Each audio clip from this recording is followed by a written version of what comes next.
The Thunderpick World Championship has finally begun its process here, its journey in South America. It's myself and Mr. Charlie to take you guys through, well, technically the first game of the day. It wasn't supposed to be the first game of the day. Unfortunately, we didn't get to have our first game because of a team not being able to feature a roster, so that kind of sucks. But it does mean that this is where we begin the journey for the Thunderpick World Championship South America Series 1, mates. And we have got Isurus versus MIBR Academy lined up. So I feel like this should be a pretty competitive game, but let's see how it goes.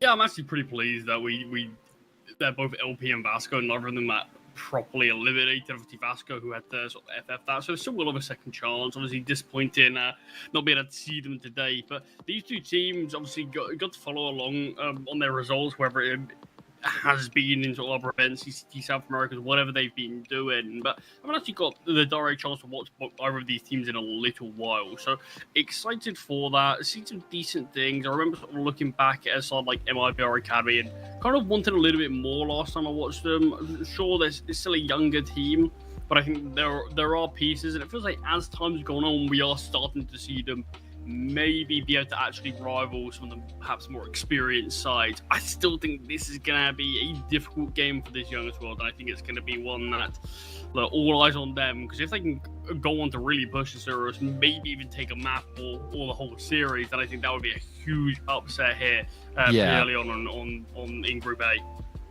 Yeah, I agree with you completely. When I look at Group A here, I think LP, who I thought they were rumored to be signed by Loud, the organization, like honestly a bit ago now. Like it was well over a month for sure. So yeah, I'm a little bit surprised that transition hasn't happened yet, but LP for me is by far and away the favorites of this group.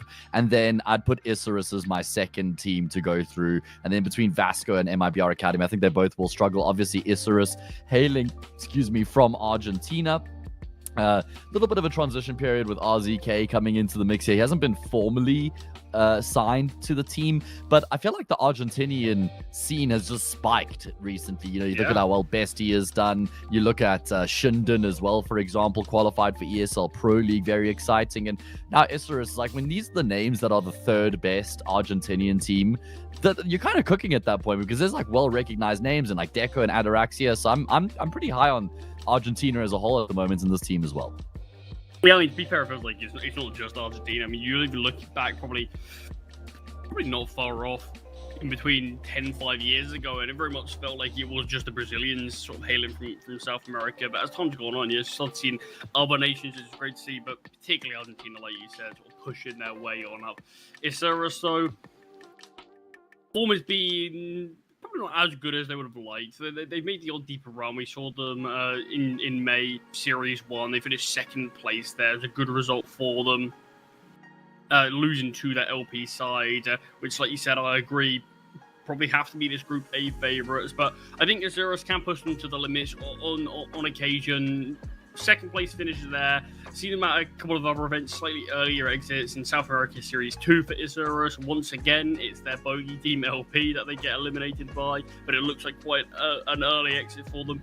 It feels like if they play against pretty much anyone but LP, these guys are pretty decent in terms of making some relatively deep runs here or there. Moving over to the other roster here, MIBR Academy. We do have the vetoes. Players are already, so sort of do excuse the pace we're probably going to be jumping through this one with. This is a roster, though, that I said last time I got to watch them, probably a couple of months ago now. I think there are pieces. I think you can see some really good moments from them. It's just this is a side that, as time's gone on, I don't think I've necessarily seen as much of an improvement as I wanted to, particularly when you look at players like LKZ, Stormzin. They've been on this roster now for over a year. It's been a project that, like, MIBR certainly are backing it. It's just, it feels like we're starting to get to that time where I want to see sort of the dividends being sort of paid back slightly. But let's move on to the vetoes, though. Like we said, players are ready. So speed this one up. MIBR Academy taking Nuke, Isurus with Dust 2 and Mirage as that third and final. Matt, how do you feel about these vetoes? Was this expected between both these teams? I'd say so, right? Like permabans just out the way immediately, and then primary picks coming through for both of the teams as well. Both of them getting the map that they pick the most whenever it's available. right? I mean, Dust 2, hell of a lot of reps there for Isurus at 20 maps played, and it's a map that MIBR Academy do tend to struggle on. And then conversely, I think Isurus will do quite well on the Academy team's maps. Let's get into the action. Meow, meow, meow.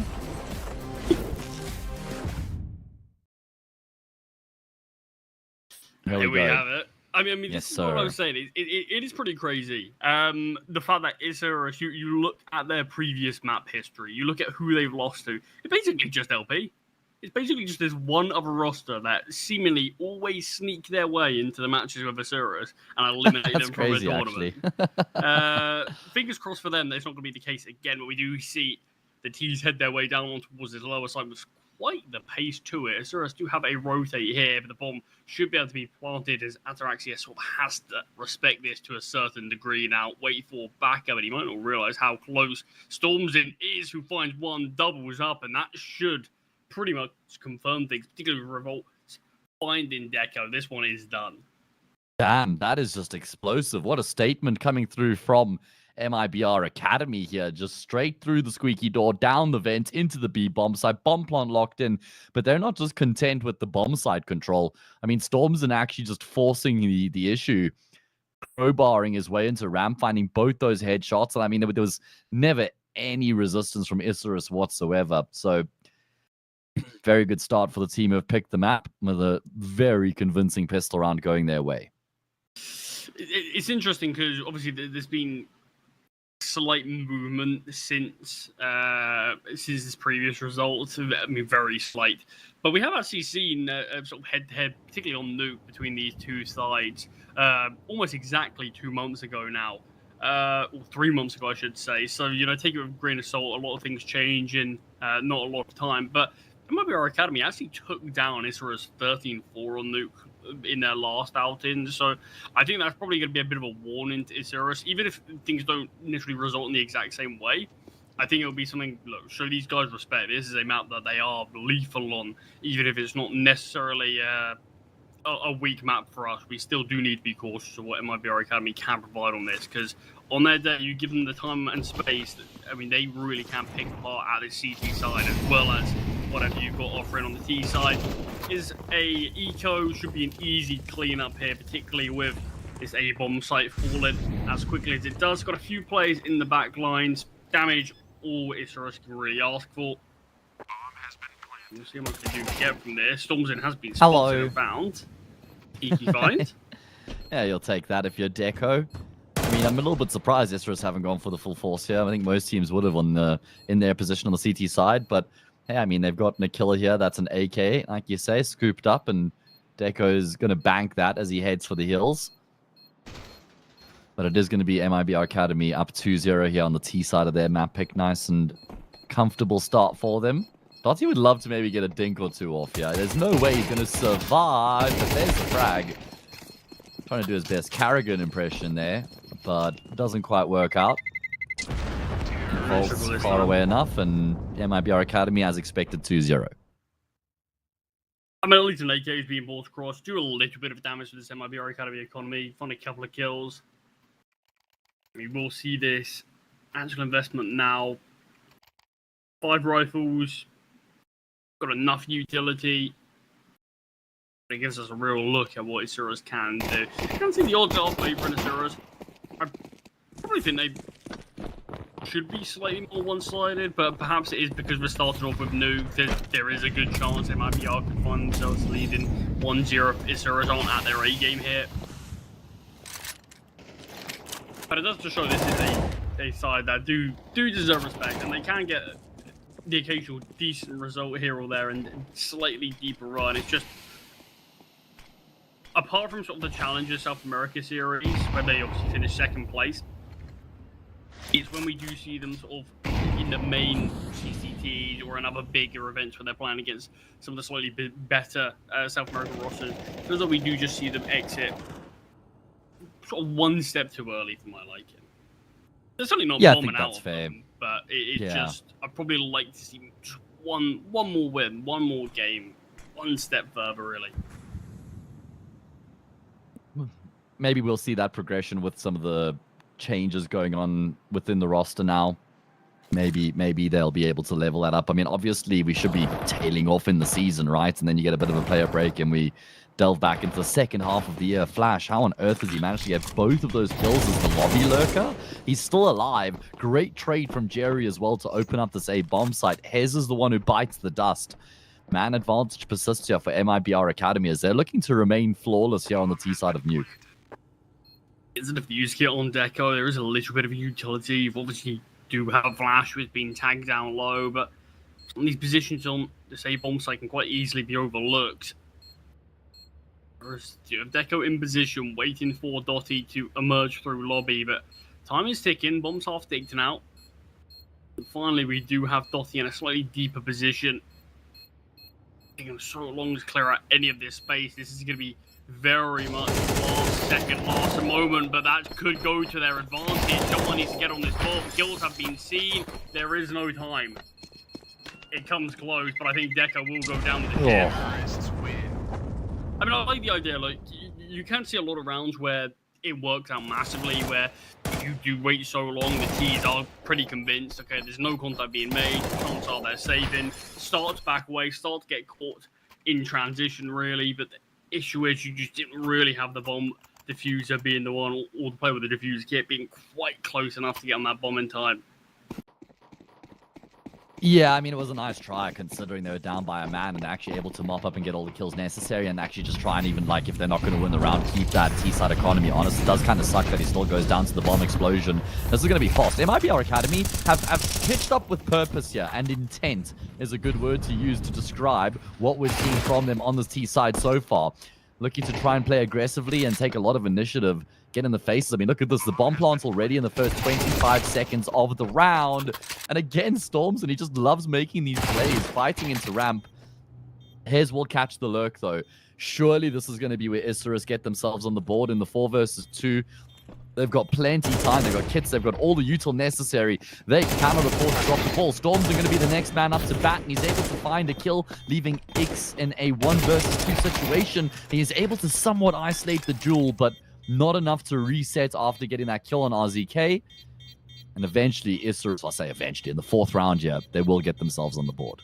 Yeah, he really needs to attempt from the T's there in that 2 versus 4. Bring things close. And you see a world where, who knows, on the right day, like readjustment, maybe Hez goes down as well. But the fact that they do bring it that close when they've lost so many players early, still is a relatively positive sign, but what isn't as positive is what is happening to their money. Bomb plant's helping out to a certain degree, but they still have Galils, they still have 2 Tech 9s. You're still probably averaging 2 pieces per player, so maybe a bit of a pacey around again wouldn't be the bad idea, but Stormzy has been found. Raxia are making good use of that AWP. And the T's will try to wait out these spams for now. Yeah, I feel like Isurus have got to show that they're competent enough to shut down these fast and aggressive plays that MIBR Academy are looking to employ. And then that will force MIBR Academy to reassess and have to actually play with a little bit more structure and a little bit more strategy in their approach, not just pedal to the metal. Now, and they've managed to get a bomb plant. They've planted this B site 3 times. We're only in the 5th round. And Taraxi might be in some trouble. Yeah, he is. Flash is actually able to catch him off guard, but it's still just a big numbers advantage. A plethora of players still left alive for Isurus. X has no chance. And that is going to be the 2nd round on the board for the Argentinian team, and surely condemning the T's to an eco. Yeah, a little surprised that the bomb plant came down so simply. You already had Dotty down towards that lower side, but it felt like he had no real interest in actually fighting for that. Fired off a couple of shots before backing away very quickly. I wonder if that is just because he didn't know whether there were 2 or 3 players down there towards B. Wasn't sure if maybe the 3rd was there and didn't want to perhaps give up his life. But yeah, probably wouldn't have minded seeing Isurus look to try to battle that out a bit more. Force MIBR to have no bomb plant and very little money. Won't make a huge difference in the grand scheme of things. It just leads to a couple of upgraded pistols here or there. A little bit more money for MIBR Academy to with this round. Flash, that's a Brave almost gets rewarded, brings Dottie down to 15 HP, but Ataraxia can rotate in and secure another. Okay, that's not a bad time from Storms in. He feels like he's just catching players off with every kill. Yeah, exactly. That has been his modus operandi so far here on this T side. Slippery fish. Free customer. And Storms in again. Oh, he's so close to actually finding the transfer onto Hez there as well. He manages to dink Hez in the process. Deco compromises his position, which means that X now knows where both these remaining players are. And he comes extremely close. And if he got that kill, then Hez is in so much trouble being as low as he is and having an AWP in a 1v1. But Deco will prevail. These rounds are fast and furious. And MIBR Academy are looking dangerous in all of them. But Isurus will successfully tie up the scoreline. They've taken quite a bit of damage in the process, though. So we've got a hell of a game on our hands here, Charlie. This is looking like it can be a very competitive affair between these two teams. Yeah, I agree. I mean, Isurus, like you said, every round that they've won, I mean, MIBR have pushed them. It hasn't been easy. You look at the HP of those final two players, even after the kill secured, one more bullet going either way. It's quite easy to beat a team rounds, which consisted purely off of basically Tech 9, some of which didn't even have armor. A lot of credit to them for actually being able to bring things that close. Once again, after being two-man disadvantaged, guys always seem to have a trick or two up their sleeve. Another pacey play. This one's going towards the A bomb side. Storms in will find one. Oh my god, no way. What? That's insane. He's run out of ammo. Hez has been able to turn and burn. Hez should have been a dead man. A 3v3 as a result. He's taking lethal damage again. MIBR Academy refused to slow things down. Just super aggressive. Counter-Strike continues to come through from them. Flash will lock it down to finish off the job as they regain the lead. Yeah, I mean, fortunately, doesn't come back to haunt the T's there at all. But it is one of those moments from Storms and we've run SMG and you're just so confident you're going to find the kill while running. You know, it's got decent enough running accuracy. Or it's just, if he did take a moment to stop, he would find Hez guaranteed. But yeah, then he runs out of ammo, which becomes a little bit awkward. Fortunately, doesn't actually make that big a difference. Both the Squeaky and particularly that second vent player coming in clutch when it was needed most, gets the initial trade. It's how quick that pivot was up towards that final Isurus defender in heaven, denying a 1 versus 2. And it's not much of a surprise to see the CT economy looking like this after losing one round. Always have been pushed to their limits, weren't really ever able to grow much of an economy. At least they have a couple of rifles.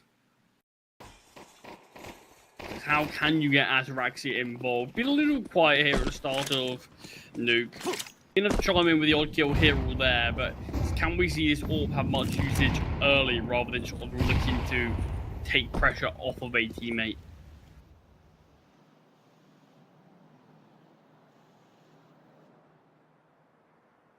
Where is Ataraxia playing from here? Oh, there you go. Quite advanced. Yeah. What an angle from Flash as well. That's so cheeky, man. This is a big round, don't you think? Like, if Isurus loses 5-3, no money, 6-3, MIBR Academy on the T side would be in complete control. They've been very difficult to contain, but it seems like they've recognized that here in this round, Isurus are going to be on a low buy, and it's not as important for them to try and play as fast and furious. The position from Deco is deadly. He'll pounce first, and he's caught Stormson off guard, but Stormson's still been able to adjust anyway. He runs straight into X and says, mate, give me that AWP right now. With him being as low as he is, that makes sense 4v4. Stormson's been a massive problem, but there just showed his readjustment. Individual ability that he got his work cut out for him and still manages to stand tall with a double kill. He's outside now with a rifle. He'll retrieve his AWP once again. The 2 versus 4, I mean, there's 30 seconds on the clock, and that might be the biggest issue for MIBR Academy here. They've done really well to bring rounds like this down to the wire, but this one, they're not even going to give a go. Isurus should be in the optimal word, to upgrade some of those weaker weapons. It's whether they feel brave enough to push outside, try to scoop them up. I mean, I feel like you may as well, particularly someone like RZK. Got 5-7, give yourself the best possible weapon you can. Through secret he goes. Save will be respected. Hez gets himself a gun. There you go, RZK just in the last second can scoop up an AK as well. The round that will actually do wonders for Isurus. Not just do they win it, but it's the fact that they are able to get some cheap upgrades. Sure, their economy isn't great, but at least you've got Ataraxia on something. Hez with a little bit in the bank as well. I agree with you. If that round slipped away from the CTs and then MIBR Academy going to win that, it's looking like a pretty scary half already. And with still potentially, 3 rounds up for grabs after what should have been a 6-3, there's no reason MIBR Academy couldn't have piled on even more pressure to Isurus.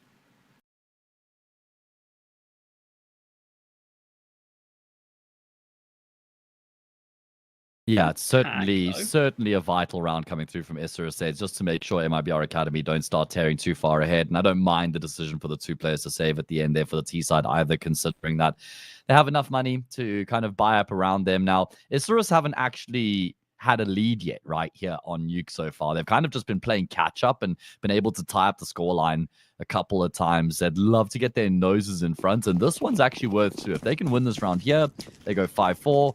Anti-eco, they go 6-4, and it's a completely different complexion to the map altogether all of a sudden. Wicks can back away on 4 HP, deals damage for Deco, who will not be able to back away as Jerry, top main, can finish him off. An advantage now for MIBR Academy as smokes have landed down. They've already got storms in towards Secret. We'll see it's advancing in lobby. Good readjustment there from Revolt. So much damage has been dealt.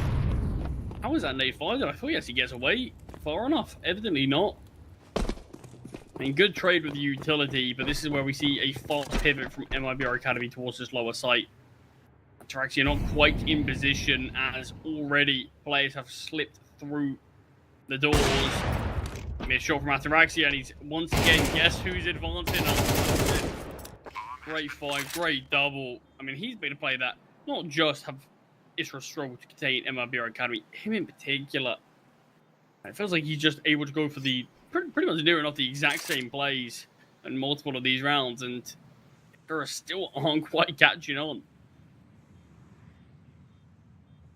Yeah, true. It's very difficult, though. And I've got to give credit to MIBR Academy with how they're kind of able to just move around the map in synchronicity and just pressure multiple different points of the map in unison. And Isurus are just crumbling under the pressure. And maybe that is down to them having RZK, a player that they haven't actually played with before.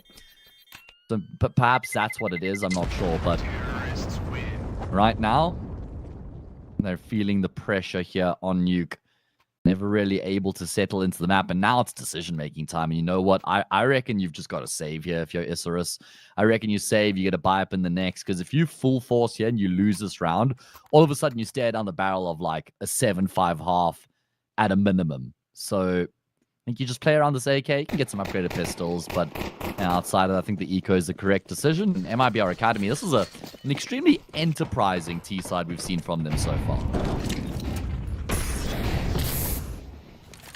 Several rounds left up. Any chance for Isurus to win this one? It comes off the back of Hez and Hez alone. Currently sitting towards, looks like heaven on the mini-map. Molotov will flush out Deco's second player nearby in this smoke in the form of Ataraxia. You're hoping that Deco's death might be able to allow a player like Ataraxia to activate here in this round. For now, no one on this T-side is going to dare push in much further.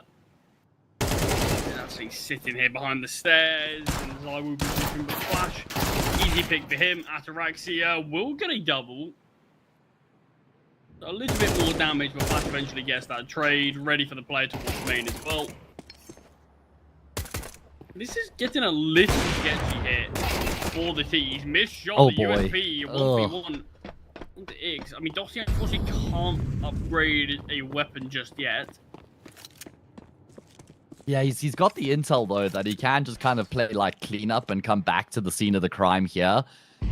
It's very unlikely there's anybody with an earshot of him running around the way that he did. Oh my god, he's been hurt. Oh, that's so unfortunate. I don't even know if he did have his gun out there, if that would have made much of a difference, but Flash is able to catch a glimpse, then turn his attention and finish off the job. So MIBR Academy able to avoid the scare there with that big battle of outside. kind of looked like it might have thrown the round into disarray, but MIBR Academy will still be able to come out on top. And they've now guaranteed themselves a tied up scoreline at a minimum here, haven't they? But they're going to want more. I think that they're going to want the win out of this half because of the fact they got like the first 3 rounds, 6 out of 10 here as well. They're going to want a little bit of a lead to really push the boat out before going to their favorite side of the map. Yeah, and I think they deserve that the way that they can play it. Because everything Isurus have been at the offer has been very hard fought for. Been very tough for Isurus to get, and always seems like MIBR have a response sooner rather than later. I definitely do think they probably deserve at least a slight lead and move on to the second half. Ataraxia blocked off by smokes. No need to break it open, so has to allow these T's to get past. And MIBR Academy have been doing a really good job of us just abusing this B-bomb site. Yeah, true. Haven't had a whole lot of resistance between them and actually getting onto the B-bomb site itself, and it doesn't look like that's going to be changing here in this round either. Revolts and are we going to go with X or are we going to go with like IKZ? I feel like X is just easier. Yeah, I don't mind X. Because it's weird because I'm saying X, but then I'm saying RZK, not Rizik, right? I'm spelling out the letters. You also have to do, is it a capital I or is that a lowercase L? That's a good question. LKZ. Oh, bro, now you've ruined it. Now I have no idea. You've made me question everything I know in this world. And what I know here is that Isurus have been able to bring this back into a 3 versus 3, and MIBR Academy actually starting to flounder a little bit. Priority is the bomb plant right now, and that could create an opportunity for that Ataraxia to come through from heaven. The problem is his 2 teammates have died without getting a single kill. Now his position's compromised. He's brought down to 20, but he's still rattling off the shots as he'll drop down onto the bomb side. Smooth moves from him. There's no kit, though. There's no kit for him to work with. Jerry's going to start to panic. Ataraxia can step up, but he can't connect on the shot. Surely that was his opportunity. Great effort from him, but one that ultimately goes in vain. Yeah, it's really shocked he was even able to fire off that many orb shots. I mean, he missed a couple initially, and it felt like, okay, he's going to be punished now. He's going to be punished now. But probably the first time where it was the MIBR, I haven't really punished something like that. Still a 1 versus 3, still a difficult round, and eventually just not having quite as much health as you'd like there for the orb, knowing that one mistake, one missed shot will cost you, and unfortunately that is the case. MIBR Academy with 7, looking at this economy on the CT side, no reason why they can't push forward towards 8th now. And maybe that head-to-head, maybe that scoreline wasn't as far from reality as maybe I thought it would be. To be fair, see, interestingly enough, that head-to-head as well wasn't actually just Nuke that ended up finishing quite one-sided. It also, MIBR Academy ended up winning Dust 2, 13-6 to 2-0 Isurus, leaving them with only 10 rounds in the whole series. That was a super solid performance from this MIBR Academy side. Yeah, I just didn't know what to make of them, because when I was doing the prep coming into the game and I'm looking at the numbers of all the players, they're not massively inspiring, but hey, when you look at the performance we've seen from them right now, it's very exciting. Oh boy, they've just brutalized the defense on this A-bomb side. Doesn't matter what weapons they have to work with. It seems so deadly. Flash with the Mac 10 will find a second deco. Oh, he's pretty fired. That's really compromised his position. He's going to get traded out. And MIBR Academy, with an extremely impressive T side, will double up the round counts on their opponents going into that second half. Yeah, I see it was a super fun one to watch as well. I felt like they did, the way they played T side and Nuke, pointed out, didn't really allow their opponent to settle, willing to take every gunfight, willing to take a lot of space very early into the rounds, particularly when we ended up seeing that first half. The amount of times we just saw 3 players bomb down the vents and make their way towards that lower site. Yeah, always left Isurus guessing. Probably would have liked to see a little bit more from MIBR Academy in terms of the rotations. I felt like we didn't really see a single player from the CTs actually go into Secret at all early, or at least watch Secret early. It felt like by the time they were on the B-bomb site, almost felt a little bit too late to take much space, so they ended up just sitting in ramp instead and having to sort of kind of respect that, okay, if the T's come here, they get the bomb site, you know, I can't defend it alone. I feel like maybe that's where MIBR Academy needs to try Isurus needs to work on slightly on their CT side. Just a couple of kills from him though. Ataraxia and Dottie combined to find Storms in. couple of advantage players here for Isurus, and this could be the chance for them to get this pistol, and it looks almost dead certain now. Maybe they have a little bit more to say on Nuke. I mean, it feels like a necessary pistol here. If this goes the way of MIBR Academy, we could be looking at double digits super early from these guys. Oh, yeah. I mean, it means at a minimum that they're not just completely bounced out of the map, you know, off the rip here from the pistol alone. It means that there's still a chance, like a slim chance. The thing is, what kind of sucks for MIBR Academy in this round is that they were very well poised to actually deal with what was coming their way. They preemptively set 3 players up over at ramp, and it's exactly where Isurus go with the lion's share of their players from the outset. But yeah, they're just Hez with that wonderful double kill entry really seals the round at that point with both of those kills immediately. So very good work out of him. Stormzen only managed 1. And Isurus almost giving MIBR Academy a bit of a taste there in medicine. They're like, you know what? We're so frustrated that we've had to deal with this type of a style the entire half. Let's see how they feel about it. I mean, let's see how they respond as well. We obviously saw Isurus respect the pistol round victory, and they ended up going for the eco. And MIBR Academy will force this one up. It felt strange seeing eco. It's been a long time since I've seen the second round ecos be fair in general. It's like nobody's particularly favouring it right now. Stormzen very advanced with this FAMAS, strongest weapon for the CTs.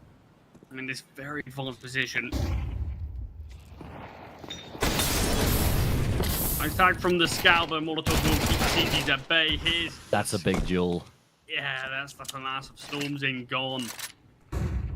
That's a very big duel being won out there, because had Stormzen won that, that's a whole lot of ground that then would have been taken away from Isurus. They've now got Ataraxia, who successfully made his way down, ramping towards this lower bomb site. And the Julies will actually finish Deco off. This is a bit overzealous from Fluxo, or is it? Maybe not. Feels like a drive-by. Okay. Well, the bomb is now kind of trapped towards T-spawn. It's all good and well that Ataraxia is in towards this lower side of the map, but how do they connect the dots?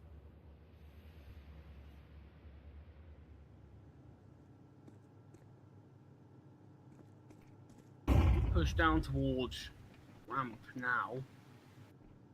2 players dropping down. Revolt has got this information, but he is conceding this position. Flash gets 1 beforehand. That could be worth it, but easy double from Ataraxia, just catching off these rotations.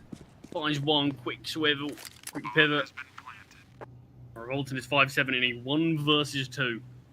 Love to see if we can upgrade a weapon at all. The scout probably not what he's got in mind. There's aggression from Isurus. Should be able to catch out Revolts. Do see the kill on Ataraxia just before Fancy taking the swing, but traders managed to be seen. Isurus with 6 and what should be a nailed on 7 for now. As money not quite there. That's insane double from Flash. Yeah, absolutely. I mean, with the Julies at range while he's running nonetheless, but Isurus still able to course correct and make sure that that round doesn't just completely crumble. So good work from them there to hold their nerve. 6-8. Should be 7-8 here as well. A half buy coming through from MIBR Academy. Isurus looking to draw within 1. I haven't really had a whole lot of momentum behind them at any point throughout this map so far, have they? I mean, there's been like moments where it's felt like maybe they're coming online. There was a stretch in the first half where they won 3 consecutive rounds, and they're going to match that here as well. But, oh, am I timing out? I think it is, I think it might be everyone. Oh, there we go. I mean, nice one compared there. Oh, still do have Jerry Yellow towards top hut there. Trades eventually seen as a 2-on-2. Flash with this FAMAS. Finds his second, then his RCK now on a 1 versus 2. I mean, MIBR Academy, how is it they do this every round? RCK's being held, and he's being found. I mean, look, we see MIBR Academy lose the actual force buy, but they bounce back with only a couple of upgraded weapons there. There wasn't a huge amount being bought into that round. And still, Isurus kept at bay. You pointed out after probably only about 6-7 rounds of play that it felt like Isurus have been trailing this whole game. They've been fighting just to sort of keep themselves afloat. It's the exact story here where it felt like they could maybe start to take a bit more of a charge, have a bit more momentum by their side. That's when it always feels like MIBR Academy have a response before it ever gets to that point. 3 rounds lead again. Money looking pretty tragic from the T side, and they're going to go for the eco. Yeah, I mean, unfortunately, I actually missed most of that round because my feed froze and I had to restart it. And by the time I came back in, MIBR Academy had won the round. But that is got to be the most egregious of all the rounds lost by Isurus so far, because that was the half buy from MIBR Academy where they had an opportunity to draw with 1, and instead there's now a 3-round buffer that's been replenished, and it's broken the T-side finances in the process. That's just like worst case scenario. It's one thing losing to an eco, but when losing to that eco then also resets your economy, oh bro, like at that point, what are you even supposed to do? Especially when you're chasing the game and you're on the T side and it's on your opponent's map. The cheeky from Deco taps the bomb plant. He knows what's coming. He doesn't hang around at all. Stormson should be in trouble, or perhaps he is the trouble. They tried desperately to double swing him. Not going to work. Flash will go down, so at least there's a kill in the round here for Isurus, but probably realistically all they're going to get unless Dotty can catch Stormson off guard, but I don't think that's going to happen because Stormson was hyper aware as MIBR will claim double digits. And it's where you're looking at a buy like this and saying, you know, this probably needs work now. This probably needs to get going because it's only 2.4k loss bonus. You don't have a huge sort of bankroll to fall back on if you do lose this one. Probably going to need to see another eco unless desperate times call for desperate measures.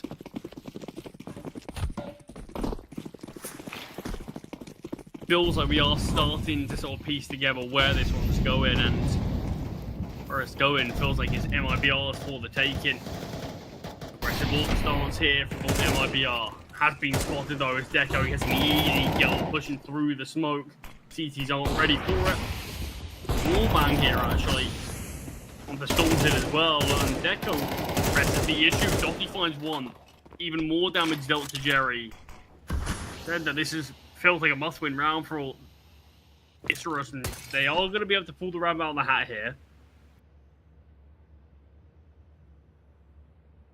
And this is a much-needed round for them as well, right? Like, this would have been completely game over had this gone against them.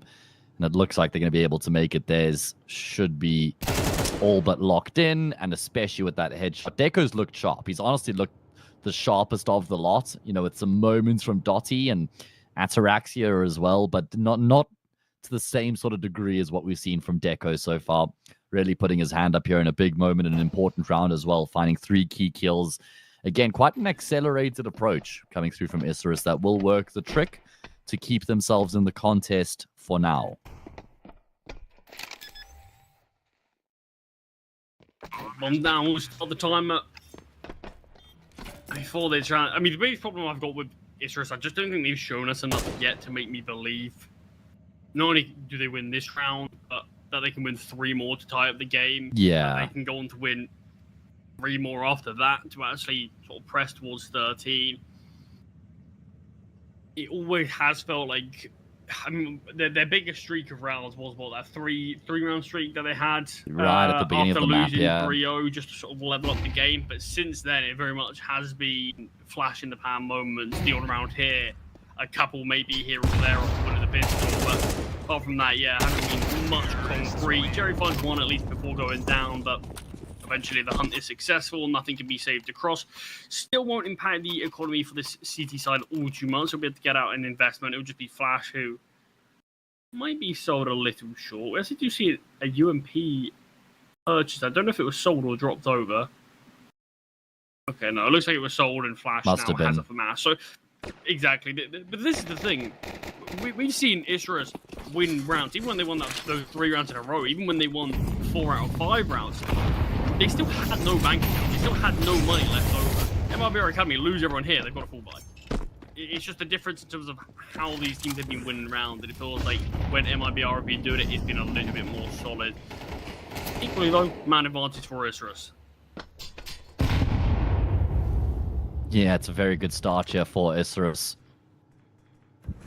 Going to be tempering their approach a little bit more here compared to what we've seen throughout most of the rounds on the T side for both of these squads, but Yeah, we need that momentum that you're highlighting here for Isurus, and I'm also kind of doubting their capabilities of that, to be honest, based off what we've seen and how they've fallen short in some important rounds.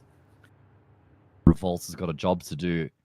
I'm a bit surprised. Like, I haven't really spoken about the addition of Revolts, and maybe I will once we get an anti-eco round, but it never struck me as a massively powerful individual, mechanically gifted player, and both himself and Jerry will go down to RZK. He's had a very quiet map. He had just 4 kills coming into the round, but he's done a brilliant job on the double kill entry, and that does mean the round is over. And they sort of start to claw their way back into this game. Ataraxia's lurking with an AWP. Not sure I've seen that one all too often, but it'll work for him to get a kill. He does get taken down by his counterpart. Ix is now just juggling the AWPs. Thought he might throw one of them out the map, to be honest with you, but doesn't look like he's interested in that. Instead, he's going to try and save, but oh, the hounds are let loose. He has got a smoke here to try and aid his cause, and he's got a good idea that they could be peeking him from on top of the lobby roof, and that will lead to his demise. He misses that. Sort of timing, just backs away, assuming maybe the key's fully gone. Not to beat. I mean, there is another. And slowly but surely, the scoreline is getting closer, but still, the point I made, I feel like it does stand. But this should be another chance for Isurus to claim 3 in a row. It is just the eco from MIBR. Not a lot in the tank for them, just 5 USPs, no utility, no upgraded pistol at all. This has to be around where Isurus looked to win it cleanly, push through the smoke from Stormzing, could actually catch off Deco here, but push never comes through. Stormzing backs away behind this smoke. I think he was at least heard backing away towards main there. But patience is the name of the game in this one. A little bit of damage dealt, and actually will force out this nade and Molotov, and Deco's no longer interested in this at all. Might have to be, though, as the CTs continue to press the issue. Kill is seen. The bomb site has been taken in the meantime, though. There'll be a free AK that can be saved. But the rest of these CTs probably can't do too much, of then look to try to remove some of the Ts as they save from the bomb site. And it doesn't even look like they're really too interested in that, right? With 2 players already hard committed in T-spawn. I mean, you got Jerry and Revolt who will hang around. And yeah, the Revolt one is a bit weird to me, man, because I've seen this guy a couple times in Yawara, and I'm pretty sure he might actually be the IGL. I'm pretty sure he was calling for Yawara at the time. I might be mistaken. I may be mistaken, so don't quote me on it, but I mean, he hasn't even been officially signed by MIBR Academy, right? So maybe it's just like him standing in. He's still formally benched on Yawara. But the Revolt one does puzzle me if he isn't the IGL. Let me see if there's MIBR. I'm gonna have a look on Wikipedia to see if they have an IGL at the moment. And they do, and it's Stormzen. So that does puzzle me if Revolts is a player that they've brought in to perform a role that's not the captain. Because he's never struck me as like a very strong fragger. And I would imagine in Brazil, there's got to be some like younger name of some raw talent, you know, that you'd want in an academy team. I mean, it does make you think, does that mean we could be seeing a bigger change from MIBR down the line? Whether, I mean, who knows, whether Stormzing will be moving from that sort of IGL role? Because obviously he's still putting up some pretty solid numbers for himself, and maybe it wouldn't be a bad idea to free him up. But obviously without knowing that, yeah, I probably do agree with you that you probably could have a bit more firepower added to this MIBR side. See if you can bolster it up in that department at all. But I mean, for now, like you said, nothing's been officially confirmed. The only time we will tell. Revolts does go down to RZK as he looks to play behind the smoke. We'll speed up enough to take ramp. They're not actually making their way down towards this lower slate now, but that kill that Deco found might spur them on. He's going to have even more contact as Jerry is next up to the task. There are 2 players watching towards Deco. He's got so much info. He's got the intel on 2 of the 3 players' positions here. If one goes down, I'm surprised how much the CTs are actually interested in this. Deco is an easy pick. Flash not realizing that he crossed. Yeah. And Has to be another save. Okay, well, Isurus are not relenting just yet.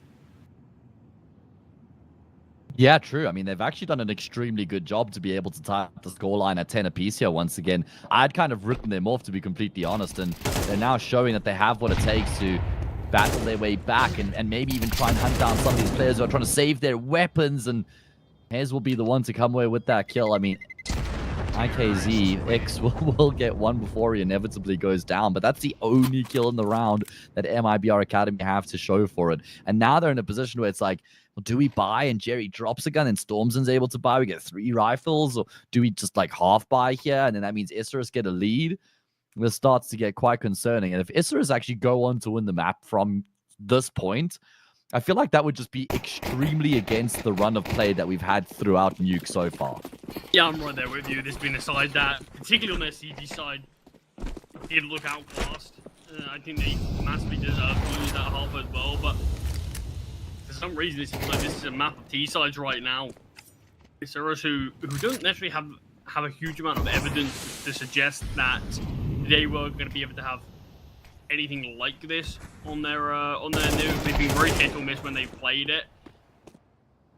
The fact is their T side that's simply carrying them through. It's an easy pick for Dotty, bit of trigger discipline. He finds Stormsing guaranteed, and Stormsing will eventually get that trade. They should know that's one of the rifles for a short period of time was sort of out of action. I don't see Isurus looks to sort of capitalize and speed things up from there just yet. Agent from Ataraxia is rewarded. There is a player hit towards her. I mean, both the CTs are relatively close by to one another. Bomb's going to make its way down towards ramp and this B bomb site. And it looks like MIBR will just be going for the save. 11 for Isurus. And also just like in really convincing fashion. Like it seems like they finally hit their stride. I mean, there's a big blip on their radar when they lost to that half buy at what was it? I can't even remember what this was. It 9-6, I think it was maybe. Was it? Let's see. Yeah, just scrolling back through. To give up a 9-6 scoreline, perhaps? Yes, but it was, you're correct. It's along the lines of there anyway, yeah. Yeah. You're bang on that. The scoreline was 6-8 and then became 6-9 off the back of the round they lost there. And then they had to eco, but they haven't looked back since then. They've honestly actually just been super convincing in terms of the way they've gone about their business, and the way that they're winning these rounds. You've got the entire team who's coming online. Like RZK was pretty anonymous at one point, but he's now packing a hell of a punch. And yeah, I'm really liking what we're seeing here from Isurus, as they're going to get a lead. It's the first time that they've had their noses in front here on Nuke. It's quite a stark contrast from how they've played on their CG side. Even when they were winning rounds, it was coming down to 1v1s of 2 players alive. It wasn't necessarily something that necessarily bred a huge amount of confidence in that side. But here on this T side, yeah, I agree with you. They're keeping a lot of players alive. This economy is starting to boom. I mean, better late than never, but they are now finding themselves on top of this map. With a chance to push forward to even steal away Nuke and move on to Dust 2. This is a great outcome. Oh boy. I mean, if MIBR Academy lose this round, it's almost certainly game over. And the timing's not great there for the CT side. Ataraxia is going to double dip. This is very brave. Playing on the fringe of the smoke, or at least scoping around it. This position is just... This map, or the positioning in this round, is very interesting. Flash, you're making so much noise, my man. Have they heard him? Deco is going to come around looking in that direction. You could see even Flash realize, like, oh, God, I'm kind of trapped up here now as well. Like, I've made noise, bumping around like a baby elephant, figuring out how to walk for the first time. And Isurus bring it back into a 4v4 as a result. 40 seconds on the clock and very little information, particularly in here towards the lobby. Where is it we see these T's look to head? Is it just Jerry towards his A-bomb side for now? I mean, it does look like we're starting to have X rotating with this AWP. Jerry from the rafters, there's one. Utah being thrown with Echo, still can get the trade. and the AWPer has been forced back from utility. 3-on-3 as the digits get punched in. And MIBR Academy actually probably have one of their better chances to win one of these sort of late round situations. Even more util being dumped out just to look to delay. There is defuse kits, there is utility for the CUTs. One being a third pick, there's still more than enough time. Player from Tetris has been spotted. Revolts will be found by Ataraxia. The AWP will get traded out. It should expose himself towards the heaven position. And Hez in a 1 versus 2. Bomb players could line up here. So much damage has been dealt. It has been retrieved on Storms in. Bomb can be defused. 11 found. And finally, the streak is over. Yeah, and it's a much-needed round. I mean, MIBR Academy able to make sure that they keep their composure despite things getting a little bit scrappy there at one point, especially with that kill at Ataraxia. I thought that might be the moment where Isurus are able to really tear ahead in the round. And we're going to go the full 24 here on Nuke all of a sudden. We're going to go the distance. And in fact, there's a bit of residual money on MIBR Academy, but not a whole lot. Plenty money for Isurus. They will be able to afford a full buy even if they lose this one. Means there's more pressure on MIBR Academy coming into round 23 than there is their opponents, but Stormzen, who's been the best player, I mean, probably on the map, but definitely for MIBR Academy throughout this map so far, is going to deliver for them to open up. But Ataraxia will catch him as he tries to reposition.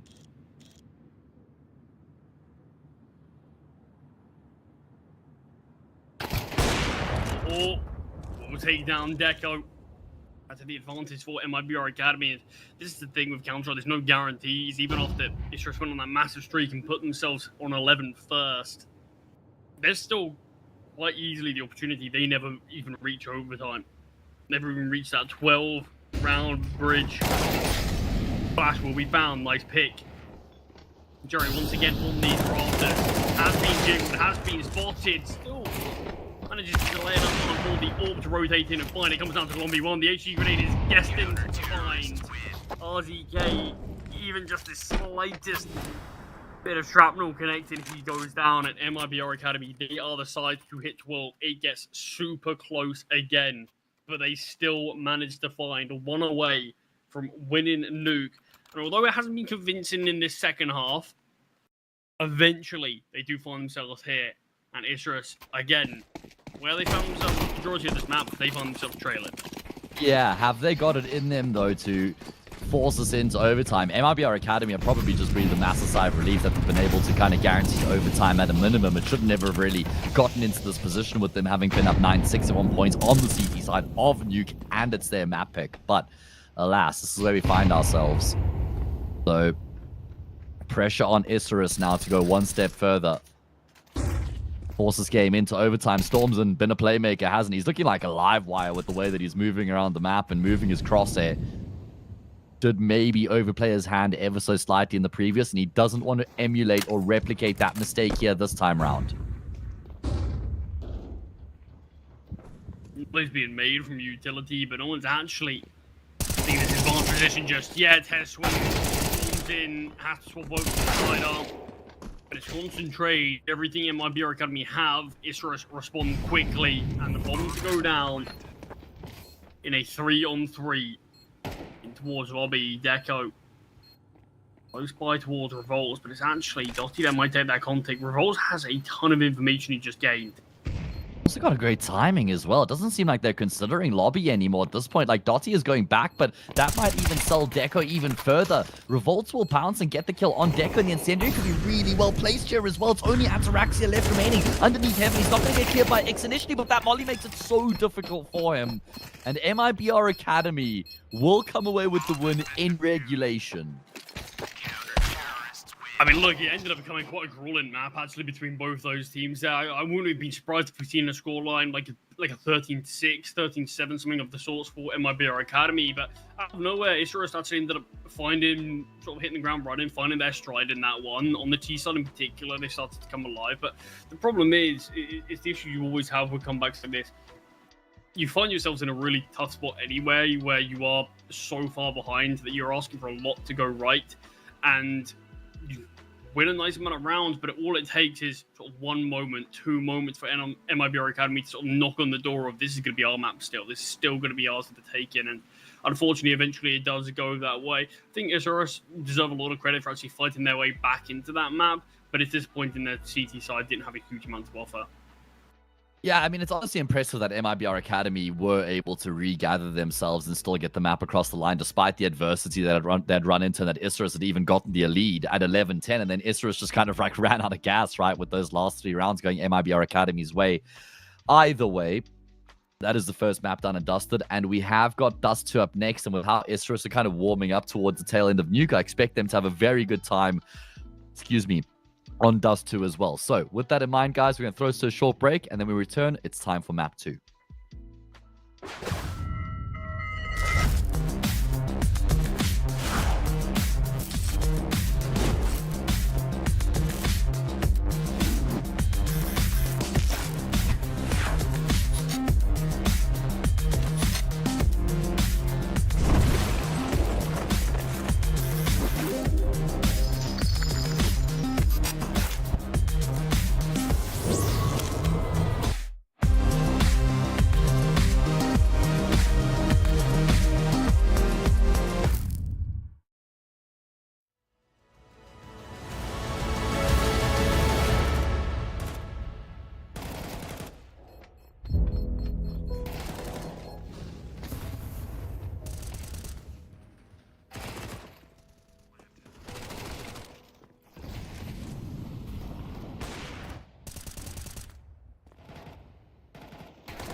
I'll bring us in.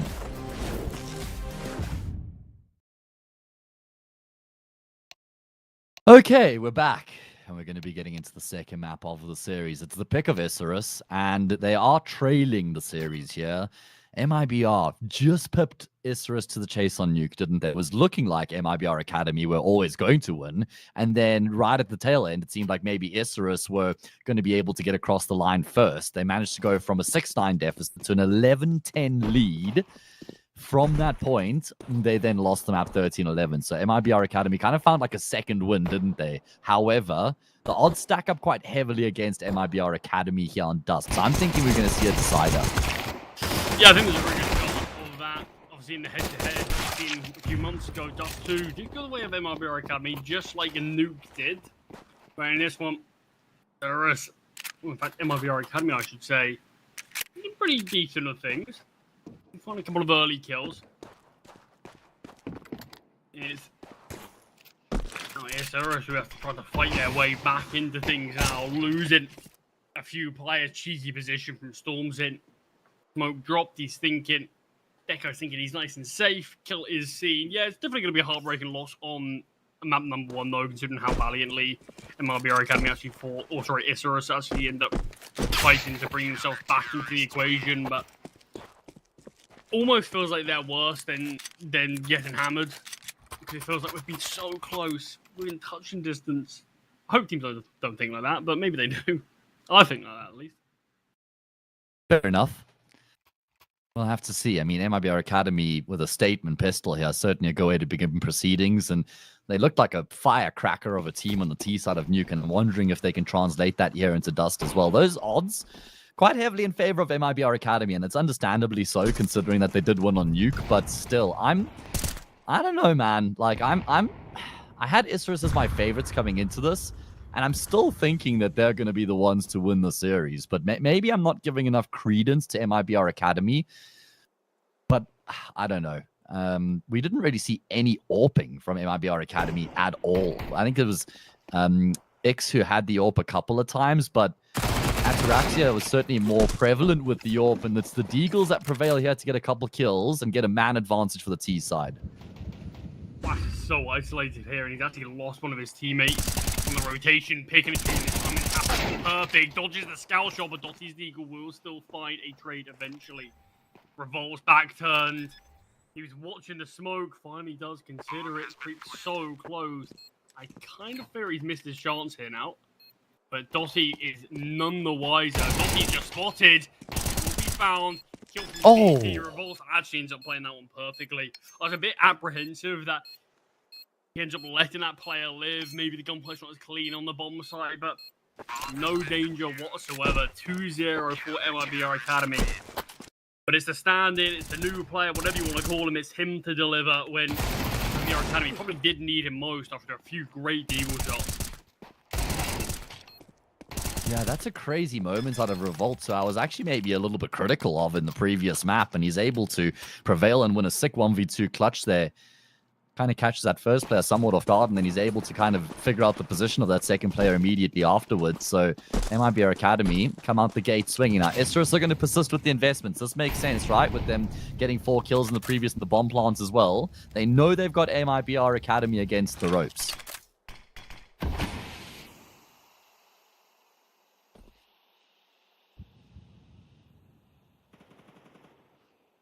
I do think Dusty will be super interesting to actually look at, because sort of my head tells me probably a similar thing to what you've just reiterated, that I do think we will go to a third map, but my heart's telling me something different.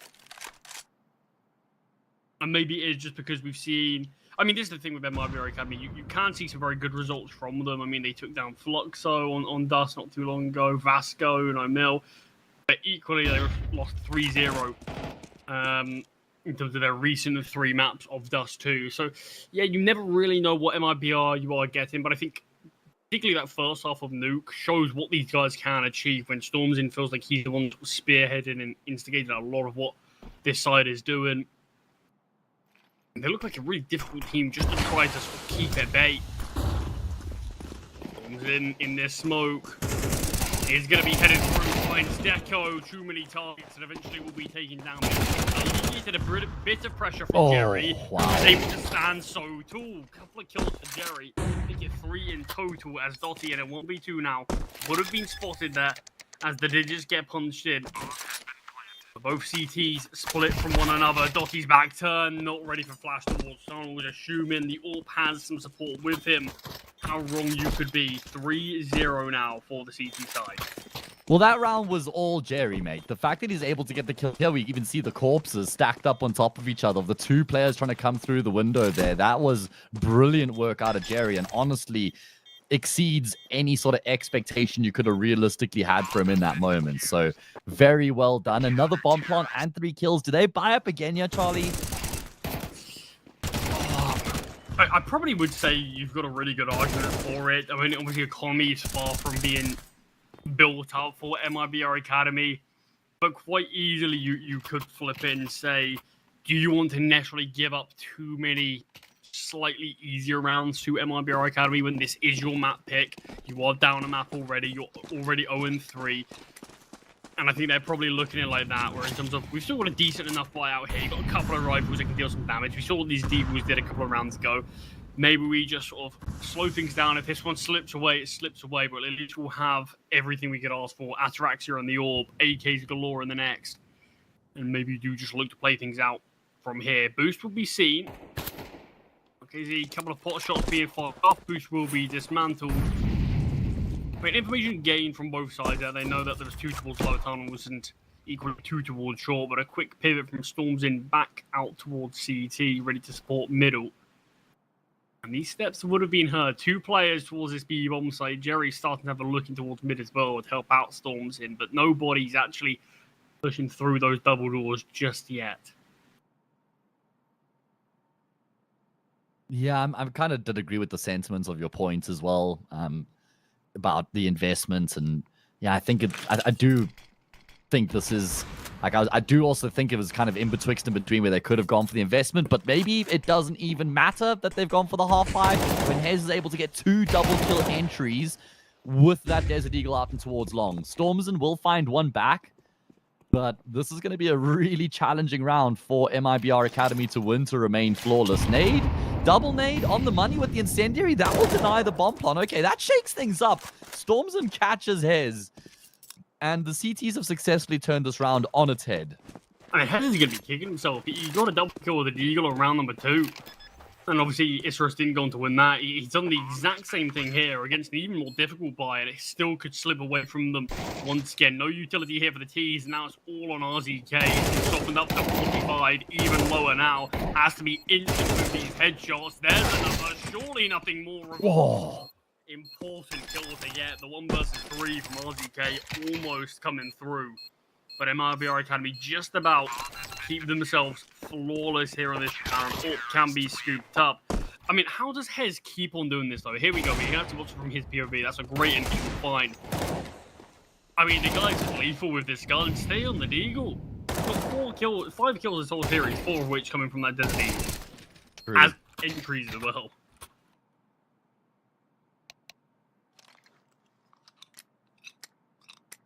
Almost feels a little bit, I mean, perhaps I'm reaching here slightly, but it feels slightly reminiscent in terms of how MIBR Academy are winning these rounds on the CT side of Dust. Feel similar to how Isurus were winning rounds on the CT side of their nuke. In terms of, they were winning rounds here or there, but it's the fact that there is no bank account built up, and it feels like you are always leaving yourself so vulnerable to, when Isurus finally do win a round, and they will, is your economy going to instantly crumble off of that? Probably. I mean, it does feel like that's at least the situation that they're in right now with how much damage Isurus have been doing. So it's almost a bit of like a paper tiger of a lead right now for MIBR Academy with them being up 4-0, because single loss is okay 4-1. Now we have to force buy because we've got no round loss bonus behind the stage 1. It's like, okay, lose that 4-2. Then we eco, it's 4-3. All of a sudden, the game's wide open once again. However, that is all predicated off of them winning a round, which is obviously not a guarantee. X has got the Orpia, Ataraxia has the sniper rifle as well. And it's going to be the Argentinian to open up. Flash has been removed, and Isurus have got a very good chance of getting their first round on the board here. I'm curious, because that nade of the smoke was actually a pot shot through it. Good question. Not sure. Regardless, great kill to see. Long is open for the taking, but it's just Isurus going to be ready for this.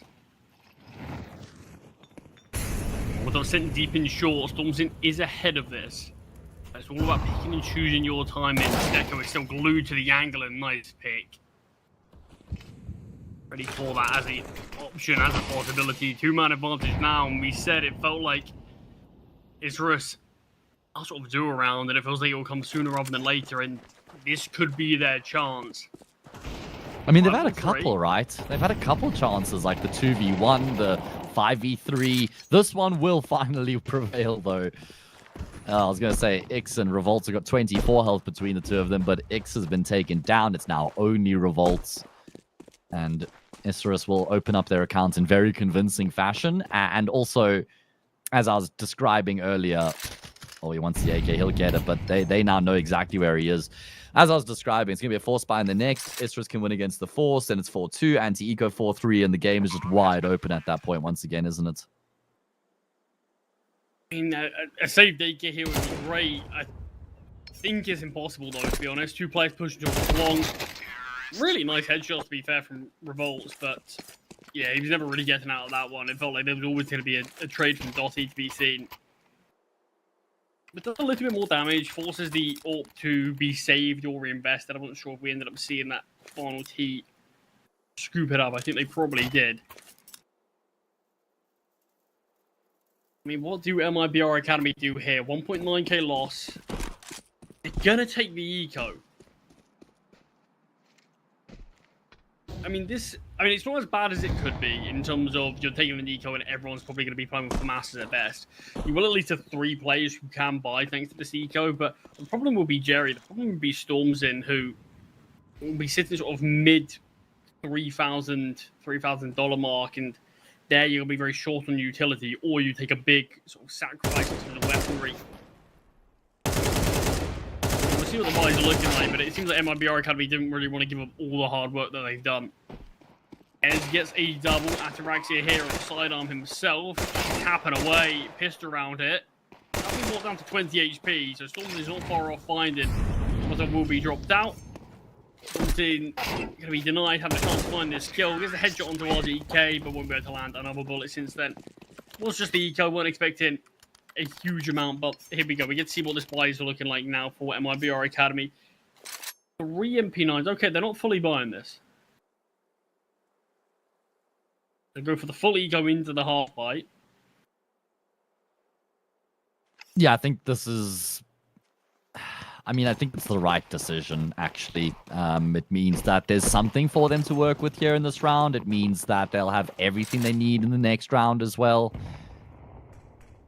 This makes sense for my money. I mean, I'll have the AWP when that round comes around as well. Maybe we're going to see the aggression towards tunnel, so... Oh, God. Well, I may as well have made it. Done it. Go on. Is there a world where this is... So every now and again you do see teams doing this. It always feels like it's the South American teams doing it, to be fair. But why not just go for that force buy in the previous round then? Because Isurus didn't have a huge amount of money built up. There were still 3 casualties that they sustained. So they quite easily could have been instantly reset financially where they couldn't have got a full buyout. And it does make you question in terms of... Obviously, money wasn't brilliant for MIBR Academy, but you could have had a relatively similar buy to what we've just seen here. But if you do go on to win it, you break the economy on the T side and you're instantly able to upgrade weapons again, as well as obviously go 5-1 up and see if you can maybe spar it from there. But even if they won this round, the money was good enough for Isurus because of how dominant the anti-eco was, that they could have just reinvested.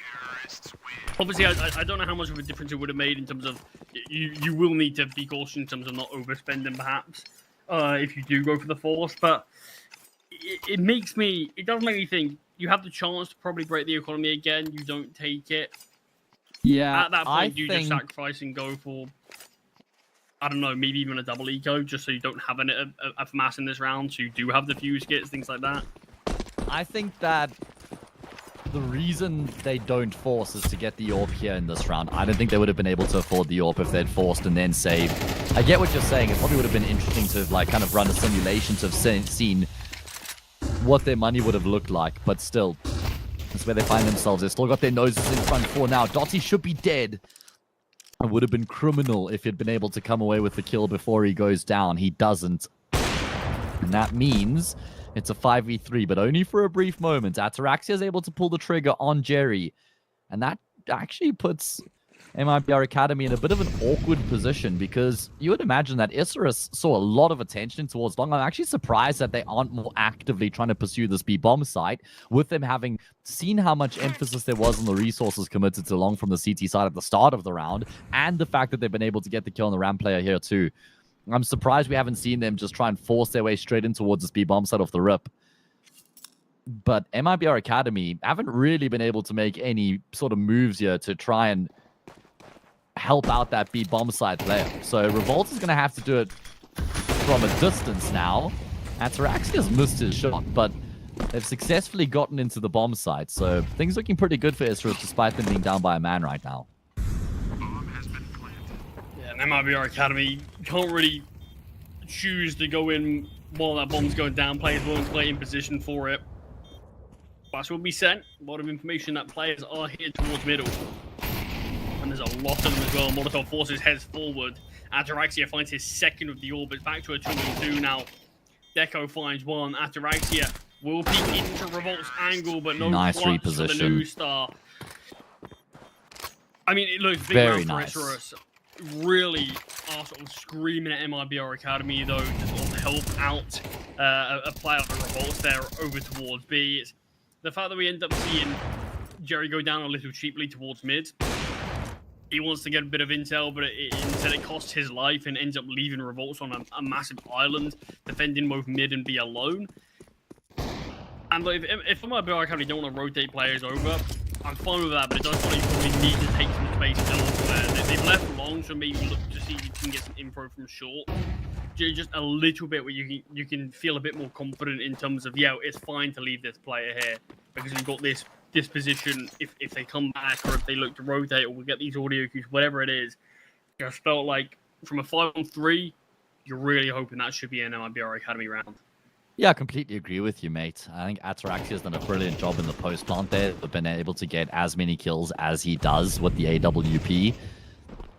And then even that neat little reposition there from Deco, that micro move he makes by actually moving away from the box and more out into the open, such that, or so that when that final, I can't even remember who it was, the last guy who comes through there from the CT side to retake, but when he swings after killing Ataraxia in tunnels, he's thinking that he'll still be behind the box. He's thinking Deco's still tucked in. And because Deco's extended himself outwards, the crosshair is completely incorrectly placed at that point. So gives Deco that advantage, and well, we've seen he's looked very sharp throughout the day. Isurus have got a lead here. They've been able to get a lead a lot earlier here on Dust than they ever did on Nuke. And now MIBR Academy will probably start to feel a little bit of pressure here, I would imagine. Yeah, I think so, and understandably why. You 4-0 up, find yourself some really good standing and still dropping 5 on the bounce. Like, Dust 2 isn't necessarily being the greatest amount of threat at MIBR Academy, far from it, but they still do occasionally have some pretty good results. It's just recently it's been a bit more difficult. We saw them play a couple of times in CCT South America, most recently losing to Bounty Hunters 13-4, losing to T-Stars as well. Rokaion 13-9. So, yeah, not the best results that they've ended up having on Dust recently, but we do still see the odd closer performance, the odd good win against other teams. So, yeah, five in a row from Isurus definitely is going to be a bit of a cause for concern for these CTs. Weapons still in play, fortunately for them. Usual's looking a little light here, but they've got defuse because they've got enough to win this one. And we do have a bit more of an advanced position here. Jerry taking the space towards tunnels. We've got Ix with the AWP trained towards top middle. So, bit of a change up from the CTs, but for now, no contact being made anywhere. Low and steady. Yeah. Very important round here for MIBR Academy, just to make sure that this half doesn't start to actually kind of like snowball out of control. Feels like it's the first round we've seen actually breach the 50-second mark even, and not have any opening kills just yet. In fact, barely even any damage has been done in this round.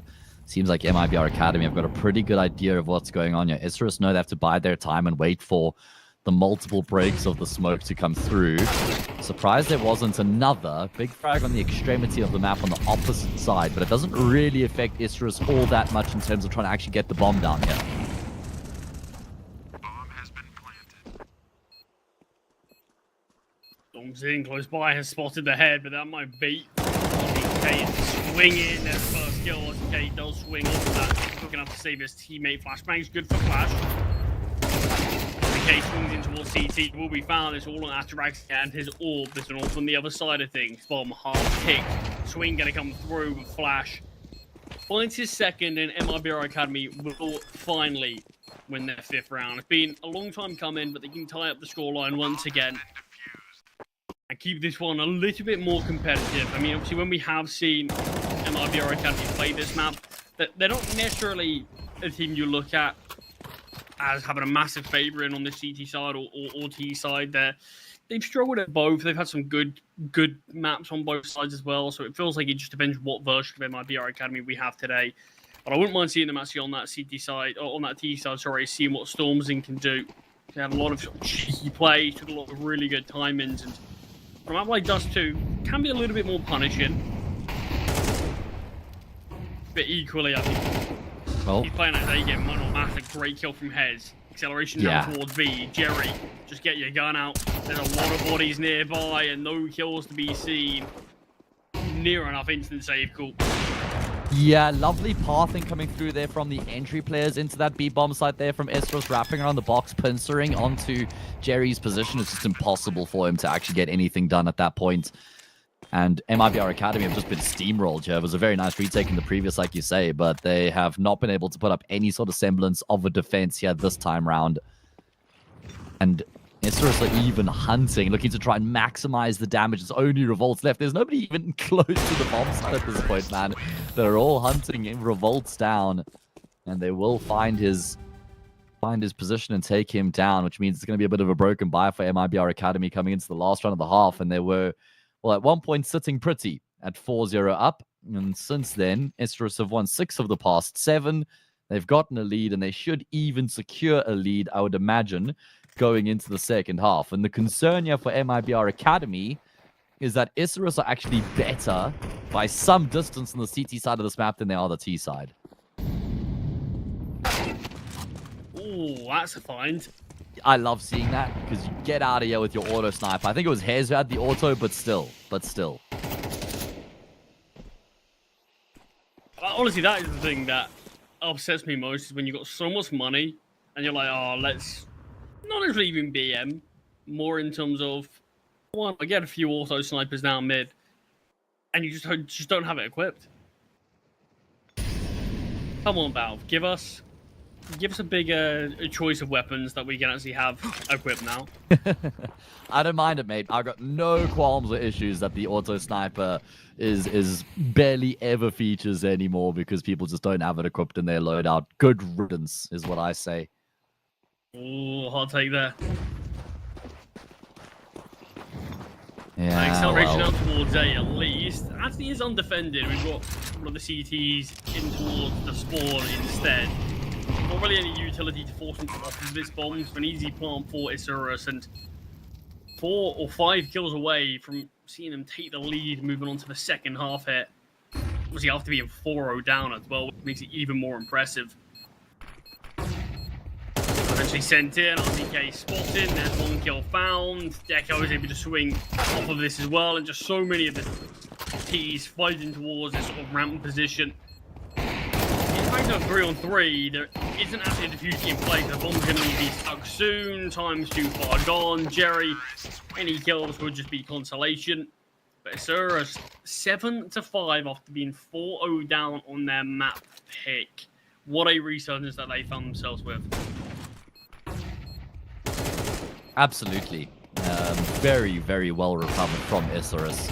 winning 7 of the past 8 rounds, right? As they just assume complete control, and now they go to their favored side of the map as well. So that's probably only going to compound the problems. In fact, it feels to me like this is probably a must-win pistol round for MIBR Academy. I know. It's only 5-7. They're on the T side of Dust. It's still very recoverable, but I think if Isurus get the added bonus or boon of winning the pistol here, that they should be able to close it out.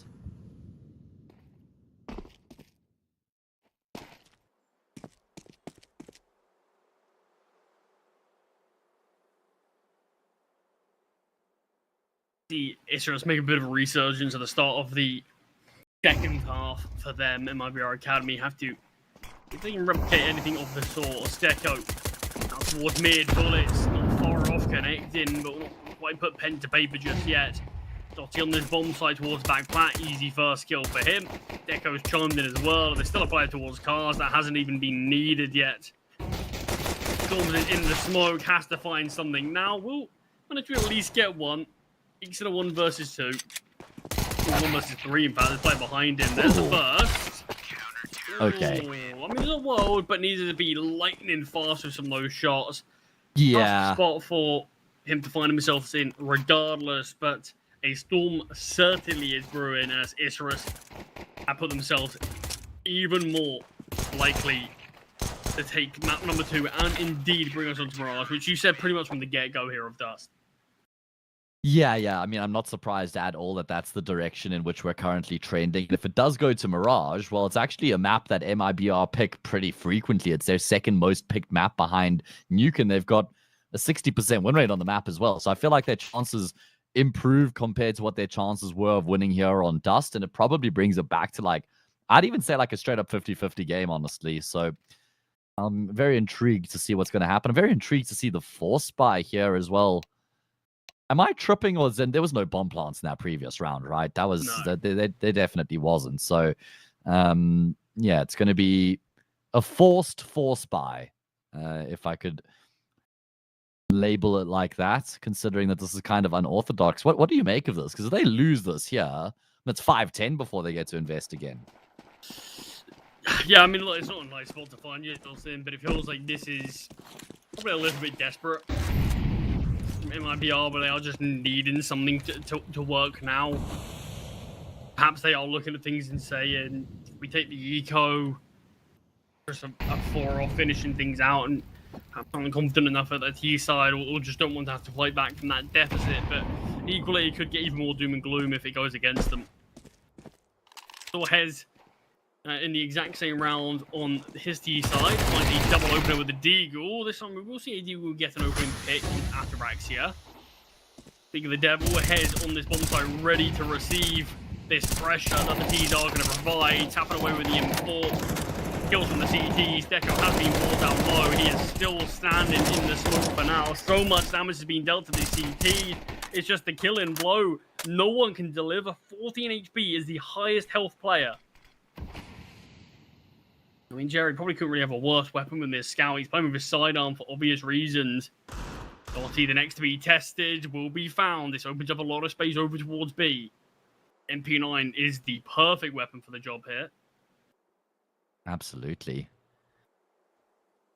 Big moment for MIBR Academy to try and respond and make sure Isurus don't get too far ahead.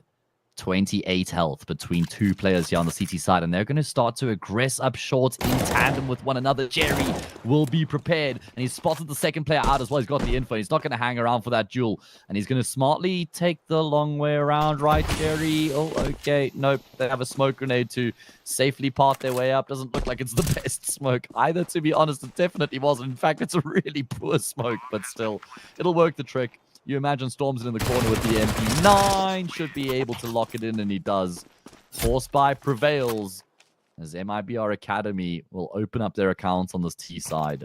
Yeah, I mean, just about goes their way. I mean, you can quite easily see a world where those 3 low HP CTs manage to all survive the round and take down what MIBR Academy has, but smartly sort of double back, catch out Dotty, and then it applies so much pressure towards Isurus. Are these T's just going to push out towards the bomb site? And if that happens, chances are the round goes with them. So try to advance through short. Very patient stuff from MIBR Academy. able to find another pick, and even though HP favors the M4 and that sort of gunfight onto the final player, still didn't actually choose to take it. No, we're going to head towards the bomb site. I try to play the numbers. It does pay off for the T's. Just about. Force buy back. Looking pretty similar to be fair to what MIBR's was. Is an extra scout in play. And if the T's slow this one down, this way you can have the scouts really starting just to sort of get a few tags in before any execute even comes through. Flashbang being sent though. There's the scout, no tag needed when you can secure the full-blown kill. Deco goes for one more, but Storm's in this time, ready with the AK. Smokes have landed down, Hez closer, Ataraxia and his scout will fall. Still got the deagle of Hez on the bomb site to deal with. And him and Dosky combined to find X. The CTs are all nearby, but Flash is a little isolated on the bomb site alone. Might not matter, the shots Nice, connect. well done. And is all on RZK with the scout now. Onto the side Impossible. one. Storms in, eventually connects that headshot. Gets a little closer, but it doesn't really matter considering it's not going to force Isurus into another investment. But it's equally, this should be the eco for, or anti-eco for MIBR Academy, where they can start to build a little bit more money. So an 8-8 could be seen very quickly here, and that strong lead that Isurus found themselves in, very quickly going to be tied up. Yeah, I mean, it's the double kill there from Flash that really hammers the round home. I mean, it was still kind of contentious up until that point, but once he's able to just fire out and get both those kills, it's round over for sure. And now the game starts to get a little bit interesting, doesn't it? It's almost like we reversed the roles from what we had on the previous map. It's very similar in terms of the way that the game is playing out. Oh, Stormzen. Okay, Charlie, how many does Stormzen get here? Give me a number, 1 to 5. Oh, he's so whoopty on the first, man. That's insane. I mean, thankfully for them, he's only given up a Tech 9, so it should be fine. And there's Jerry. But, oh boy, that Tech 9's now gotten 2 kills. This is a way more costly round for MIBR Academy than it ever should have realistically been. I mean, you think about how there was no investment for Isurus at all, 5 USPs, and they've managed 3 kills. I said to you, this should be around when MIBR Academy can start to make a bit more money. Yeah. Not quite. Not when moments like that happen. But at the end of the day, scoreline is still 8 apiece as we're approaching this sort of final third of the map. Got the AWP out of 4X, Ataraxia, one of his own. Unfortunately, even with a few kills there from the CTs, MIBR won't have any actual issues in this round. A proper gauge now of what Isurus will look like on their CT side. Proper investment they've got out. X will get a chance to fire off that AWP shot, but won't connect onto Deco. And that is confirmation what Isurus probably could have already pieced together, that there is the AWP in play.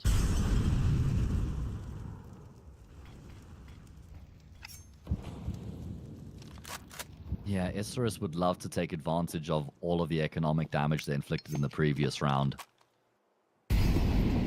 Goal line tied up, pressure on. MIBR Academy, well, I'd basically written them off here on dust, especially with them having been down 8-5 at one point. But they've been able to claw their way back into the conversation.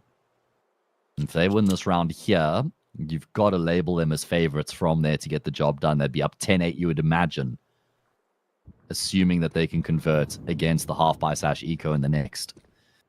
But that does rely or require them to win round 17, which is certainly not a given. As you say, Ataraxia has his AWP. X has his too, and he's been extremely quiet here on dust. And now heads with one quick trade from Flash. As long as it has been taken by force, but with only 20 seconds remaining, we're going to need to see a move pretty damn quickly. And when this bomb site still has 2 players on it, they mow them down and handle it easier. Deco and RZK up against 4. Take 1 point of damage between them both. Easy, easy stuff. Yeah, that's a very convincing round coming through from Isurus, honestly. multiple players surviving, and now it's MIBR Academy who are going to pay the price for how many players they lost in the previous. And they've made a couple like questionable economic decisions on this map already, and this is another one for them, for me, from them, because I don't know. Yeah, I don't know if this is the best way to go about it. This is a very risky decision being made by MIBR Academy right now.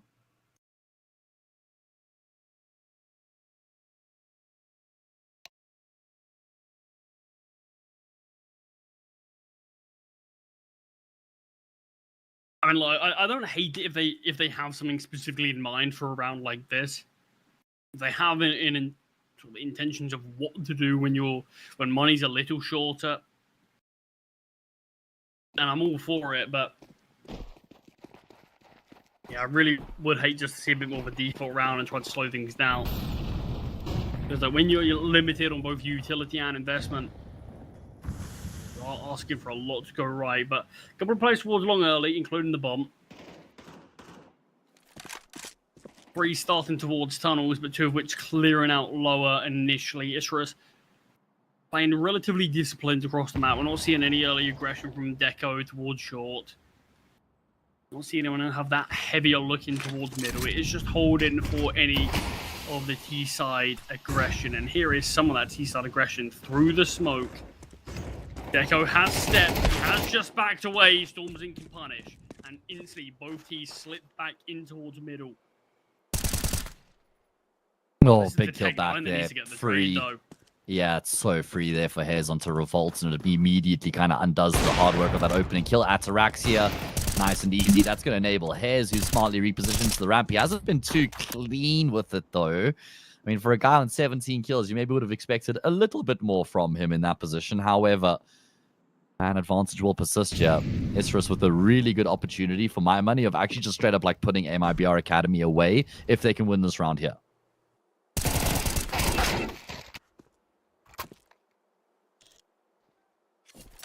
One for one there. Both teams are still very split. You've got Ataraxia. If he's found cleanly, that's the opener. Much easier said than done, but Flash will find smoke to be dropped across to allow this bomb to breach this A bomb site. They just can't be punched in the 2-on-2. Already, RZK looking to elevate up. The jump would have been heard there. Swing to be seen, but looks like Flash gets his angle slightly wrong. KZ on the AWP. There is no utility here for the CTs. This is the chance that you want if you're OKZ. Missed shot on the first. Oh, smoke has been salvaged there. Another missed shot from the AWP onto the sidearm. Eventually will put pen to paper and find that kill, but the round's already done beforehand. Isurus up to double digits. I mean, looked really decent in the 2v2. But I was a little surprised that, I mean, although Flash would have heard the jump, you can see how he swings. Sort of swings wide, sort of ready for a player there. I just think he sort of anticipated maybe the reposition from that jump up might be slightly different because his crosshair placement, you can see him from the opponent's POV, him having to try to sort of readjust and flick back.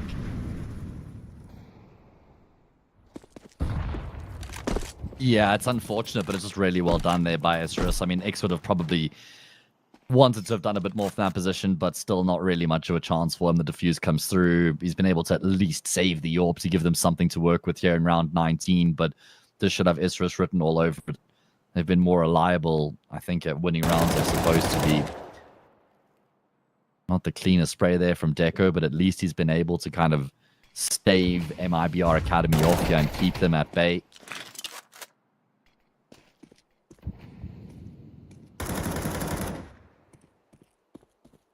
Shouldn't really be any major threat. I mean, there's only a single flash in the way of utility. We're all grouped up. Makes sense for MIBR Academy. Just maybe like try and employ the death ball approach more than anything else.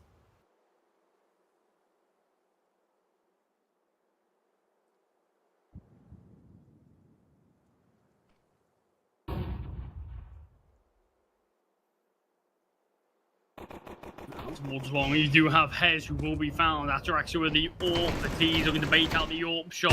Ataraxia finally pulls the trigger. Still, nice hops there actually to get away, but into the waiting arms of Flash. Bomb dropped across. Iggs finds with the AWP, and okay, this is the round that MIBR Academy find. Shocking. Honestly, just shocking. I mean, it's so rough for Ataraxia, who's thinking, oh, I've done it, I've gotten around the corner, I've survived, and then only to strafe back into a player who's pushed up short, and at that point, he just gets crushed between a rock and a hard place. And MIBR Academy, I mean, this is a hell of a lifeline for them, isn't it? Winning a round of this nature here to draw back within one. I mean, I think that Isurus are going to kind of be in, like, financial ruin as well. I don't think that they're going to be able to afford much coming into this round, so...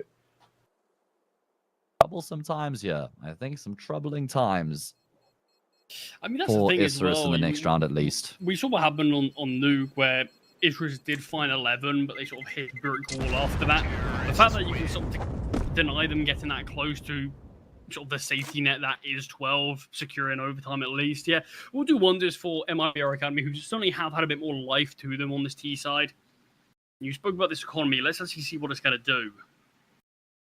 I mean, this is a weird spot where Hez and Ataraxia can't really buy the next, nor can Dotty. To be fair, I mean, Deco's investment would be rough as well. I mean, this is a tack pause that we had seen come through. I mean, what do you do in this situation here where if you go for the eco, the next round's not going to be great? Yeah. I mean...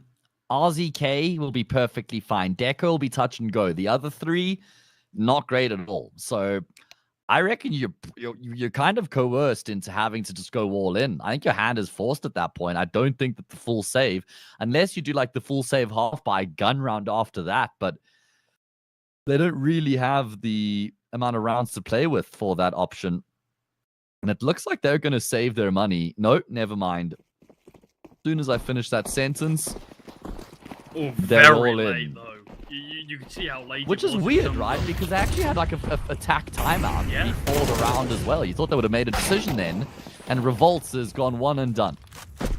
I mean, fortunately, at least Hez can get a kill back, but obviously, with Revolt going down, that's an M4. That's a key piece to the puzzle here for the CTs eliminated.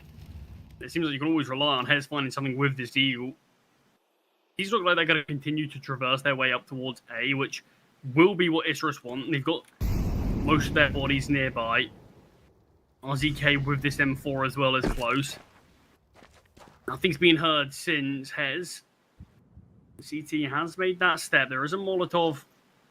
That looked like Stormton was going to send it out. Eventually, Molly's land. Ataraxia going to be feeling this pressure now. Hez, one missed shot could cost him. Ataraxia sitting in the smoke as RZK. Again, similar to Revolt, just a 1-for-1. Ataraxia, out he goes. But too many targets. He can't quite decide which one to go for. And it's almost worst case scenario for the CTs. Yeah. They went for the forced buy. They lose the round. It's 10 apiece. They have to take their hit here, and MIBR Academy can be the ones to reclaim the lead that has been a long time since they've been on top 4. And this is all predicated off of Isurus losing to that eco. I mean, sure, there was a saved AWP, but outside of that, it was an eco round. Yeah, a couple of. And now they're paying the price. Yeah, exactly. So, pretty concerning for Isurus. Ataraxia's already been tagged on the cross. If MIBR Academy can win this 2-0, mark me impressed at that point. Do you remember on Facebook, I see they had the like marked save from this environmental thing or from that situation. Mark me impressed if MIBR Academy win this 1-2-0, man. I mean, I think a lot of people will be in that similar camp. I mean, I certainly know I will be. And that's the thing, we're almost building up Group A to sort of be this brawl between LP and Isurus, sort of two old rivals, it seems. Isurus, the side that's always seemed to fall short against LP. Might not even be the case. If this continues for MIBR Academy, yeah, they instantly apply that pressure to a side that should be one of the favourites to advance through these groups. It shows there's no certainty. There's never a moment where you can sort of take your foot off the gas. Still, we did see Isurus in the exact same spot on Nuke, where they were the side leading, and still, They could not find 12. Is this the same story for MIBR Academy? Fast hit towards B, kill his team, but Dotty's double. Great flash. Can be a 3-on-3. Is there a defuse kit in play? Not currently on any of these CTs. This is a big moment. Huge gunfight Big between these two. Oh, just a tag. Wow. Criminal. Okay, well, and X is low. Hez has been thrust through the smoke. Doesn't realize that X is tucked in behind the cinder blocks, but he's now susceptible to the spam through the smoke. Jerry, he has got to win this duel. He's not able to. This is impossible for X down on only 11 health. And they're going to be able to make their way through the window. It's impossible, right? Right, guys? There's no way he's able to win this. He brings Deco down as low as 30, but Deco will eventually finish off what should have been a much easier round, as again, we will require all 24. I mean, what a gunfight that would have been in tunnels. Just the tag coming through. Ataraxia surviving with as little health as you really can. If he goes down, you couldn't really blame Isurus if they go for a save. You're locked out of the bomb site. You have no defuse kit. You're disadvantaged. I mean, maybe they would have committed to it anyway, but you saw how close it ended up coming in the end. I think with a third player there. I mean, that would have made all the difference. Like you said, we go the distance.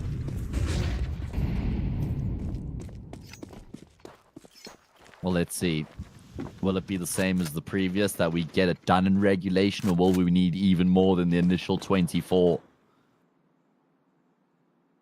MIBR Academy was so close. I mean, if not for that tag, instead if it was a frag, that could have been a big difference maker. Would have been Flash was still alive, and he could have contributed in the 3v2 that would have ensued afterwards. Big duel breaking out. Oh my.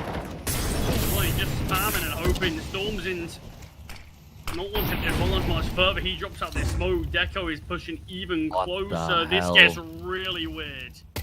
What is even going on right now, mate? RZK's gone down. Stormzin. Oh my god, he's trying to mask the drop down. X is on 1 health. This round is just all over the place. Bomb goes back through T-spawn. MIBR Academy have got to keep their heads here and figure out what their best course of action is. Oh my god, it's only Dotty left. There's no way. At range, tapping, Flash will come away with the frag, and MIBR Academy have got 1 shot here in regulation to win the series 2-0, and notably, Isurus have got no money. I mean, that's the worst possible fact for it. MIBR Academy, they could have lost that round, and they still have money to invest. Same could not be said for Isurus. The fact that no saves able to come through, it looks so rough from Dotty's POV, I think it was. The fact that he spots player in mid, low HP storms in. He feels like he's guaranteed to find that kill. In the meantime, both his A players have died. He's now in sort of no man's land where he can't back away to look to save this M4. And it's sort of as bad as it gets for Isurus on their map selection. They fought so valiantly to give themselves a chance on Nuke, but they weren't quite able to take it. Here on Dust 2, it felt like this should have been their map. They led by quite the margin. And a second round forced by victory for Isurus. They finally lose a couple of rounds to win an eco victory, or a half fight at best. And since then, they've barely looked back. Best chance that they'll have for them is up against these weaker weapons. There's no defuse kit, notably. Feels like use your range, use your superior firepower. Look at Hez. Big moment here. Oh, he's double scoped. He's under so much. He's in so much trouble. Hez, how has he gotten 2 kills from that position? That's criminal. X Dancer half storms in as well. Oh, Charlie, maybe written in the stars that this one will supersede the amount of rounds we needed on Nuke. 40 seconds on the clock. They have no option but to go all in on the safe bomb site. And that's exactly what Isurus are prepared for. I mean, if anyone was getting a double, it would be Hez, and of course it'd be with this Desert Eagle as well. Creeping closer. There's no utility to break open this smoke for Isurus. Boost up.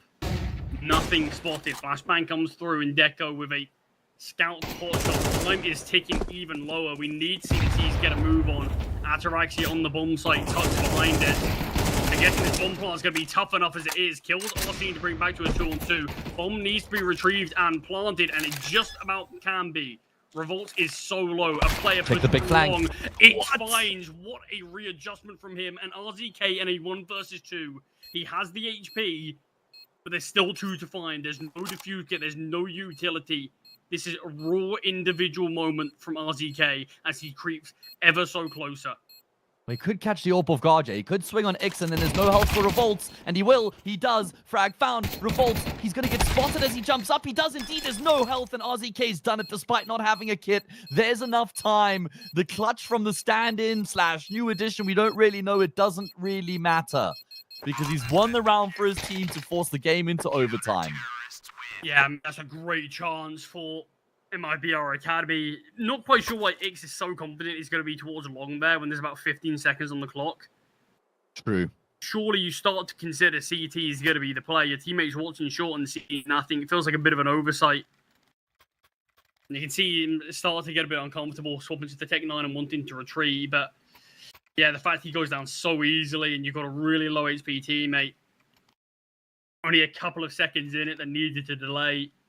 And MIBR win that round, win the game, and put Isurus into a really awkward spot in Group A. Still, more rounds to decide it. Journey is far from over.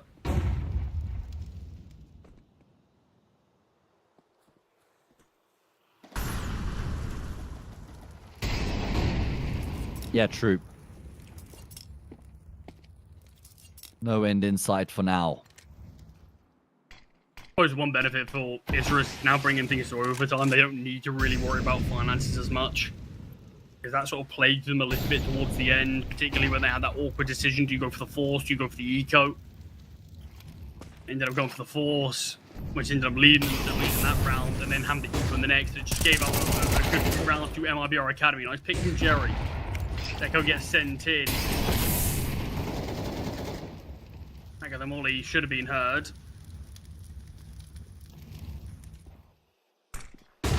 Yeah, it's quite aggressive from Deco to try and force that opening kill, and it seems like they're almost going to double down. It's the boost up here. In the meantime, though, MIBR Academy pathing their way through middle. RZK's all by himself, hugging the wall. He's good for a dink, but that's about it.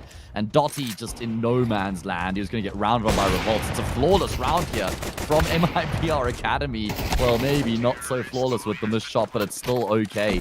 So they'll get themselves to 13. Unfortunately for them, not when it matters the most, but they have managed to lead. I mean, that's the thing.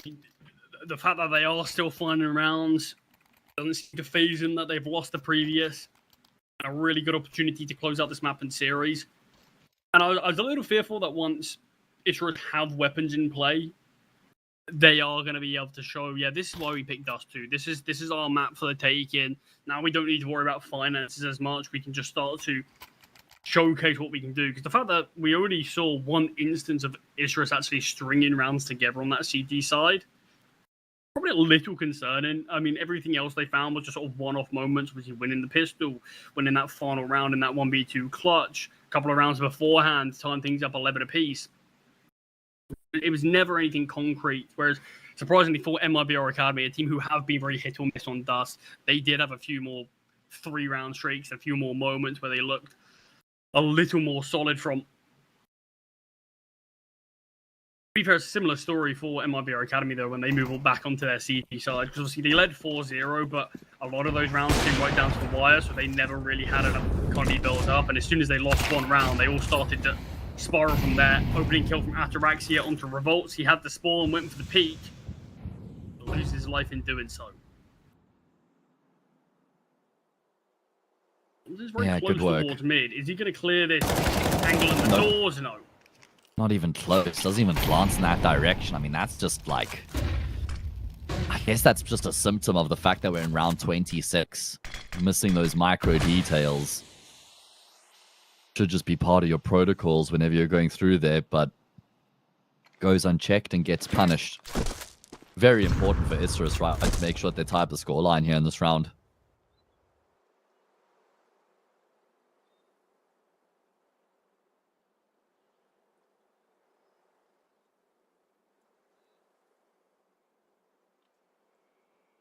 Is on the angle towards long.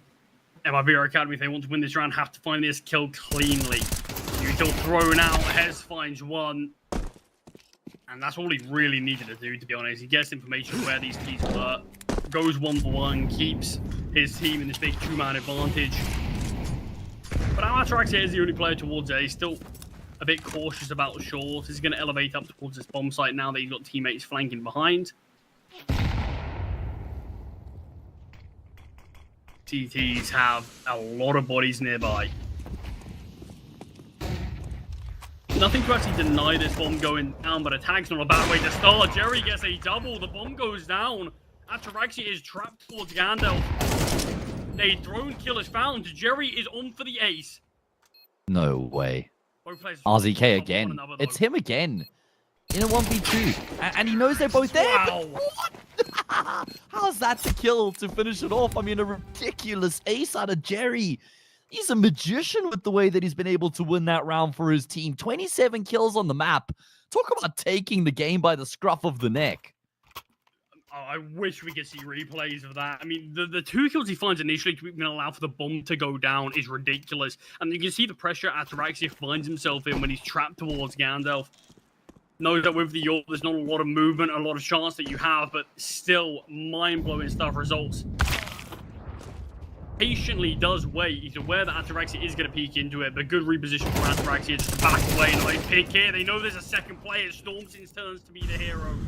Double kill found and a man advantage after losing the first pick. I mean, I was still shocked that it is a 5-on-3 in the last. It is a 4-on-2, and Jerry, when needed most, comes alive.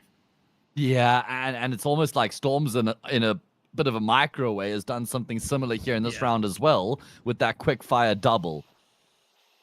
Great awareness though. Just supposed to play towards short and everybody instantly knows what's up. I find this kill is going to be close by. MTB bomb site full of taken right now. It's just MIBR Academy. Are you confident enough to actually push in? Ataraxia is holding the cross, but a simple smoke could nullify him.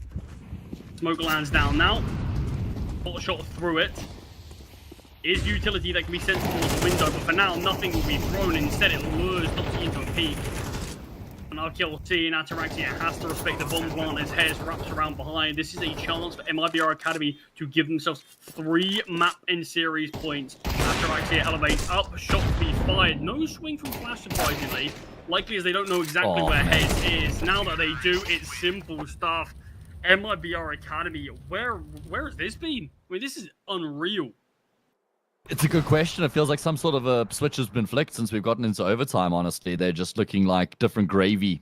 Jerry, what a map. I mean, this guy's now on my radar with the way that he's been playing, in particular with that ace and the headshot where it felt like he should have died with that last kill, and RZK could have won another 1v2 for his team, but that goes away from him, and that means MIBR Academy have now got 3 chances to finish off the job here and win the series 2-0 and progress forward here in the group stage of the Thunderpick World Championship South America Series 1.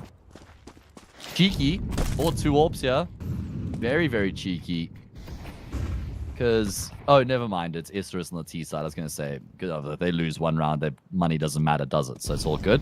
Thought it was MIBR Academy. Forgot we swapped halves. There was a Revolt picking this up more and more. He actually ended up having a second AWP out a couple of times on the T side. We saw him go for that long peak where he lost his life early. But yeah, seemingly he's wanting to pick up this AWP here or there. Don't think we've seen any huge moments from him with it just yet, but it can allow you to be a bit more, perhaps, of that sort of solid rock towards B, a position like that. To hold the lines deeper towards mid as well if you're required to. No early contact made as we approach this 1 minute mark. Will be sent, might land on towards RZK. That's his deco. He's actually eating both of those nades. 28 HP on him. Look in towards mid for Isurus. There's 2 players nearby. Hez is going to push this smoke. Jerry spots. Only just gets the trade. RZK next up to the chopping block. Oh, he's unplayable. Again, cannot be stopped. He's revolts with this second AWP. Already with 1 shot. Tries to bait one from Ataraxia. He knows that the player is pushing deeper. Revolts can't get this time and finally spots. How is he alive? Masterclass in delaying.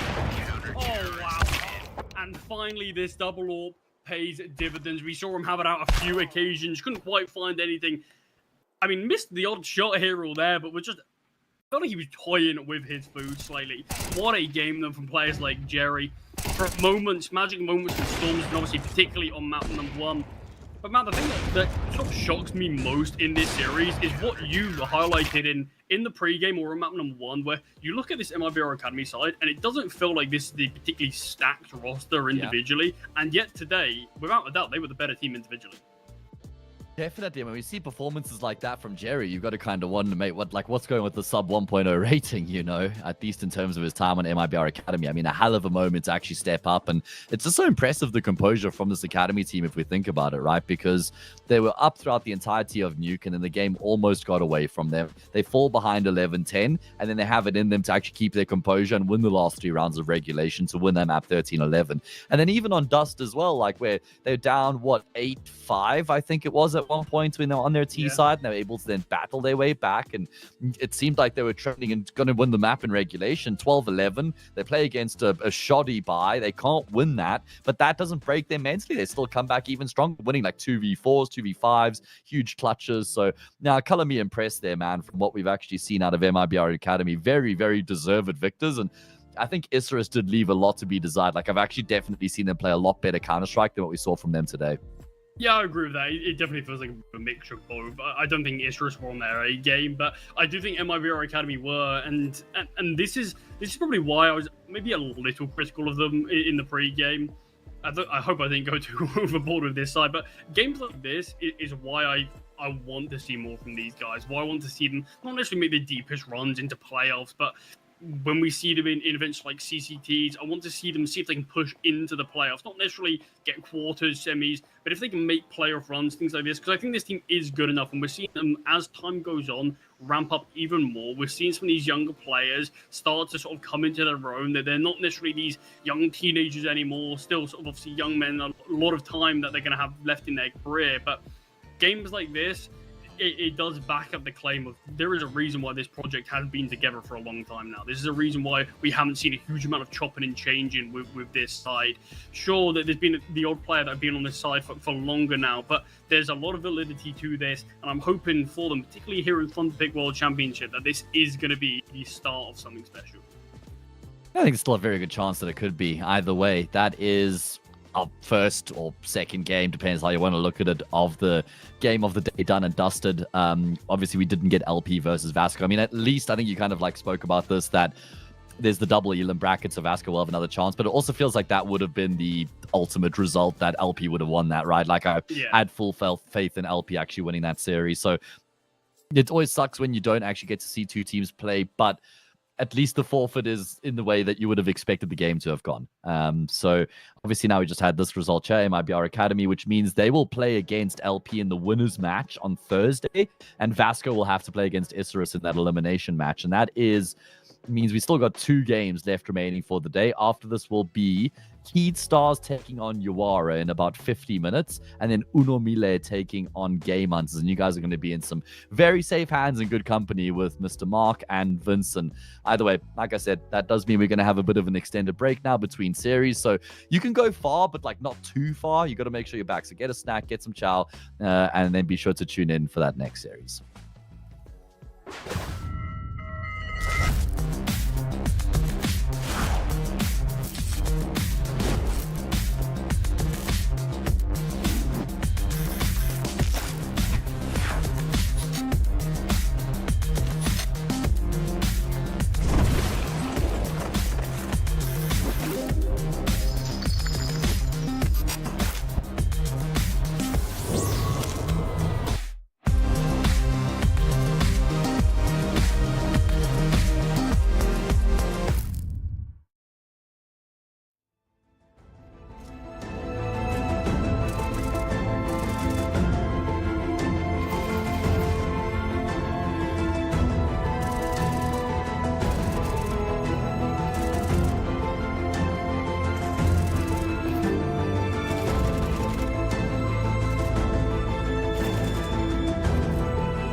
tossing us back into a new region. We've been spending the last couple of weeks over in Europe. If that's physical, that's for Vincent. Spiritually for me, covering over in CCT. We are back and happy to be in South America. I'm very happy to see your face, first of all, Vincent. Welcome back from vacation, sir. Thank you, my friend. It's good to see you as well. I'm excited to be back. As much as I had a fantastic time, and as much as I was excited to see a fantastic looking major. It was a whole lot of fun. I'm glad to jump back into the weeds to talk about some good old South American Counter-Strike as we jump into the first series here in Thunderpick South America. It should be fun.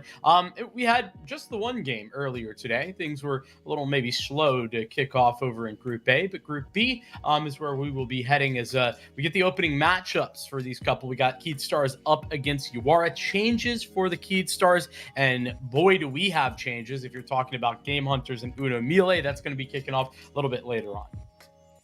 Yeah, 100%. I think this is going to be really good to like catch up with a lot of these teams, catch up with, LP's new logo. We got him. That's lovely. This is going to be crazy. This is going to be sad maybe to see this, Keyd Stars squad without our boy Cuts Moretz. But obviously there's been some changes, and I'm not even sure where we're going in terms of the captain of that roster specifically. I know where we're going here on the broadcast. We're hopping into Group B, where I think we're setting into I think a lot of the more exciting storylines. MILLE is obviously completely reorganized after LTZ been lifted to Fluxo. This is going to be very interesting in here, and I was even more concerned about what 5 GameHunters we're going to be having in. So this is going to be one hell of a day, Vincent. Yeah, dude, that's a whole different kettle of fish, to be honest with you, because I don't know who is going to be playing for GameHunters. I don't know how settled that is. What I do know, though, is that this is the new look at what Keyd Stars are. It's very odd to see, Cuts Moretz gone. It's honestly a pretty rare thing, I feel like, for an organization to move away from a long-term in-game leader. That typically doesn't happen. And I think it's maybe a little bit more complex, but what I do know is that CK Zhao, a guy that I believe in, I know that he's not going to be slotting in as the in-game leader like you were alluding to. I don't necessarily know who that is. There was some speculation that I saw that it might be Zareba, but that is wild speculation, and I have no sourcing at all.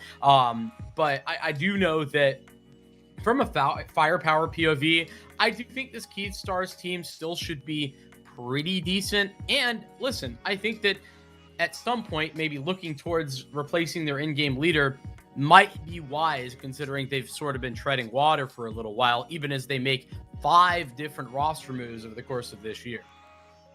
Yeah, I think it's been very long to keep track. I think this latest definitely sets in a bit of a new era, if we want to throw that word around, losing Cuts Moretz and seeing to all those kind of players they were cycling out. I really am dying to know who is calling this roster. Maybe it's a lash up in-game leader situation. That wouldn't be too much of a stranger for the region, but we get a little more regular when we look at Yawara. Obviously, Zhao been leading this thing. It's been a very solid core that we've had here, and then even includes where EDV has hopped on this roster, including, Demo. He was a guy that got some interesting experience over for Pain. He subbed in for them in a couple tier 1 tournaments, so that was an interesting stint, but hasn't done too extremely well after that, besides this call to Yawara. Rekt is also a player that's been around. We saw him for a couple of those reps weirdly on that Pain Academy, toss around who's going to be playing for this team. He was mainly on Audic Academy though, and Prison Breakers before that. EDV is a guy that we both, I think, highly rate on the highly rate in air quotes there. We've been impressed with this young man so far, and we hope to see more consistent play. Yawara just hasn't been able to get a good opper yet. Well, that's kind of the opposite. I feel like of their problem. They keep getting good offers and they keep getting stolen. But, the point about EDV, I think it's tentative, right? We saw flashes of what we think could be good, but it's got to be something that he can put together outside of just a one-off performance, because at this level, I expect you to be able to have a good game here or there. We can jump into a veto though, where for Keyd Stars, it's not really a surprise to see them head towards Ancient. Man, Yawara want this Ancient to be a good map for them, but unfortunately the results are just really lackluster. And on the upside, even though those results are bad, at least they they do play it somewhat comfortable there. Into an Anubis pick for Yawara. This has become, again, not quite a home map, but man, they have been willing to play this for quite a while. Not a ton of teams opting in for that. Keystars doing the same, and we're going to get a Mirage Decider. That's, I think, a surprise to me that Yawara didn't pick into Mirage, because that's been a go-to for them pretty consistent. Yeah, I think where, especially that role recently, where I think you're picking up a pretty interesting beginning of the series. It's going to be very challenging. I feel like for, where you've stepped onto this Anubis, I think I would be more comfortable with, reaching onto that Mirage in theory. But again, right, it's been like about a month since we've seen both of these teams. Got to assume they've been putting in that work, working onto an Anubis, that becomes more and more popular. I know you were seeing that a lot over the weekend at the major, being picked into by, a couple of different rosters, and obviously Overpass on the way out. As I know we were discussing that like in a lot of our casts before, but that was maybe a bit of an obvious one, like seeing that, but it's definitely sad. I know people are happy about this cash iteration, but we're going to be obviously talking about that for a while. I think that's going to be interesting. And I do want to comment on, it was funny, we saw some like wrong pictures there for Isurus, but dude, they rolled in with a RZK today into their game instead of BK1. BK1 looked like he was registered for GameHunters. I might be misspeaking upon that. I'm really interested to see how that rolls out. Yeah, same here. We're gonna jump into it. Oh, I didn't know we had a stinger. Yeah, I'm interested to see kind of how that goes. I think that for BK1, we've got a chance to kind of get another peek after. Listen, I don't think he played bad on Isurus, truth be told. It was, I think, an overall bigger issue of firepower, and he wasn't necessarily a part of the solution, but certainly not the biggest problem. So, nonetheless, we'll jump into the action. Keystars and Yawara. It's time to see what this T side looks like now under new leadership. Who that leadership is, yet to be determined. Punch this thing out. We'll see what the punch is like. Throwing the first one into the B site. Zayday setting the tone. That's nothing new, but it's been about a month since I said these teams have played officials, so breaking a little bit of that rust off. Matios is going to get this bomb down, and immediately EDV is going to see to an interesting smoke. Look at how deep this is inside a cave. Zayday and CK Zhao are going to be able to pull out a ridiculous fade in the smoke here. Wreck around. Can he get a second here with the dualies? That is ridiculous. Last year, I think we'll come and get this trade. It's a 3v1 for Demo now, and this is going to be pretty improbable. I'd say impossible, as he gets leveled out by Matios. An explosive Keystars attacking onto the B bomb site and sweeping aside just about anyone and everyone in their way. Easy enough. These entries, fantastic. That A, and then as the smoke fades, it is as good as Rect can manage, but unfortunately not good enough. Yawara, certainly the team that I need to have high expectations of on the CT side. They kind of struggle in general on this map. Like, to say it's just about their T side is incorrect, but man, does their T side suck. And so if they're gonna have any chance in this Ancient, it's got to be something pretty decent here. I'm not even asking for like a 8-4 or anything. I'm just saying something reasonable. Everybody plays Ancient. How are you gonna have that slow of a roll on it, Yawara? We're gonna be a bit of a brutal breakdown for him here on the CT side, but it's gonna be a challenge the way you described it as well. Flash flying around that corner. He'll get one on that SMGs. That's sort of a common courtesy here. Zhao running through that smoke and won't last a long time. 5 alive there for Keystars, and a click into this Ancient that is complete for the first 2 rounds. Everybody plays Ancient. I'm pretty sure, I'm like trying to remember. I don't think that there was a single Ancient played in the major playoffs, right? Well, I wouldn't know. I was casting Series 4. Okay, my bad. I'm going to say, yeah, I'm just not kidding. A single Ancient, I don't believe. There were some great rewatches there. Arguably, that's like a better experience. I can pause it, not worry about like the stream catching up, join at my own pace. Arguably, dude, Hayes was cheesing during the grand final. He couldn't even help it. He was dying at the Nico win. I'm sure as many of the crowd was in Cologne. That must have been a sight, man. That must have been a sight. Fully behind the Nico Kerrigan storyline, which, I can understand. as a Kerrigan fan myself. It was sad to see Robo lose the grand final of, obviously, Series 4 while Kiyosuke was winning a major. Team Spirit Academy is still in grand finals, right? We're loving that. Saying hey on to EDV. I don't know that Demo's necessarily going to be too worried about getting pressured, but Telly D certainly should be. We're going to go through this smoke, and Telly D's tucked in. Very awkward. Oh, man. No way! Gonna get that stab in the back. It's so hard to get a double off that, but that's why Zhao, he's gonna swing. Had to take it there. It's a damn group stage match. You're not gonna be feeling that pressure. Zhao with an interesting rotating decision to make, because this bomb ain't exactly down yet.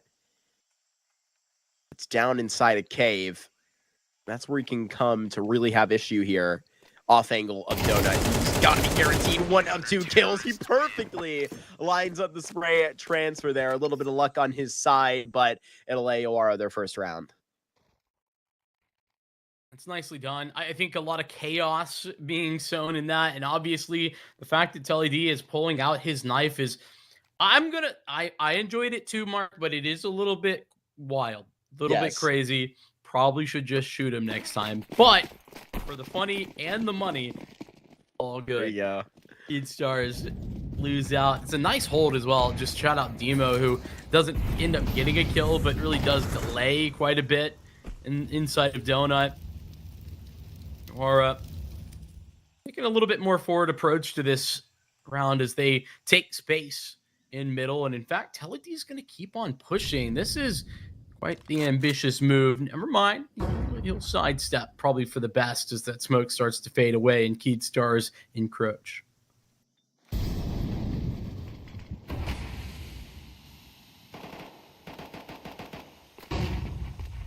Don't tell me that CK is going to walk right through this. I mean, Wrecked, he's trying to stare at the smoke, and there's really not a lot that you can manage from that. Demo, he's going to be posting this kill. Wrecked walks through the smoke, and his position will pay off.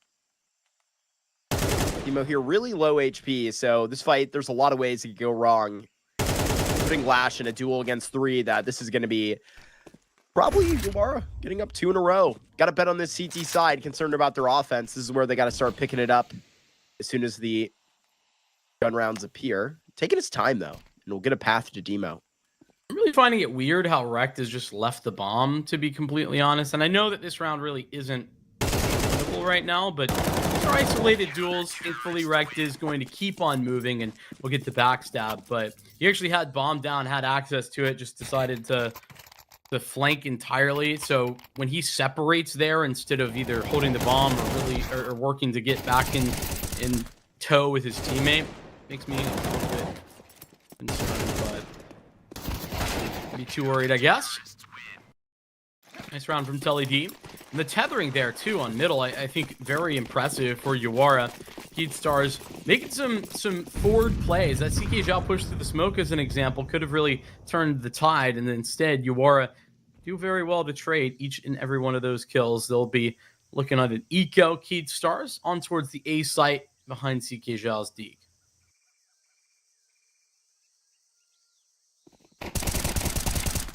One at a time. Walking around, Team Demo, maybe a couple of eco kills, a triple. Those feel the heat. Not too much more to the rest of Yawara as they take the lead here at the beginning of this Ancient. Good stuff. I mean, I was just talking about, concerns for the T side and whatnot, and what the CT side needs to look like. Immediately figuring things out after losing a pistol, that's a phenomenal step in the right direction. That eco, no real problems there either. EDV's AWP, as we were discussing, certainly a talking point. He's going to be heading out towards B. Have some problems. Zeta eating tons of damage. Kelly just going to swoop in, opening kill on his Zeta in the corner there. Might as well be free. But these type of shots are going to be shooting fish in a barrel for an opera like that. EDV took a lot of damage there in that first end around. Gotten quite far. Keed Stars are kind of pushing it now. Even in that 3 versus 5, you might as well. Reckon to take some liberties around this corner, but it's a Molotov that will, in essence, be defensive. Got to be able to argue for this. And Zareba, help from Lash to connect that kill. He was a dead man. Still this bomb yet to go down. All of a sudden, 3v3 before that plant appears. I don't really understand why Yawara are pushing so aggressively whilst they have this flank coming down. That flank will start to formulate now, but arguably a little bit late. Fortunately, EDV survives. Adios around that corner. That's a tough fight for TWC, but he wins it. 18 HP. Zoreba just got to stand confidently. Last year, he'll confirm a big kill, right? Doesn't matter that he's low HP. They know that that's one of the big fish. Just seen EDV flash through. What a ridiculous shot by Lash. So fast. And now he's just got to fly it back on the ramp, stand in the fire, and win it 1 versus 2. Lash looks pretty while doing it. I mean, effectively a 1v3, if we're being honest with you. The Lash is absolutely stunning. 11th kill already on this T side as he just seals up the quad in the clutch. And yes, for Keydstars, when you're talking about win conditions, Lash is a big one. Love to see him flexing his muscles after he sat in contract jail for so long with Elevate. Very much was painful to watch, and I love that he's now getting to show off what he can do. This time it's on the rifle. But Yawara's economy in a pretty tough spot, though they're going to keep on pushing. No problems there in middle as Zede gets sidelined once again. It has been a frustrating occurrence. Rex, nice adjustment up, back to CK Zhao. Aggressively, Yawara trying to fight the bit of defense. Wrecked here. Kick off for another flash and still really hold his position, yet one comes his way. Matios fully blinds, does find a big kill. He's going to continue to walk on this with Bomb Holder and really going to press the issue. Lash, how insane is that? Gets the go and take down Zhao, confirms the kill with the nade off of the spam. LED might just surprise here on a big timing. Going to drop the bomb. Problem here for Lash. He's been here before. Why not do it in a row? Ruined. Yawara this time get their own clutch.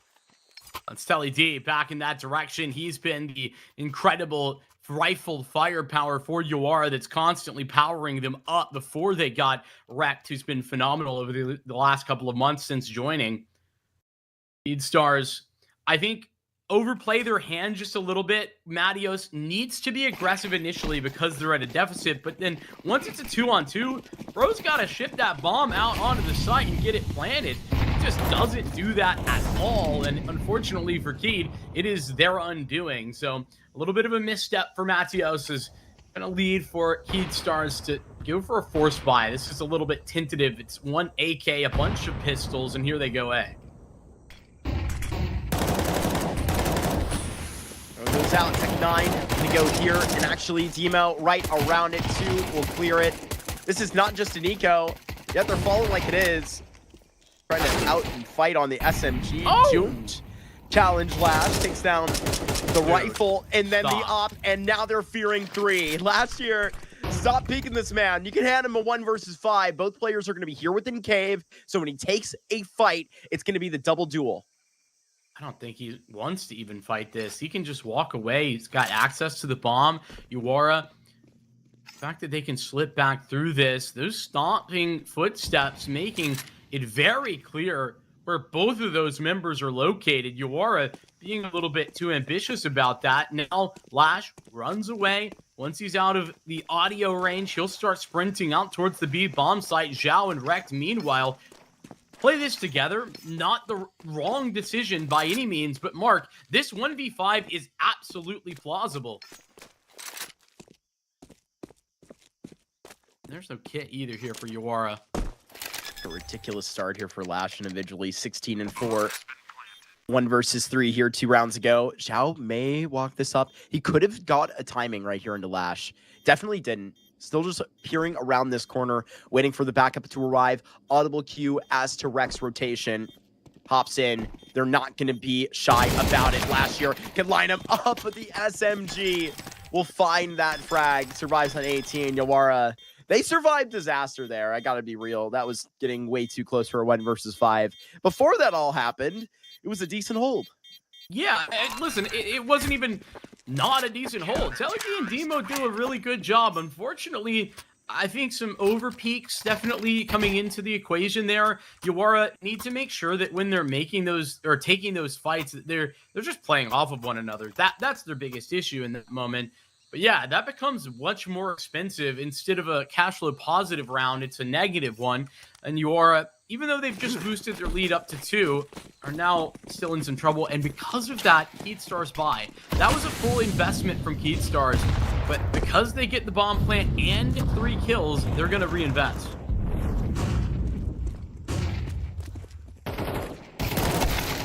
Pops with the ladder. LED getting caught by Lash, who also would be on the boost. Big start to the round. 2 opening kills. Insane that Matios gets another one there on the fadeaway. I just feel like that should not have been possible. Poor TWC, his back turned, really wasn't looking for it. So double up on the losses early into the round. Another one for Lash as he's been unstoppable. Bomb access to the plant. Nade's not going to do much. And should be told, Stars I think should be saving now. There they go. Oh my gosh. That's right. Kind of just tells you should have got out of there earlier. As soon as it's a 3v5 post plan on B, I feel like it's see you later moment. Money's not that great here for Yawara.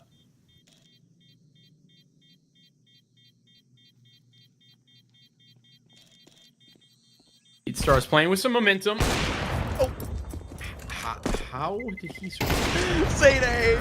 Dude. What, did he run out of ammo there? EDB doing a little hop around the corner? Come on! No! He goes down, not saved by the barrel. By the bell, excuse me. Roll him out in a barrel, maybe. There it is, a 4th there for Stars. Not even the AWP getting out. Yeah, that's quite unfortunate. I think that EDB probably should have died like 3 times prior to that, though, so it's not too big a deal.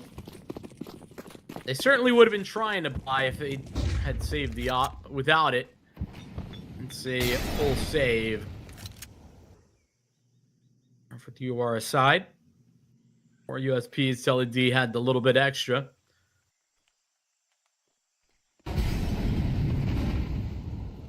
A lot of mid control attempts for Yawara. They take mid basically every round on the CT side. Stars in the meantime are barely interested. Occasionally been there, and when they have, it's just been ZA mostly solo. But as we approach the back end of this half, interested in seeing if Stars make any sort of adjustment in that direction. Come on, hit the transfer. All right. Dude, TK Zhao, man, it's fun watching him work. It is. And like you were saying earlier, I mean, was stuck inside of that contract jail for a while, and then obviously, like, hopped to a couple of those free agent rosters. This is, in terms of, like, how serious those rosters were, not taking anything away from how Full Hall Almirella and where Fake Biru were at times, but obviously this is different. It's another kind of level that you can put onto this Stars signed roster. We're still putting out a lot of questions here about, you know, who's calling, but who's caring? Currently looking okay. I'm not gonna lie. Yeah, I mean they're posting up. This is 5 rounds on the T sign. Maybe it is a rating. Start here. 1 in 6. Yeah, I mean, what is it? The Hooksy line? Yeah, that's it's not very nice, but true. Not very nice, but true. Listen, but if my boy Kerrigan can post the lowest rating of any major ever and win, then what does it matter? I agree. Granted, he has some better pieces, arguably. He does. Definitely does. I would wager he's certainly going to have like 2 top 10 players at minimum. What now? You do if you're Falcons. What now? You keep winning, obviously. Keep winning. Silly goose. What will Vitality do? Try to come back and keep winning. Yeah, basically. Plan for everybody. Good plan. Okay. Kelly finds a little bit of a gap in the smoke there. We'll send CK Zhao out at the start of the round. This is one that I think Yawara particularly needs to have a grip on just because of the money. Why's Rick got to push that? No need to be taking that fight. You've already got the man advantage. TLD handed it to you for free, and he's just continued to push.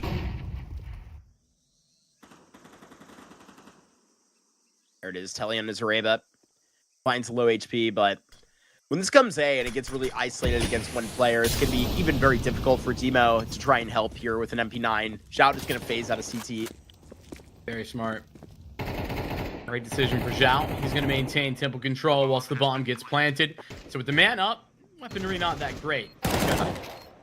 free kill practically onto Zayde. Matios and Lash. Still just intimidation in the server when Lash is on your screen, but damn, don't forget about Mr. Matios. Putting up 2 kills there, and you may completely turn him around and triple through the back of Halls, and there it is. Keyed Stars are gonna leave Yawara fuming. Another man disadvantage that they convert. I just don't really know what to say. I mean, this is so rough. Yawara basically like handing advantages away all half long. This is the move that makes no sense. If Zhao is committing to jumping there, he has a rifle, by the way. Why the hell is he jumping? Just take the fight. Be a man. Like, actually. And then on top of that, you've got to get the trade. If we're gonna be doing that, if we're sacrificing our teammate, oh, please set minimum trade. And poor guy. He got wrecked. Sorry. Nicely.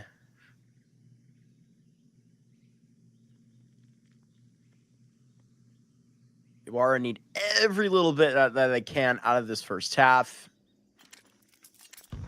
Good pulse on this Ancient as it is. I wouldn't say it's exactly positive to come up losing when we're this concerned about a T side. Flash over the top, and now the next couple of steps come out. Little limp here.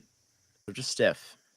B-ramp re-aggression would normally be a little bit concerning, but Keyed Stars don't have the bomb there, so they're doing all right. Lash is going to be surviving.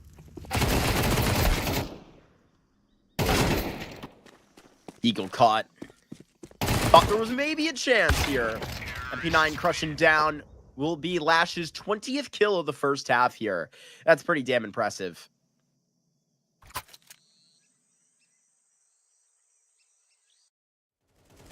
I think that the fact that Lash continues to succeed, this might have been his like second off all half. Like all of his kills were rifle kills as well.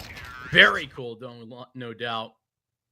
And I think that that's also sort of a painful reality check for Yawara, even as, you know, they don't put together a terrible half, but basically Keyed Stars get powered by one guy.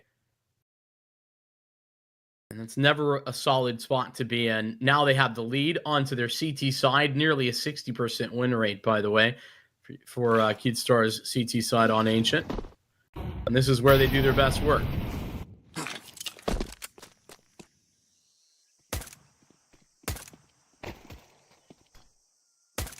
Fake it B. Matios, Lash, gonna go here, and actually Rekt will find one in the site. Rekt will find a second. And maybe it's just this T side that's able to turn man advantages. EDV here gonna be 1 versus 3. Aren't these hoppers supposed to be sharpshooters on the pistols? Gonna push CK Zhao and try and take away that frag. Then was gushed anyway, but now we'll leave EDV in the bush. Those dualies hit hard.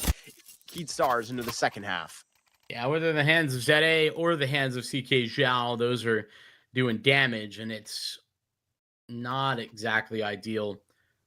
Yawara T-side start that we were just highlighting. Pistol round loss.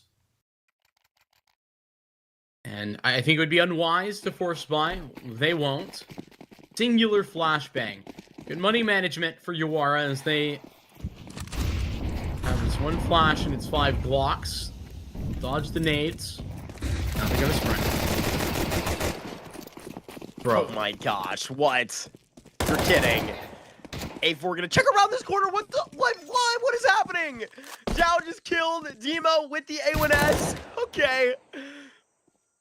Thought the start of this round was a little too unfair. Last standing in CT spawn. Waiting for a free fight. May actually land a tap there on Donut. Bomb will be planted. Oh, they sussed out Zhao. Wait, I thought Zhao was where Rekt was. Hold on. Really losable. EDV, this is yours. Keep both hands on it. Ring around the rosy here in cave. Just gotta go and complete it. EDV and Yawara win a weird one on the pistols. One flash, That's it. That flash catches both of the mid players. It's just bad protocols for Keystars, right? If you're playing mid like that, somebody needs to always be anti. Somebody needs to be looking, and then you need to basically ping pong off of one another. If you're blind, the next takes the contact. And unfortunately for Keystars, they literally were both blind, and so they lost to 4 Glocks running around the corner. Even despite the little team kill there, Demo doesn't get to play. It's plenty enough of a success there for Yawara. And that one's going to hurt if you're Keystars. They'll force buy, but it isn't a pretty looking one. Lots of 5-7s, though. That's the upside. How? What did ZA see? I don't know. That's a part of the mystery, I presume. Zayday going to be kind of wishing in, showing the shoulder again, letting off a spam. Similar scenes at the bottom of B. Well, flip the script there. Keystars kind of now have the not just man advantage, but advantage in positioning. They're down B ramp. They've got full B lane control. They're in A main. And whilst they don't have mid, Yawara don't know that. Downside is that gun has not been recollected, and there's no way to stack the right site without information.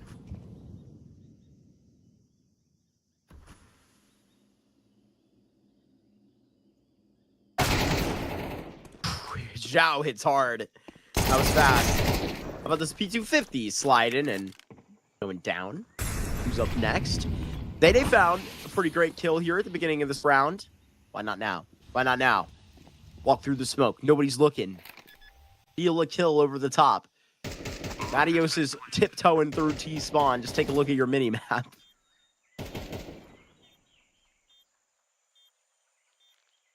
There's that AK found, at least. Matios, the one who collected it. That Glock round, I think just bought Yawara a new lease on life for this map, genuinely.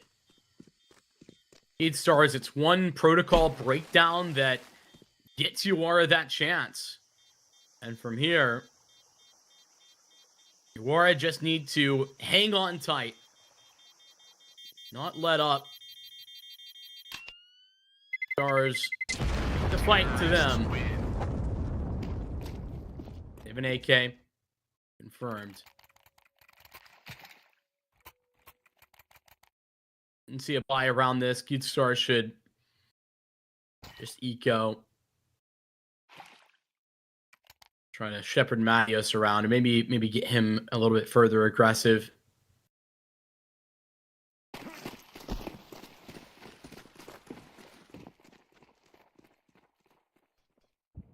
Gotta wonder for Keystars, right? How much time they've actually had. I mean, this when did this CK Zhao move? May 27th. So they've actually had far longer than I thought. Yeah, but the thing is I feel like they weren't playing a lot during that time. That's True. My worry about that. But but you can probably practicing. Like South America just has a bit of a unique player break moment, so I wonder if they were taking some time off. Well, believe it or not, South America the only region that actually respected the player break. Yeah. So W South America. Maybe I'm the weird one. Yeah.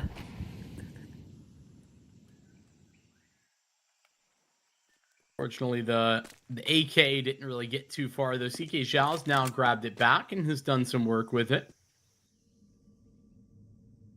Looks to me like Yawara are correctly figuring out which direction to go, though. They've tested the waters. They took mid control. Don't have donut, but of no issue.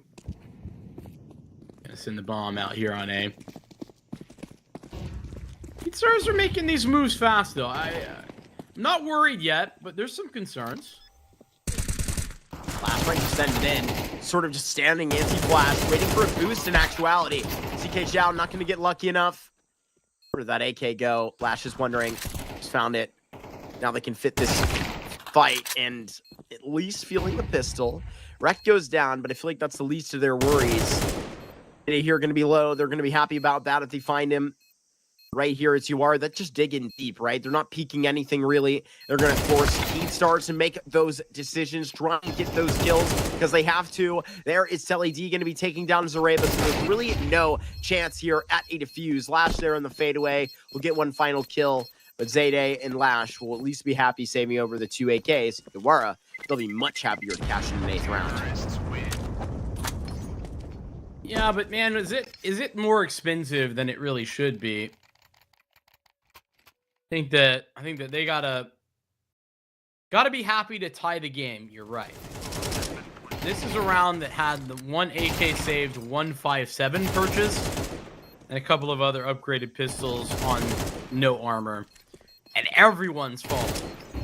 Everybody's gone.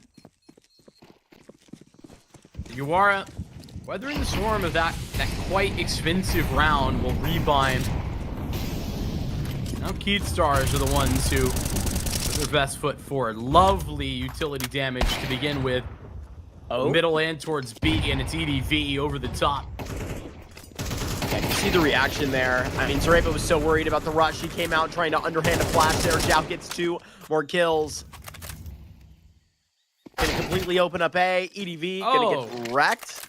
Zareba here could genuinely be a threat. I mean, Wrecked is gonna be here in the smoke, sort of dedicated to the fight, where the bomb is going to be stuck between Zareba and the rest of this round, minute and 10. And it's not just Zareba, Flash as well. Going to lighten him up in that corner with the headshot. But TWC is going huge this round with Yawara to find a 9th. Very impressive from TWC. That round, I mean, just to keep it in perspective, because the bomb was down outside of B, you had a player house and then 3 players, 2 of which were low on shelf or in cave. That could have gone wrong so quickly. There was nobody to apply pressure from ramp side, nobody to go collect the bomb safely. So TWC needed to hit those 2 shots, and boy does he. Keystars can't capitalize on their economic damage from last round, and so they're back to really halvesies.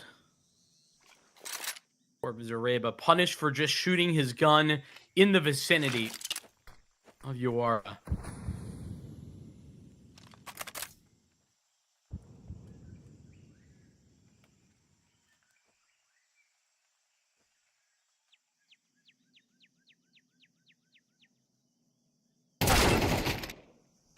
Zayday.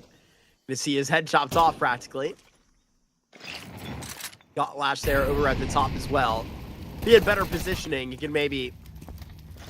That's a bit of an issue. Back to the site ain't so bad, let's be real.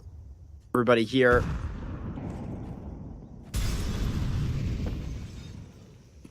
Old rotation, not anybody really shifting to A, realizing that this is all of Keystars. But I'm not sure if 5-7 and unarmored A1S in the A4 that is going to be standard will really be able to go and get this. There's Lash dropping down. That was unarmored though. CK is the one that they're going to have to fear. They're going to be gone with the clear at least for 1. Dodges another op shot. How much more can they give CK Zhao? Down to 17. Will find a 3rd here. Has his pistol pulled, but there it is. Even goes down to the spam there of TWC. If not, EDV would have had him on the ramp. And this is turning into a very interesting conversation because, remember, the discussion point about Yawara coming into Ancient was talking about their Ancient T-side and how terrible it's been. It has been bad in the past, but it is the Glock round that starts the momentum, that starts the swing, and since then, credit where it's due. Yawara have had some really good reactions. I think that their moves after getting kills have been quite stable. They are consistent, and they might just be about to put Keystars in their place.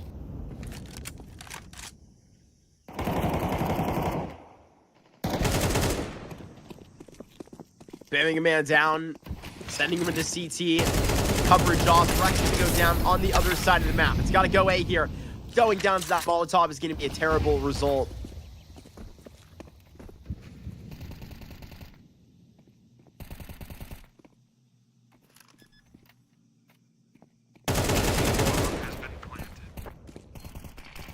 Doesn't net the kill, unfortunately, but the fact that Zhao can just escape with it keeps this alive. They've got so many more flashes, too. They can really afford to fight.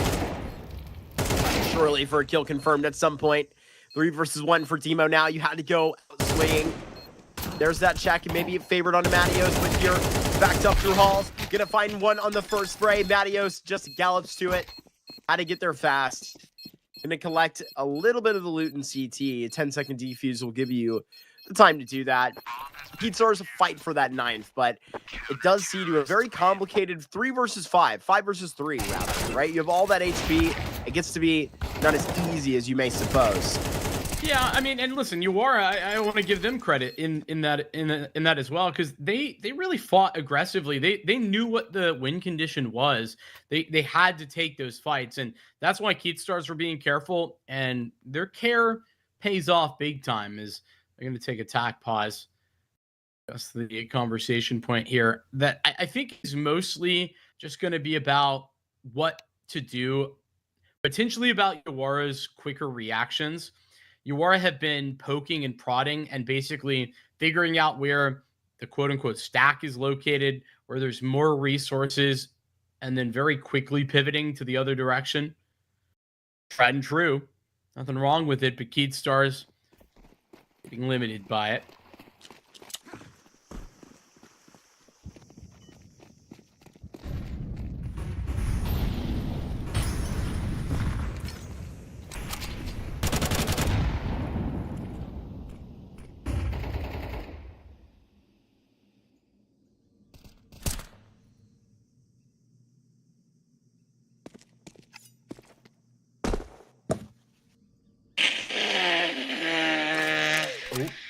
Mark's not muted. Feels bad. Oh my gosh, I wasn't muted doing that. I apologize. A sick caster on the mic, and I'm not perfect. That was a slip up. I apologize. You see what I do for you. You see what I do for you, people. Working with the sniffles. That was a blooper. Oh gosh. Might be a blooper here too, to be honest with you. Zende and ZK Zhao walk right through the smoke. It's not a blooper, it's the opposite though. They've nailed it. Flash takes middle. Matios may be sticking around too long, but they've got a handle on this thing. 8-4 around that corner. Timo will try and pick this up. I mean, working with that CK Zhao on that shot back. Good spray by Zemo, but this is working back in the 2v4. And there it is. Connected. Doesn't have to all be through Demo, but it might have to be right now. Let's be real. Dodging that nade, and that was perfectly set up by the utility. Gets a deep smoke in here. Very winnable for Matios, though. So I think may have just slipped the timing there from the bottom of the ramp. EDV has seen him now. And what a confident fight there. Scenes of an Academy player, maybe over swinging, but overconfident, and maybe for good reason there to collect 11 rounds. I mean, it's through both of the former Academy members in EDV and Demo that they succeed in a 2v4. It's these critical rounds on the C side that have kept Yawara standing. The block round, the first. This one, round 20, the most recent 2v4 success. It's kind of like they want a pace change. A lot of pressure towards A, but there's still one player here. Matios, great work, but he can't get away with his life.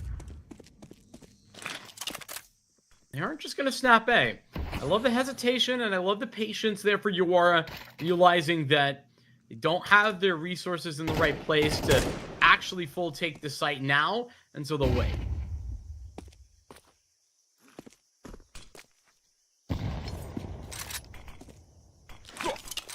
Re-smoked in middle. At a point where, oh no, it landed inside of the wall. Happens to the best of us, but Stars at least do get the kills.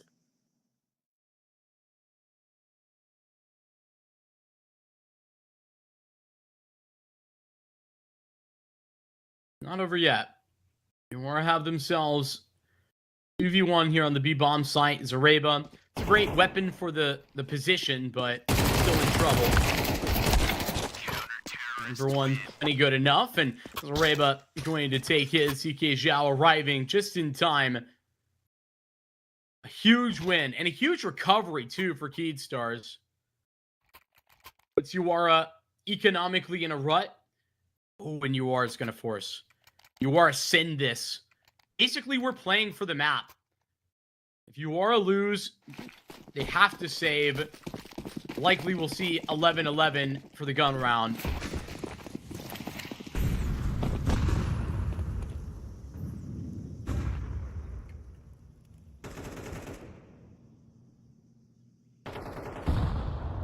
This would be the play to make. When you're finding an MTA site, essentially, Dow as this one smoke to be fitted to cover Donut here on the bounce back. Long range fight before that happens, and Lash will find a 28 kill. Thing is, you are still going to be able to be likely favored to get this bomb down, comfortable post plant. At a bare minimum, bringing a lot of attention to this early is keyed. There it is. Even Lash connects to EDV through the smoke. This is really bad for Yawara now. They might have to go and probably just fish their way through CT and try and just get the kills. Oh, I mean, basically at this point, Yawara just have to hope that Keystars are going to make a mistake. That's a great start. Demo wrecked. Don't have any smokes. The single flash that they had. Keystars play passive. There's Lash on the wrecked. Demo can bend around this corner, but will break to Keystars. A big time for them to show up in this game. And I mean, that might be one that Yawara want to have back, right? We knew how open that A site was. We saw it on our mini map. It's just, I wouldn't say even moving a little slow, right? Keystars get a fair amount of attention back from Lash just right away. Gets a kill. I'm a big fan of what Keystars were doing, though. At the point in the round where they had their advantage, they just...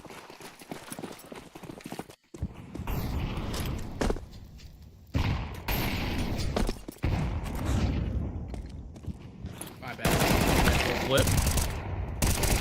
Don't worry, this one will be fast, but that'll be pretty much the fear for Yawara. Had to go on those Glocks, but couldn't really give him too much. So, gonna fight for overtime here, the rest of Ancient. Yeah, as I said, the force buy for Yawara in not this past round, but the round before, I didn't think it seals their fate, but it really did put them in a tough spot. If they didn't win there, they would be in trouble. It would be Keystars allowed to access 12 first. But yes, as you say, it's for overtime now. Yawara need it here. Heavy mid presence for the CT side, at least initially. They're going to fall back with Matios for the most part all alone. Yawara looking to fight, though not on the first timing. They wait.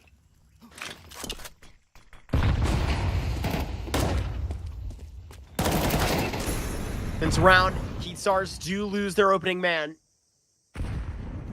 That was Matios out in middle.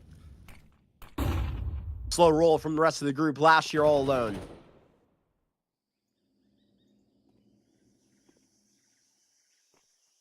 Keystars recentering themselves to stack towards B. A little bit of a gamble. Makes sense. Gonna have to let these dominoes fall where they may. Oh, and Yawara looking like they might just walk into this. Rectifying Zareba. It's smell overtime now. You still have to get past Lash. It's a 3 versus 5. And how many of these were Keystars winning in the first half when they were not favored to?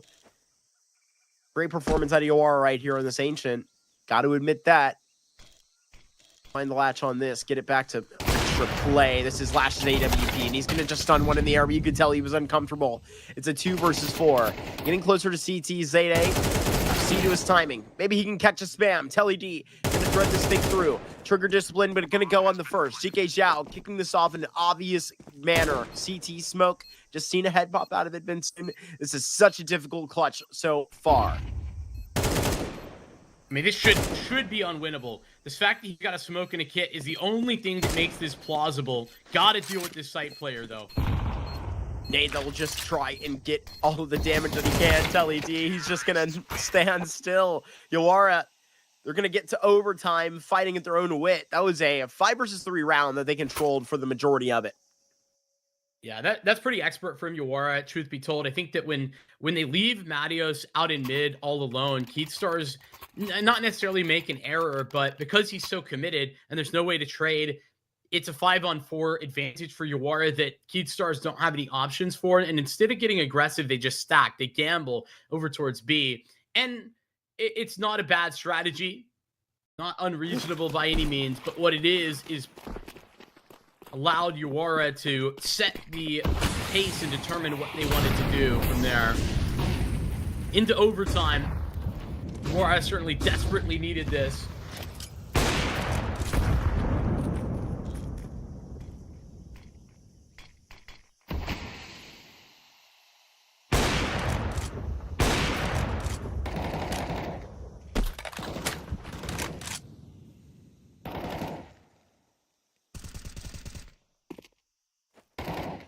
Back up there, why not? Wait for that smoke to fade away, even catch somebody on the push. One of the better angles to find pushing players.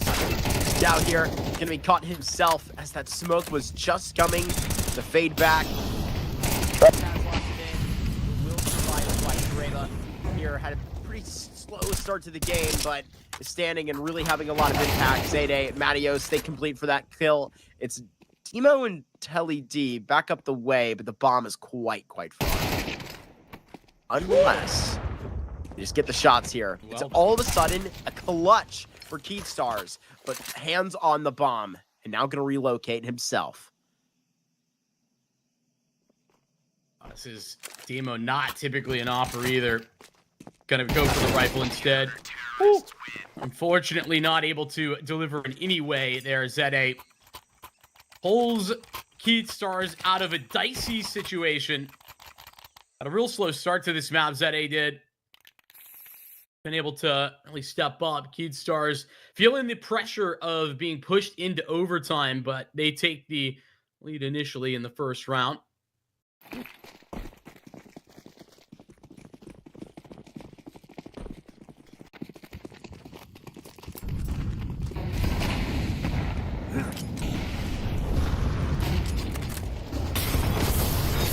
Molly, that'll be right in the fate of Zareba, but having to fade out. You gotta think there. What the heck? I didn't even notice that. A little ridiculous.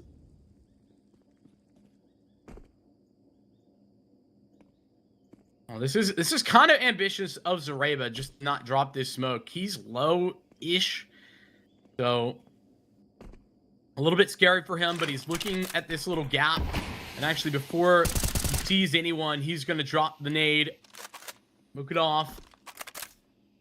How long do they want to keep this two-man setup in cave? It's like maybe not for that much longer. Or sit waiting for Keatstar's to reaggress somewhere. And then they don't see that. They go forward.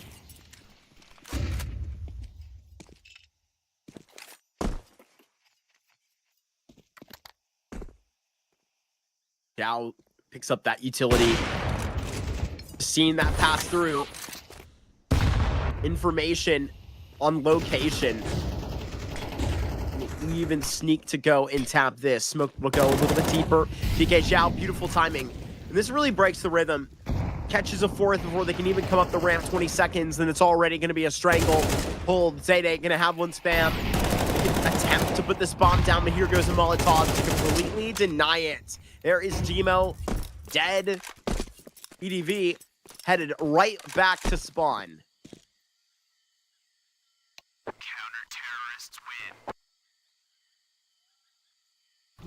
EDV, unfortunately, just gonna have to hang on to that. Keatstar's, I think, not giving Yawara what they want in any way, shape, or form. Yawara waited for the initial reaggression. When that didn't come, Yawara start to make their move, and it's right then that Keatstar's snap and make their aggressive maneuver. Very frustrating for Yawara, who have got to feel like, okay, well, we've just been sitting waiting for that this whole time.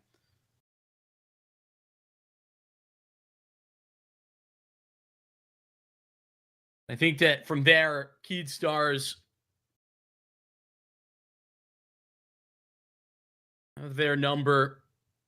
Feels like the fortune and to be honest, the swing rounds that we were talking about that really gave Yawara a lot of leg room on this T side are now no longer occurring. It helps that Keystars don't have this economic issue to think about or worry about long term.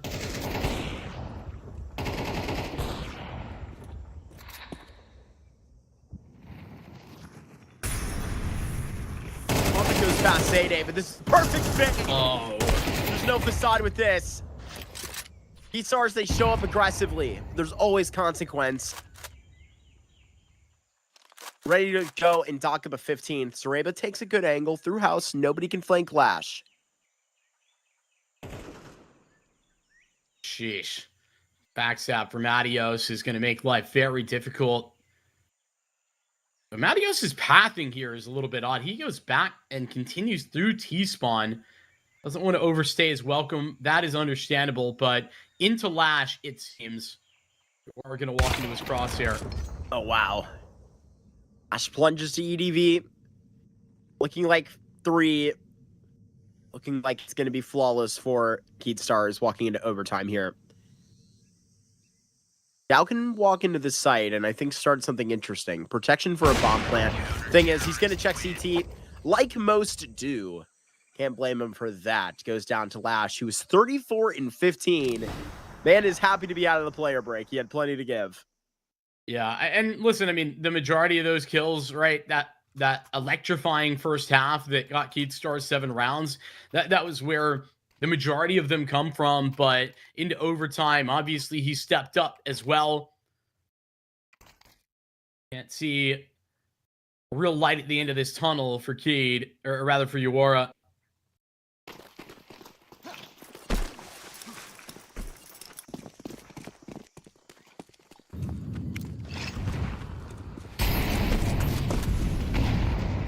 Mid, Yawara fighting aggressive.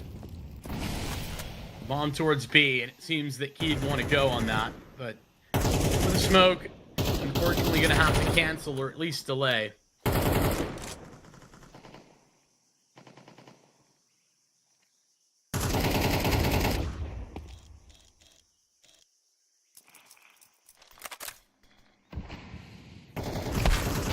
Smoked out of that. Woo! That is going to be a bit of news over here to the rest of Yawara. A lot of Thunderpick news going on Hot Spawn as well. About to close out this map. 15 rounds here for Keed. Don't exactly turn it to B, though. Through ramp. This could be a different lay. Cave. What is going to be... Don't think Rek was spotted going into the corner, but it's not really going to matter. Numbers plenty here for Keystars. Can't catch this. Off angle. Telly D gone down, but did a lot of damage. 4 versus 1 here. Yawara managed to put it into overtime, but didn't get much more once they were put into that next level of play. It's Lash that will lock up his 35th. What a damn performance from him. Yeah, I mean, you're thinking, well, 35 kills, but it's overtime. I mean, yeah, but like this is old regulation. It's not even that insane round count wise. The stat line though is insane. Very impressive from Lash. And you know, when he kind of stepped back in the second half, it was CK Zhao taking over. I was impressed with how, you know, this Keystars was able to still deliver big moments. I think that the T side, or rather the CT side, a little bit shaky sometimes. I think the decision making late round was really good, but those like 2v4s and the Glock round where I think Yawara got more than they should have. Fortunately, doesn't matter. They're able to close out Keystars a victory on their map pick. Yeah, I think it looks nice as well. There's an interesting level that they throw in there to that overtime that may, you know, make up for a little bit of the mischief of making it this close kind of on their end. And maybe that puts a little bit of respect even in like that tone to Yawara, because that was a pretty good ancient like through and throughout for Yawara. I think they definitely could have like seen to a couple more fortunate circumstances there to like end the game. But more so, I think Keystars knew that they had to sort of get back into motion. Lash also started picking up a lot there before, you know, the latch was closed on that ancient. We do have what is an Anubis up next, Vincent. That puts an interesting question on this series for me. Yeah, I think it's gonna be fun to kind of see if Yawara's Anubis is as good as I think they think it is, right? Because I think that they've had some good performances there, but they've also had some more questionable ones. And Keat Stars, they're not slouches, you know, they're not terrible on Anubis, so should be interesting. Certainly still plausible to see Keat Stars figure this thing out in 2, but Yawara's map pick is coming up next after the break.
What better way to hop back into the Thunderpick South American action, Vincent, than to start it off with an OT and then follow it up with an Anubis?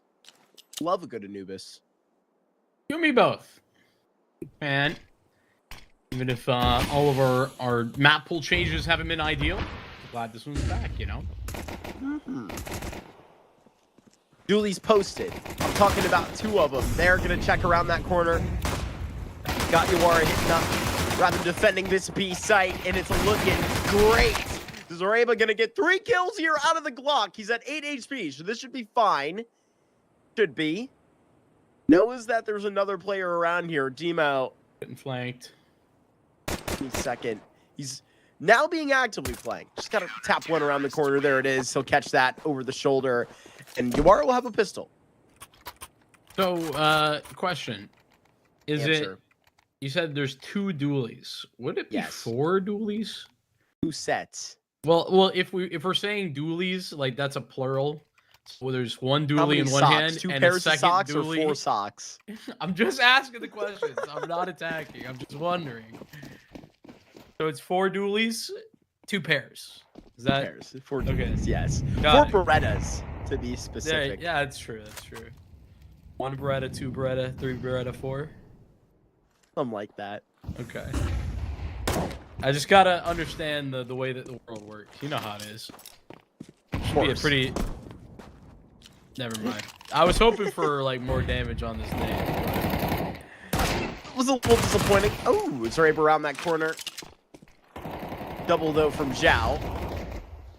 And this will be sort of a matter of time type of thing. Doesn't really feel like Heat Stars are too faithful about getting this bomb plan at the moment. Maybe a kill or 2. Quite hard to kind of scramble for a plan here. Honestly, if it's not they're doing what they're doing, right? I feel like walking this out in the middle, making things uncomfortable, into donut. Maybe I'm... he kills his teammate in translation. If I was talking too fast there, I wouldn't even have mentioned it. And then our audio viewers wouldn't have known. It's that kill up top. I don't know. It feels like whenever you just rush one of these sites on the pistols, other than B, you know, I think that's fairly sort of a half buy where you're getting that smoke down, maybe a couple upgraded pistols. It's not going to work out. It's a good way to get that plan. Yeah, I would tend to agree with you. I guess I'll yap about Keatstar's Anubis in a second because I waste time. But yeah, they've been a little shaky here. I mean, they lost most recently to Pain Academy, and obviously haven't played in about a month, but that's because nobody else has played. Also, Pain Academy been good on Anubis. They have. That's like their map to be. So for real, what they're picking into series in order to pull against some of the big boys. I would say that's a respectable loss, and in fact, their last Anubis before that was like also against Pain Academy, and they won 13-10. Yeah, I mean, but and listen, I think the fact that they're playing close against those types of opponents probably a good indicator of how maybe poor their Anubis is overall. But the point is that it's capable. Elian to Zayday. Getting burned a bit. Start on this T side. Zhao gonna find a kill inside a cave. Thought he was doubled up. Turns out he's just gonna do that himself. It's the A site detonated. All unwrecked here.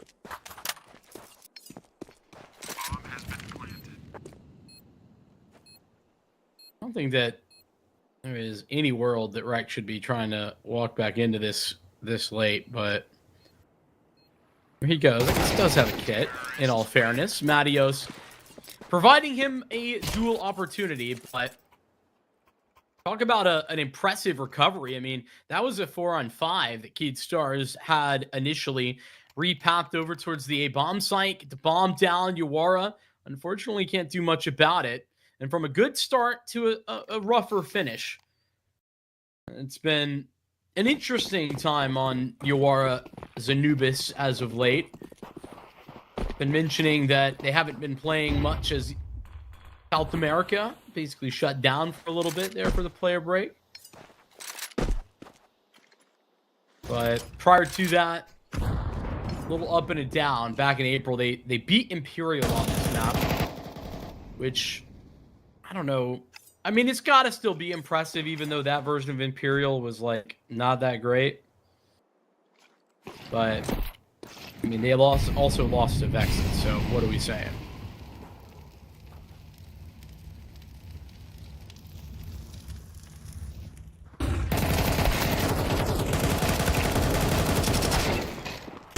Oh, it's ugly. Oh, it's ugly.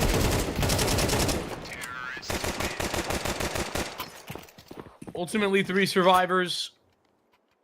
The round not as ugly as the sprays.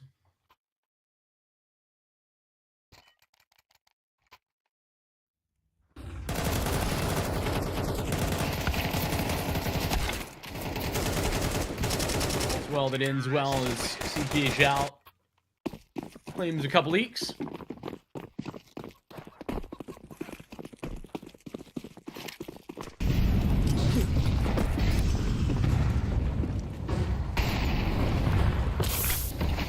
Matios gonna smash that smoke, be sprinting on the way through.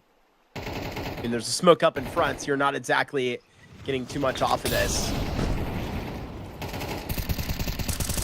Might be that smoke wide open after they do pass through. Nade that'll go right to the back of Matios. He's only living with 36 HP.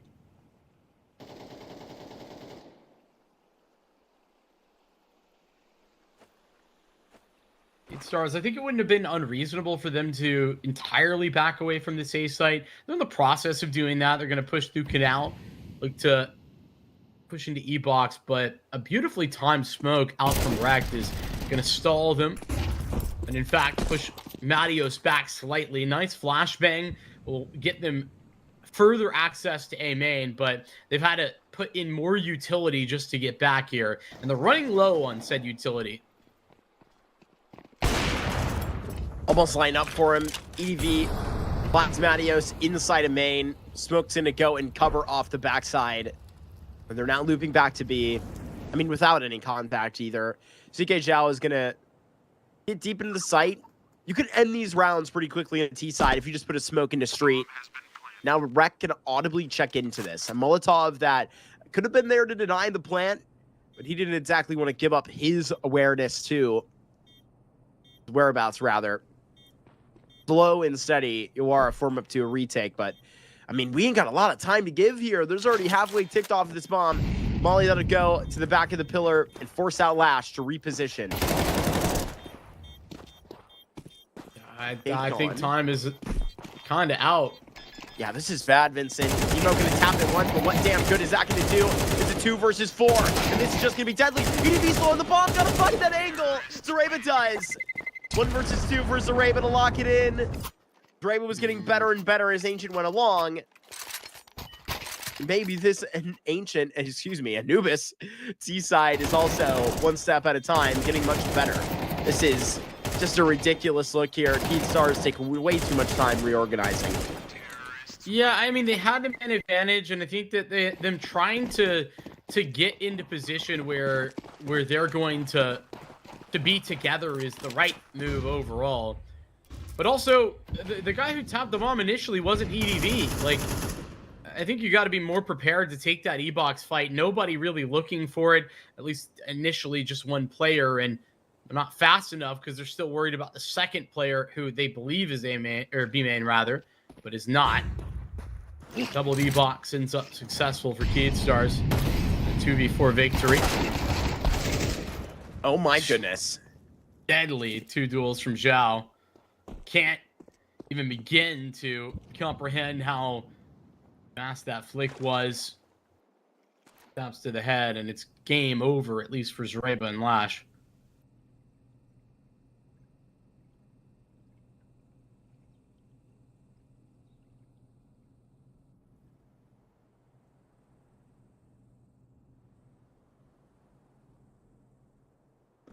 Quiet from this point. And these 3 players may just immediately walk into 3 of their own, though Timo does go and explore the rest of cave. I mean, at range, this just isn't going to go well. How much damage is that? Matteo Sede going to be here a kiss away from death. Can lock in a bomb plant. you're going to have to hold off the flood. Fortunately, there's no nades or anything here. Getting back up, trying to get tricky with these angles. You kind of have to. Flash will go and just shatter to the left.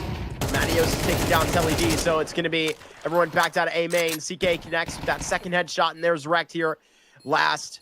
CK knowing that he is the guy that's got to really protect his HP, his life up. Going to continue to be a fourth popping up. I mean, this got ugly, but there have been a couple of these where Yawara has really made an issue on some of these ecos and made uncomfortable circumstances and never finishing on them. Would love to pull one of those over, and now they're going to get close, but fortunately not confirmed. Yeah, this is one of those scenarios for Yawara where if they had like any set of weaponry or just like one flash or something to work with, they probably could have been able to win that round. They did a great job despite the limitations in the weaponry and the eco. Star is still succeeding. Pretty important round for Yawara. Star's economy been able to build a little bit, but Yawara can turn a victory now. Be very close to the breaking point.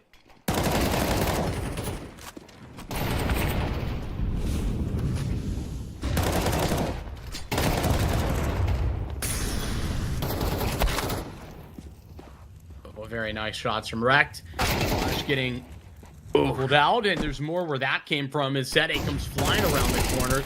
Wonderful flashbang for Demo to get through, but I love that they get off the bomb plant. Don't overstep. Yeah, they knew where that flash came from. Knew they were going to be refreshing this fight into E-Box momentarily. Zhao here held accountable. Is even going to be smoked out. Puts out one of his own. Opts out to the left. Just wanted to jump out. Failed. Was a little fancy. Pause that will come up. This one's from the Yawara side. This is their first in the map.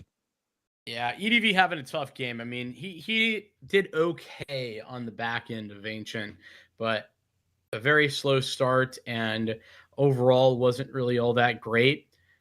He just got absolutely demolished. He had an op. He was holding from back plat into B main, and he just got rolled. Not really a situation where he should be losing out like that, and I'm a little bit concerned about it. So you're taking that tack. Also, we have a moment. Big thanks. Shout out to Thunderpick, the ultimate esports betting arena. Make this event possible. Would not be here without them. If Keyd Stars can continue their success, this time Yawara with a quite limited set of weaponry, though this time at least it's the loss bonus that has built up. Breaks through. I mean, this is Keyd Stars screaming into the round. 3 kills.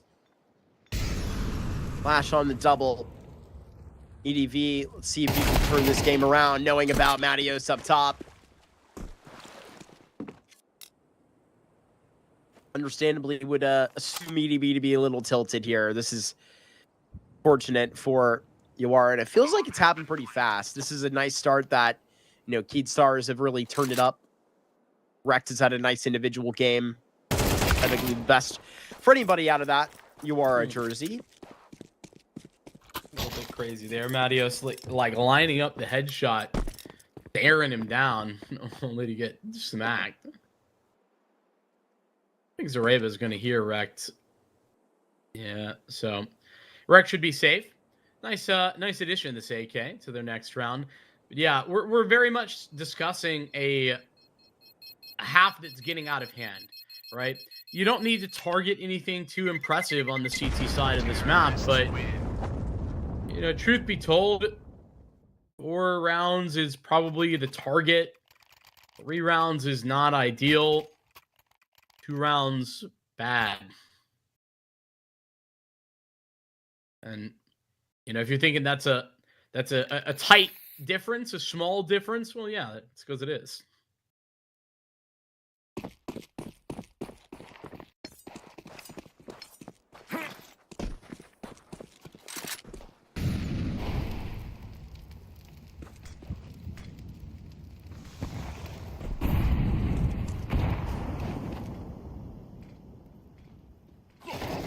AWP posted up. CK just prints these opening kills. I mean, where do they come from?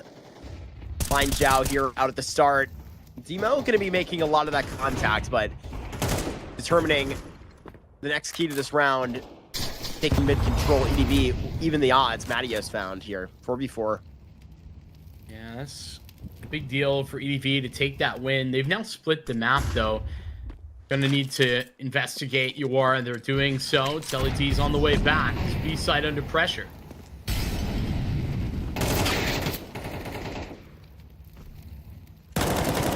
Brava right around that corner. TLED.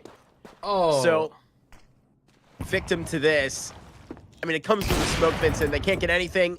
And the comfortable metric, EDV. Good time to post with this AWP. Team out here should be able to finish the round. That's beautiful. Out of Lash. Here puts a bomb down. EDV 1v1. A face-off between our two oppers. EDV been fragile all day. Lash is going to lurk back in CT spawn. The smoke is killer. No kit on it. There's a nade. Hit on the bomb. Hit on the bomb. EDV will have it. Open up this. Not going to see a damn face. Did pick up the 5-second defuse in the mix. Gotta find him. One bullet. Can't tap him. He got so close. He got so close there towards the end. Lash stares him down. But it's a third there. EDV. That will give him some confidence. Let's hope so. I mean, doesn't have to use the rifle to do that, but a grand, not opening pick, but recovery, reaction to get them back into the 4-on-4, and that kit being on the ground right on top of the bomb is such a huge asset for EDV. Yawara in it. Star still winning, still buying as well.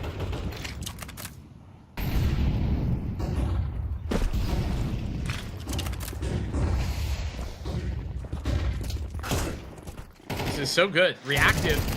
They hear the canal take and they're sprinting mid. All right, EDV lines up that headshot onto Zayde. Matteo's gonna get pulled apart. This either goes or it doesn't through the 2 versus 4, and based on the HP that's taken away, they're at the first rip. This is gonna be TLED to trip him up here in a 2K. CT side taking a lot of precipice here towards the end of the first half. And they're going to get more where that's coming from, Yawara. This is Keithstar's money now in the bin, on top of the fact that you're going to see an eco coming in next round. Yeah, Yawara are going to be able to fight for 6 rounds, very likely. I think Keithstar is trying to play reactionary there. They hear Yawara taking Canal, and I think it's a good idea. But really, shout out to both of those kills. I mean, the fact they get the nade kill on the mid players pushing, and then also EDV hits his shot at A, then hurt significantly, so that Keithstars are never really a threat on the B attack. Oh my!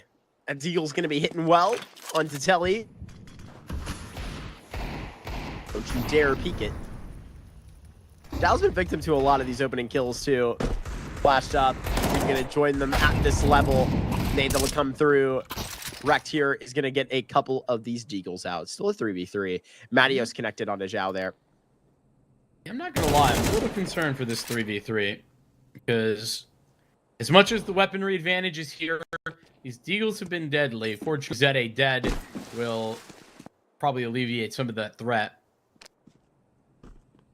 Zareba not committing towards the A bomb site. I think Yawara should be safe now. Oh my! I spoke too soon. Peek E-Box. Do not peek E-Box. E-Box is off limits. Yeah. You're in this Yawara jersey. Stay Dude, the hell Demo, away. Don't do it. Oh, we're peeking. We're peeking. Keep it going. Lash back to B. 30 seconds. This bomb's got to move. Yeah, there's no point to really tiptoe in here. You got to commit to it. Take some risk. Going to be joining Lash here at the B site. We'll have another rifle there. Shot in between. EDV lets them have a little bit more distance, and Molotov is not going to make them uncomfortable. I mean, already a win from my perspective. 3 kills in a bomb plant. Let's see if it's an actual win. Now they've got the AK and the M4. Both go towards E-Box. Doubled up isn't going to make me believe too much more, though. I'll be honest. Though that's sort of the reminder of this B side, how difficult it is to pull it away. Lash caught there in the corner. So much HP. Done to Matios there. He would have to connect the spray. Hops back to the bomb. Demo with the triple kill. Deserving of that 5th round here for Yawara. Yeah, it's another example of too close for comfort here. But considering it's the end of the half, I don't think it matters as much. It's more about Keystars getting that bomb down and getting the extra money that comes along with it, rather than taking away any cash or long-term economy from the Yawara side. The long-term is for next half. What a recovery. I mean, it was looking like it could have been a 9-3 half. It's now close to 6s.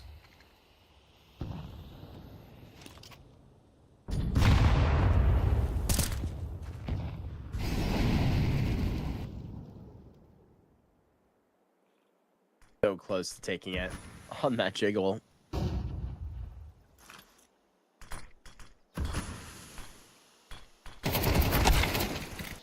What a disaster for EDB there. None of it is really his fault. We just get to see it on the timing. It's just so terrible. Zhao Grusim walking around. 2 kills here out of Zhao. So with Sprouts out of the slip up from the middle mock-up, Rakir will be taken away. And what even is that? Sticking around for way too long, and now Demo is in a very damning spot. Gonna push mid, run into Zayde, who might just catch him. Absolutely does. It's precise for this one tap to take him into the second half. That's so frustrating for Zhao, who had that incredible triple kill, and he's traded 1 for 3, and then the rest of Yawara just keep on pushing. Like, the B push needs to stop. As soon as Zhao is getting that triple, you think that's probably the best decision, but you are get stuck in this position where from that point on, it seems like they have to push because their teammate's already too deep. So if they leave, then they're playing, or they're letting their teammate die for free or fight for free. So it's annoying, but it's something that Keystars will certainly be happy with, because now they can claim the half victory that, in my mind, they probably should have had guaranteed.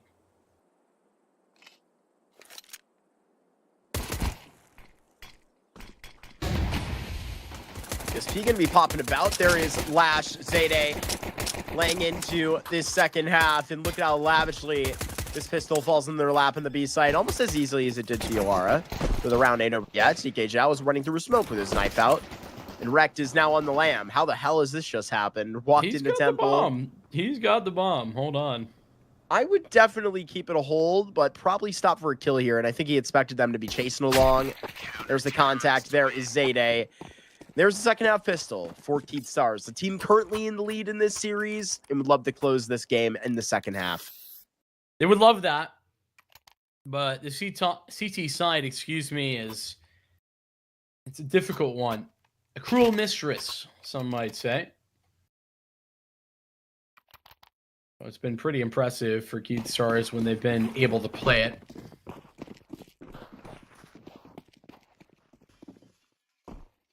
See if that can show off today. Can be similarly true.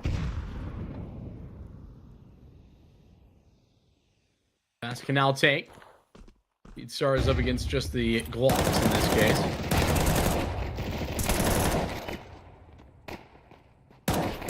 Pretty fast. Bombs down, so they're going to get fried. Row ace between CK and Matios. I think they're loving having this guy on the roster so far, don't you think? I mean, I think it's such a slam dunk, especially when you're talking about like fragging power. You know, Kutmarat's not a big fragger as the in-game leader. You're not really anticipating to see that. But CK Zhao, absolutely so capable. Looking like Yawara wanted to put a target on some of those fast canal hits. That was what that nade was meant to do. Matios tanks it. Well timed. Really well timed here to make Keystars uncomfortable. Finding that opening kill, causing CK just believe in himself, not going to back up, running through a Molotov. You're going to get cooked. A4 will do that. Demo walking into E-Box. There's a reason why they're waiting.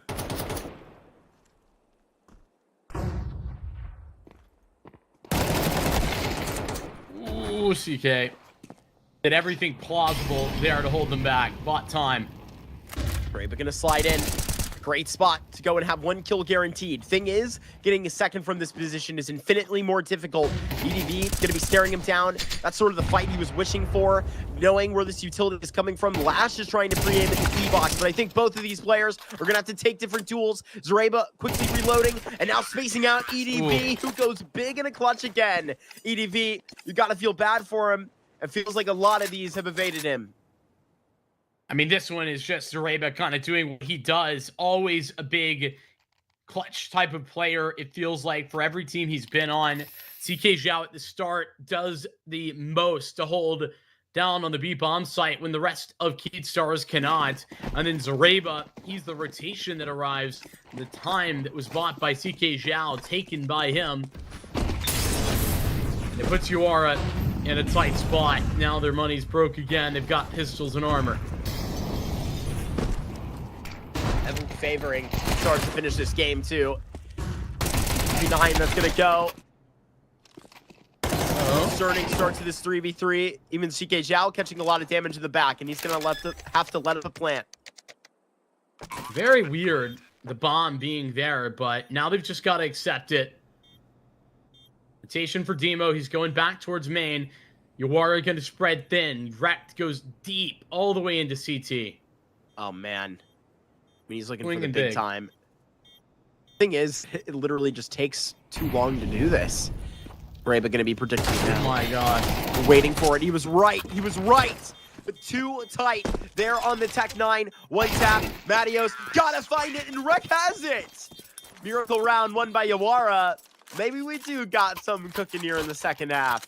You know, I really think Yawara do everything possible to just create these question marks for Keystars. They're taking mid, but they're also pressuring Canal, but they're also ready to snap out B. It almost was like that was meant to be a B split from the beginning with the positioning of the bomb.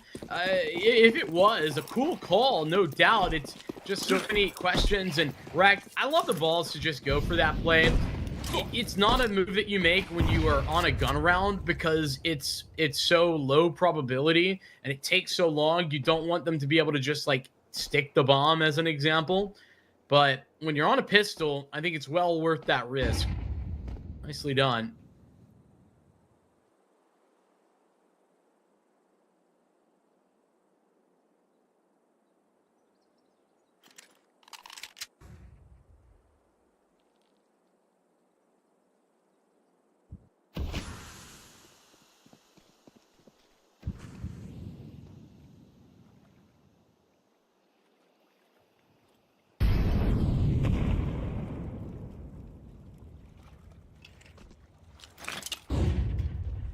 Minute pass, no opening kill. Maybe a path in the middle for Telly D. Feels like little to no map control that Yawara have gotten in this first minute. Keystar is about to try and clear out B.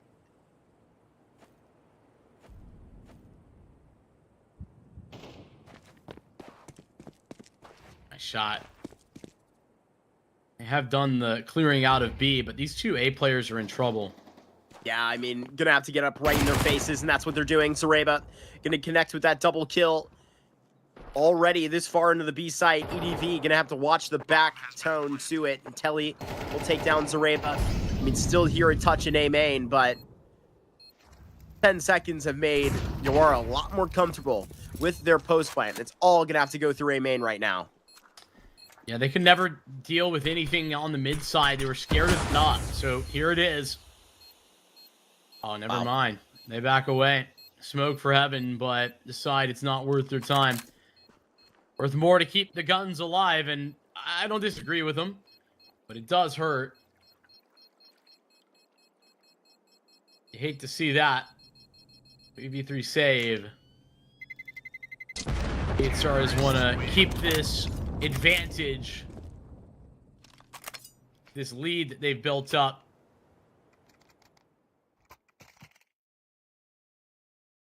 But a big round for Yawara.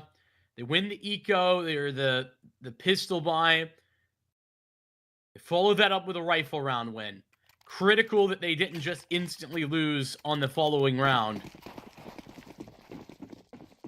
Buy's decent. Star has been taking a lot of aggressive canal control and taking A fights. This round, I think they want to be a little bit more passive. That boost up. Yawara, they're just going to go and try and pop through things. 3 players home. I could have assumed that second spam was off at the bottom of the boost there. Zhao takes down 2 kills, and it doesn't even matter. They're a little bit heavier-handed here. DK could maybe present an issue here through E-Box, but Yawara have done enough to really take down this site. Something that really might turn ahead is the 5 and 7 HP, but who the hell knows? If Keystars are going to allow CK to get that close. I mean, a Molotov that's going to be right behind this. He just can't simply take the round. Maybe here to get a kill, get a duel in some sense. We'll check out. Another couple of saves, which likely means another buy coming up next. It's a tough loss. Tough one to stomach. Lash the only one able to put up a defense on the B site, despite Marios and Zeddy all being there. But all of them were site side. It just wasn't great positioning for them. They couldn't easily play off of one another. CK Zhao's dead to the backstab. So it's only one weapon save. Not even that. It was a pistol, and it won't be carried over. Keystars lose 3 straight as Yawara rocket into the second half.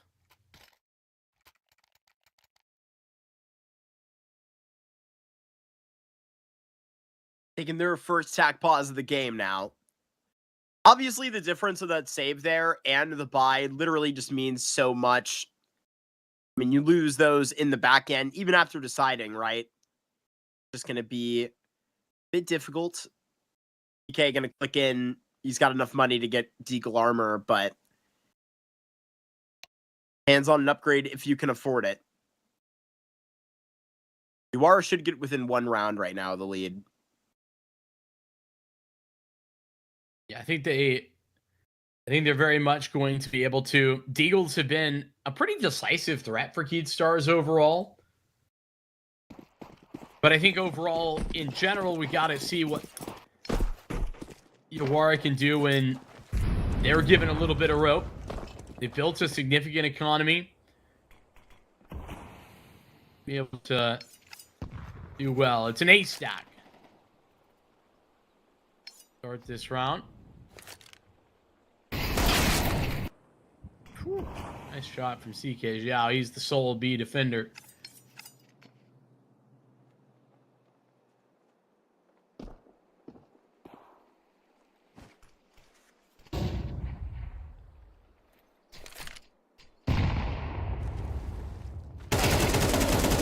Here they come. Demo, 2 damned. Anytime now. Zayne and Lash, yeah, they're not going to wait long. They'll just run into this thing. 4 live. Yawara cash that in. The very nice look that they have lasted here into the T side. Their map pick. No, they would love to get this to a Mirage. Obviously, a lot of conversation as to maybe why we're existing and, you know, throwing ourselves into this Anubis, overpicking into that Mirage in the first place. But, I mean, Yawara looks like they've been putting in a lot of work right here. I wouldn't be surprised if they were going to hold on to the momentum and continue this thing all the way into a third. Game well within 1 round here. But Vinny, I got to say, I could probably say I'm surprised to see Keystars fitting in as well as the momentum has been flying back over to Yawara. As soon as those words leave my mouth, Keystars open and kill at Lash's expense. Yeah, but they're sprinting out B. Still very deadly. Every time they've hit B, feels like these entries have just came too easily. Even when they were stacked there, 3 to a site. Round's done. Already saving your Keystars. Yeah, that is a instant loss. Zede, unfortunately, really struggling in defense of the B bomb site, and CK Zhao. We talked about him a lot, and he's had some big moments, but his last couple of rounds, his last few attempts, it's not been pretty. There you go again.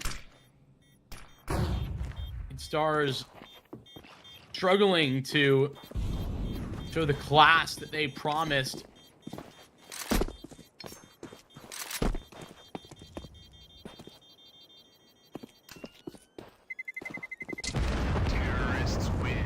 Fortunately for Cade, Yawara allow them a free save. But look at the money that Yawara have stacked up. I mean, realistically, this is enough money for them to buy the whole rest of the game, no matter how it goes. 3 rounds left. Stars, you're going to have to do it against a repeat on repeat on repeat buys. Yawara equalized.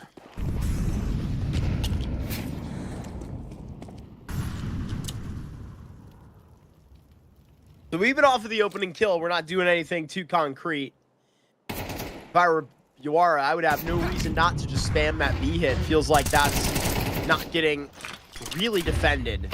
Smoke that goes down, and Matios gonna be in big trouble here. Zareba, one and then done. Trying to gun for Matios as well. They almost line up for him, in fact. B main gonna be controlled. A lot of information here, and it's even gonna be a lurk. Comes out to it. Could come into middle, into the crosshairs. Pretty far. We love that decision from Zede. Looking to get out, set Lash up for success, and come flying back in, same position. Lots of info for CK Zhao, but the bomb being down was going to be... I was about to say that I was worried about Demo, but with the bomb then dropped by Lash, it becomes irrelevant. Critical victory for Cade Stars. 21st round needed to be theirs, and here it is. I'll give Demo much credit for this 1v3 attempt. Truth be told, I feel like it's a long-winded way for him to just get a kill or two. Keep the economy on the back foot for the CTs. Zede reads them like a book. Clean victory. And that's precisely what Cade Stars needed. They could not afford for things to get dicey even further. Yeah, it feels like that's where Cade Stars really come up onto at least a good lift, answering where Yawara have leaned into a good tone of really fast rounds and sort of make them play into their own game a bit. Bomb down through middle, trying to get that adjustment. Wouldn't be surprised to see them lean away from this default. But this is the case. Maybe they can get off this B site before even launching the full execute. That's what they were looking for. EDV is just round Lash, so B site may be a little bit weaker here in comparison. Head-to-head is something we haven't seen very often. The defensive smoke. Actually, they don't drop the smoke. They pull it back. Now the smoke's been shuffled over to the remaining B defender or A defender in Zareba. Cade Stars are going to have some sort of individual performance to win this round. Or, alternatively, they're going to stack. And stack B is the call.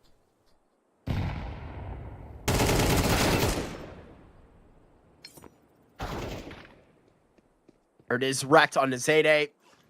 Done enough. It's going to pull him into the stack. DK back towards the pillar. Got to be perfect here. 3 players, 3 box. And when will Wrecked even go? They're just going to set out to this point. There are 38 seconds left. At any time, CK now going to take his fight. He'll feed full with blue, and there it is. Cade Stars, they figure it out. They do well to put down match in series point here at the beginning of Group B.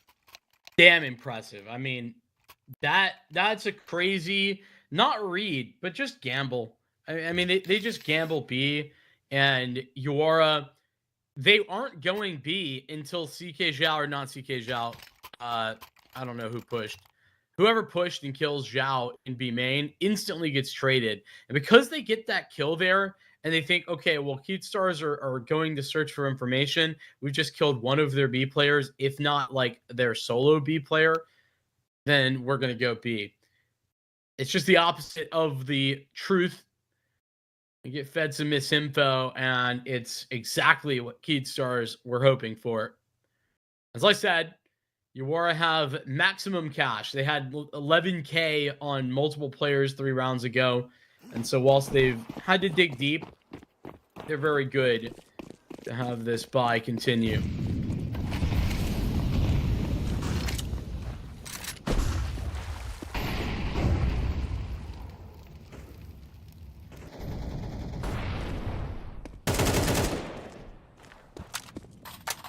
Opening spam spray, pretty standard. Action back towards middle. How do Keyed Stars concoct an opening kill? Doubling up in E-box and doubling up to phase this outside of A. Really weird fight. Demo taking half of his HP. Zhao here so close to dead, and it's already a 3 versus 5 for Yawara on their map pick. Very nice trade frag over on that A site. And when Zhao goes down on Canal, there's a timing here. TeleD's got a flank formulating. They're aware of this possibility, but it's got to be great. All comes down to him. I thought Lash was standing inside a temple there. I thought he was going to get a free kill. If only, right? Barrel spotted, and it's going to be such a hard fight. 3v3, though. Rotation in through E-box. Thing is Lash's position is going to be great. So great, in fact, that too long of a barrel. I feel like Keyed Stars are about to lose this round. EDB close to it, would take a shot missing. Had enough of those today. Lash is saving out 3 versus 1. A 5 versus 3. Lost here by Keyed Stars. Good enough in regulation. Opportunity already to be passed. Yeah, this is ridiculous, man. I mean, Keyed Stars, they had every advantage here. TeleD, his gun barrel was spotted. You're not going to get a better opportunity at that kill. It's actually very important that this op stays alive.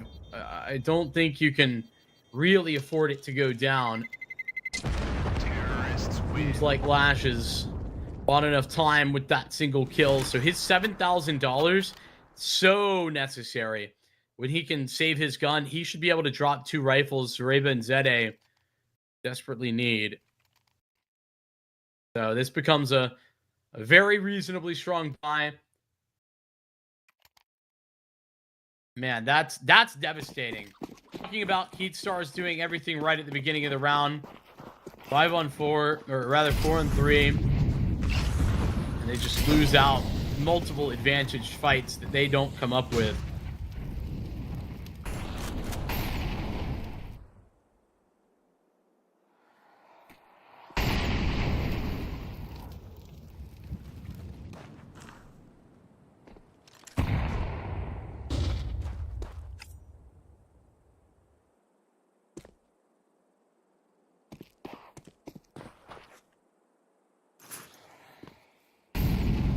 Nothing for free. You're really here to fight for outside of E-box. If you flash out of B, you're going to be honestly in a disadvantage. Keyed Stars' options here are being held, really managed by Yawara. They'll leave what's out there. 3v3 in the site. Zhao making a lot of contact. I'm still outside A.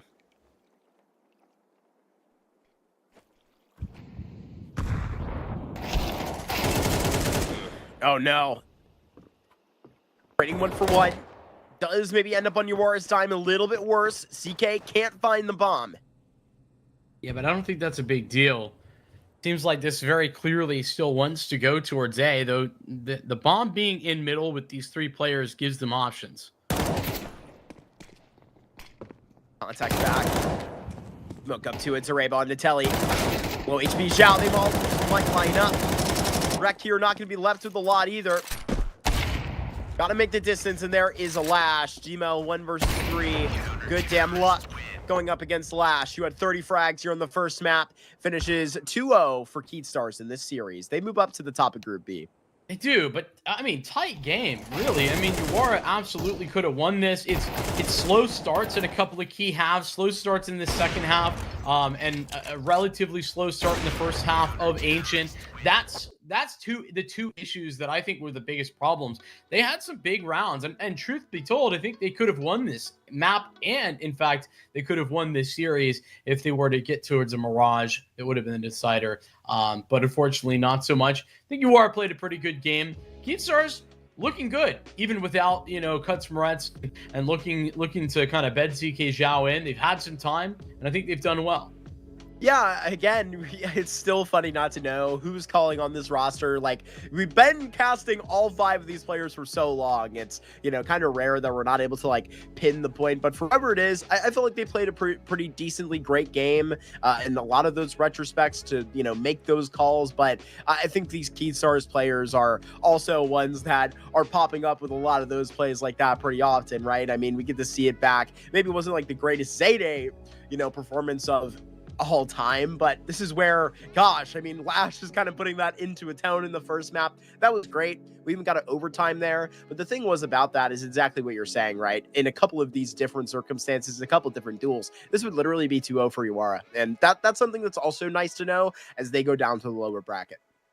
Yeah, I think that is a good point to mention, right? Obviously not dead yet, still have plenty of options. They'll be playing the loser of the second game here that you and I will get to cover within Group B, Uno MILLE versus GameHunters. That'll be coming on in about an hour or so. So we've got a little bit of time.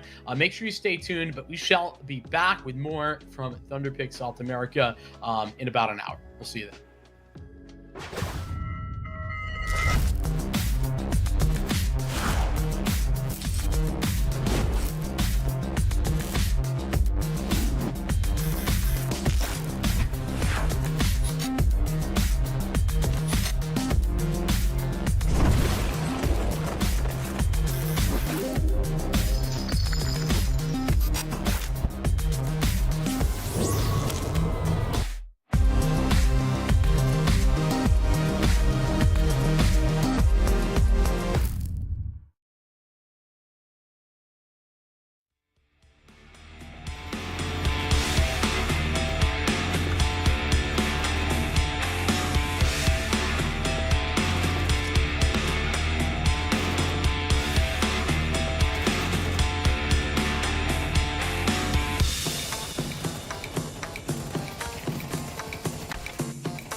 Back to Group B in the final best of 3. Vinny, it's nice to be back here at Thunderpick. Already kind of ran that circumstance down. You already know it is. It was great to be up 2-0. Maybe not too great to be one of these two, but hey, we got to send somebody to join in the lower bracket and move up to the top of Group B. That's where we're finishing out our day with the GameHunters. Gotta wonder who their 5 is going to be. That's kind of the question on my mind. Throwing it out there. Yeah, it's a little bit of a weird scenario / situation for the GameHunters. You know, it's kind of been a weird year for them, if we're being honest with you. So lots of changes that have occurred over the course of that time. And yeah, like you were saying, I mean, Keatstar is in the upper bracket. We got a Yawara waiting for the loser of this matchup. And to be completely blunt, you know, knowing who the front runner is in this matchup, kind of difficult for me. I mean, my gut kind of says MILLE based on, you know, recent form and GameHunters not playing very often. It's been basically the entirety of April plus most of May that GameHunters have not been playing. They only played one event since the beginning of April, and so they played that with Fluxo and Bernino. So, like you said, still not a clear picture of what these guys are going to look at. But for the MILLE side of things, it is some changes. They still haven't solidified this DRG move, but he's been here for a little bit more than a month actually. But obviously, big moves. LTZ picked up by Fluxo. That's a huge opportunity. But obviously, it leaves a massive hole in this MILLE roster. It's going to be filled by Pank, at least for the time being. And that's the thing, right? I think when we were watching this MILLE's results in the last couple of CCTs, you know, commenting on where they're going to be going, sort of I think I said it back-to-back events there because that rumor was in the air for so long with LTZ.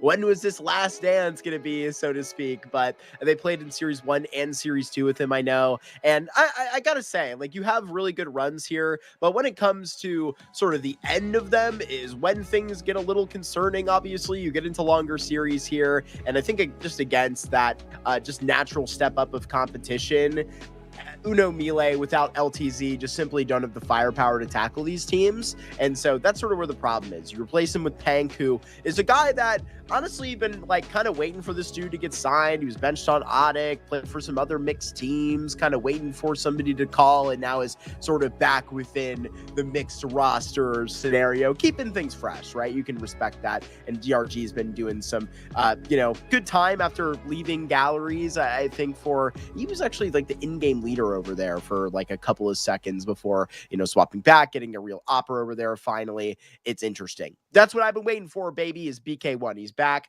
Obviously, Isurus on stream earlier. They rocked into their game with RZK. So I guess BK1 GameHunters?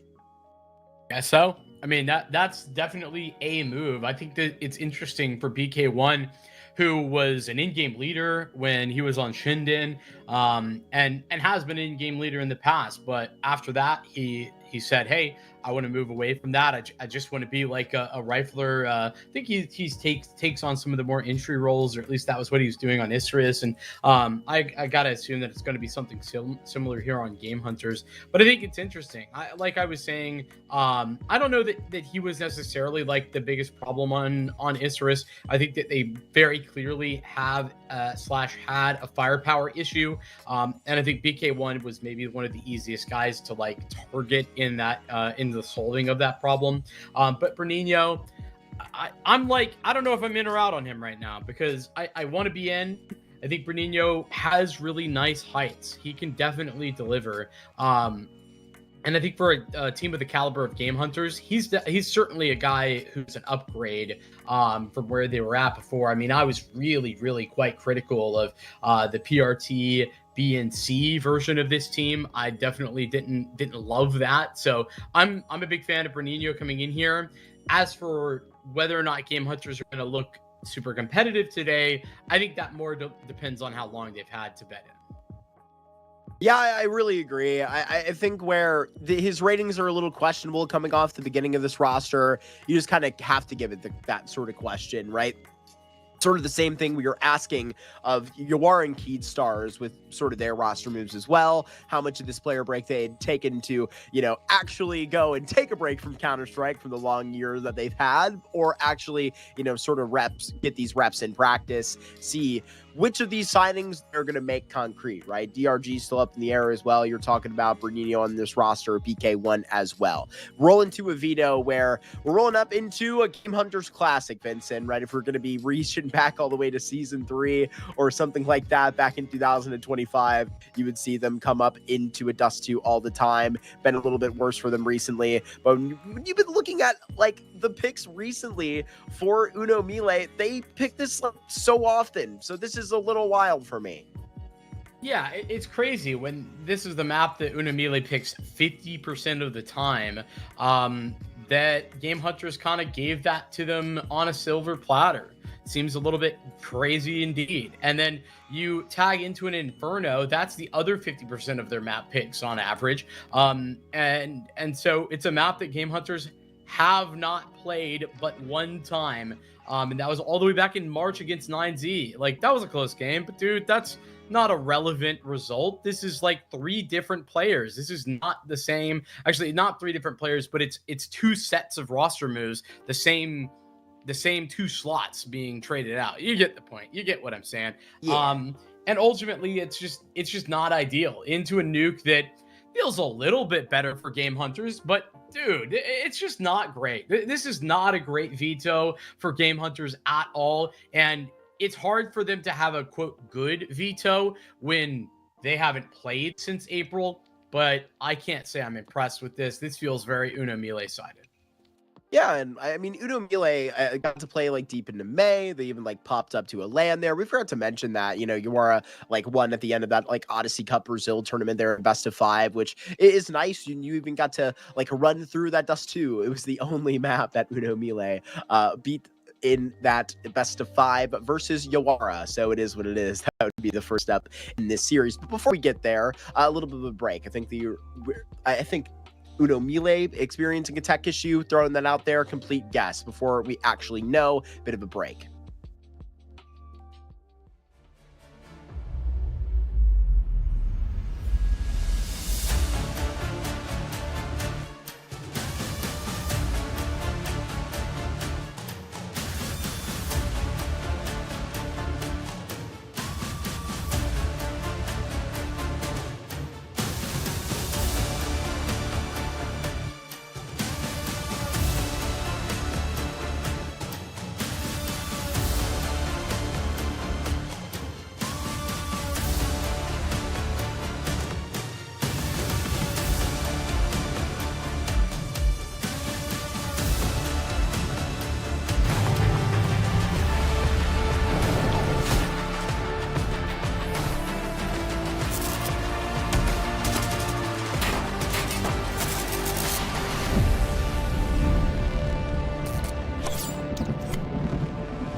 Sophie, I have an idea. DE Dust 2, baby. Ain't been a long time since we've been here, but Vinny, we're back. Got GameHunters Uno MILLE. First version of this Uno MILLE roster I'm going to be seeing without their, well, now Fluxo man. Invited to the playoffs here, so going to be an interesting situation. Say we get all the way there. Uno MILLE push a playoff. Got to push Group B out first. It's their first best of 3 inside of the tournament. CLD going to be under a little bit of pressure, but damn, you walk into this thing, you're going to be dead. 3 here in the triple kill. Going crazy on Mouse 1. CLD says, give me some more. Bomb dropped in the tunnel. Good way for Bounty Hunters. Start out. Excuse me, Uno MILLE. They find that 4th frag in middle. It's the danger that you lead when you go for any sort of faster B hit on the pistol round is... Hey, listen, I want to say something like that, but like that's not really fair. You know what I mean? Yep. Like you gotta hit B sometimes. So I'm not hating, but like this is the danger. Right? right? As you run into pair of dualies, the smoke gets dropped right on them as they walk in, and at this point, it's kind of hard to cancel. Like, they didn't even fully commit, by the way. CLD still just, like, nails it. It's tough. So, I don't feel like GameHunters even made that big of a mistake, but they did get rolled over. And, this is not a great vibe for MILLE, might I just say. A little bit of a lackluster one, especially in the utility belt, but Remix just didn't buy any.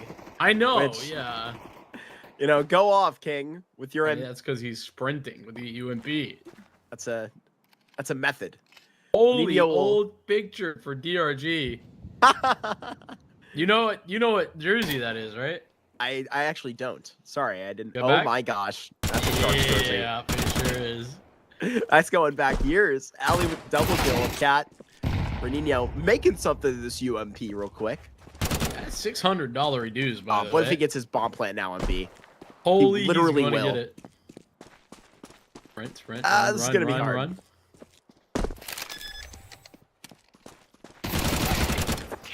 I'm afraid he won't. Pink playing spoiler. Sheesh. That's a lot of P's in there, to be honest. It's hard on the tongue. The Twista.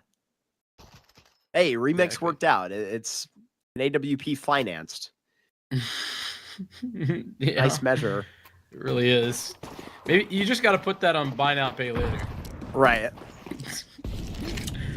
Pay I hear that's 1,000 every good. round or something. Yeah, exactly. What if they new idea for the latest and greatest in Counter-Strike technology?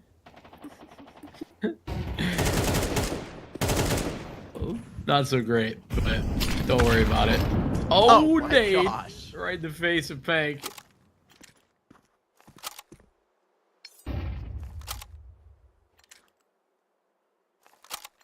Can get Remix to the top of the site. Gonna get real far up with the AWP. Little does he know how many players are so close, right? That's why you have to have the utility man ready. Ali's holding a flash.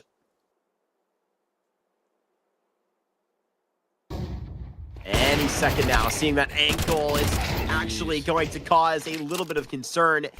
One kill, at least for Ali on this Hamas. How many more? A little bit damaged, but not any that can essentially be stood on. Look at the position back towards long. Bomb plant going to be pursued. DRG's got to back it up. Not a big fan of that positioning from Remix. It's really committed, and he's there for so long. It's a great spot if you want to take it some initiative and use a flash to then force a fight. I think that's good. And if he was a little bit closer to Cat proper, then I would have liked it. But I think it's so passive. It's very punishable with utility. And also, if he misses, he's just dead for sure. Even if he doesn't miss, it's just really easy to trade him. So don't love that position. Ale, as you were saying, gets the single kill with his FAMAS, but even that's not really all that impressive. 2 saved guns.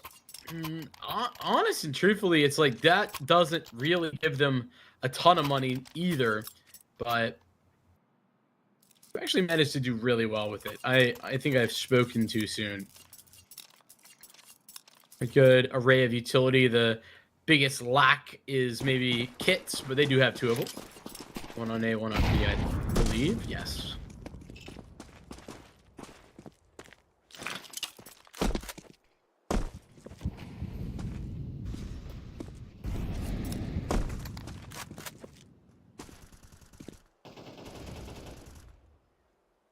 It went taking a lot walking into that spam from Tank. Does fade away. See how permanent that is. Thought BK1 was always very serviceable and a lot more than that when watching Isurus after the Timo replacement. You know, I think the issue is that it just always felt a little bit temporary. And he certainly wasn't incredible. Not bad, but never really that strong. It was always a piece that could have been upgradable. which kind of sucks for him.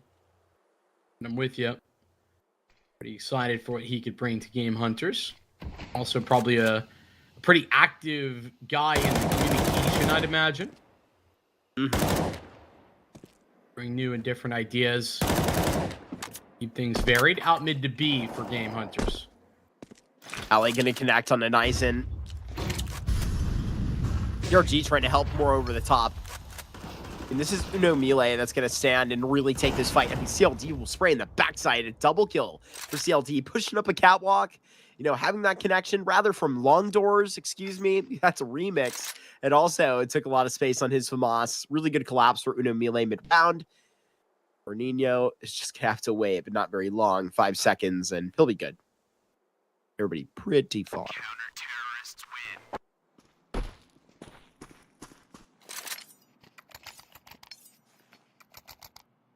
Round lost for Uno MILLE off the back of some missed shots and maybe some poor positioning, but you know, fast forward 1 round later, and we're talking about a very impressive hold. Top to bottom, CLD, another triple kill for him. He's certainly looking good. 7-0.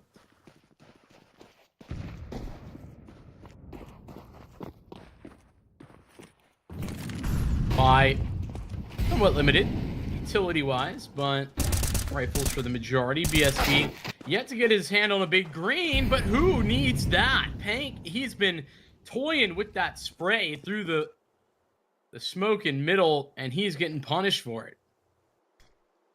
Yeah, punished on that spam. It was a really good shot hit on that scout. Super impressive by BSD. AK can be lapsed here in the corner. And walks up to toes. And what a check. Big and bold to find that. Opens up this B site completely. That was your last defender. Uno MILLE probably just going to let this thing go. 5 versus 3. Bat by that scout. Nice, and walks it all the way up. We'll save 3 guns happily, they say. Yeah, I think they kind of got to be happy about it, you know? An interesting time here on the Uno MILLE side of things. As you mentioned, LTC poached by Fluxo. Hank joined in to replace him, but DRG, he isn't officially on this roster. He joined in place of Clone, I want to say. And it was like right before that, or before Clone left, it's Broken, who was the in-game leader for this squad, also stepped away. And there was some maybe misalignment on how to approach things. All to take his place. It was back in April. So, I mean, you know, you can kind of see how many changes over such a short time have occurred of the original crew that was for Magic, that turned into Uno MILLE. It's literally just Remix and CLD. That's it.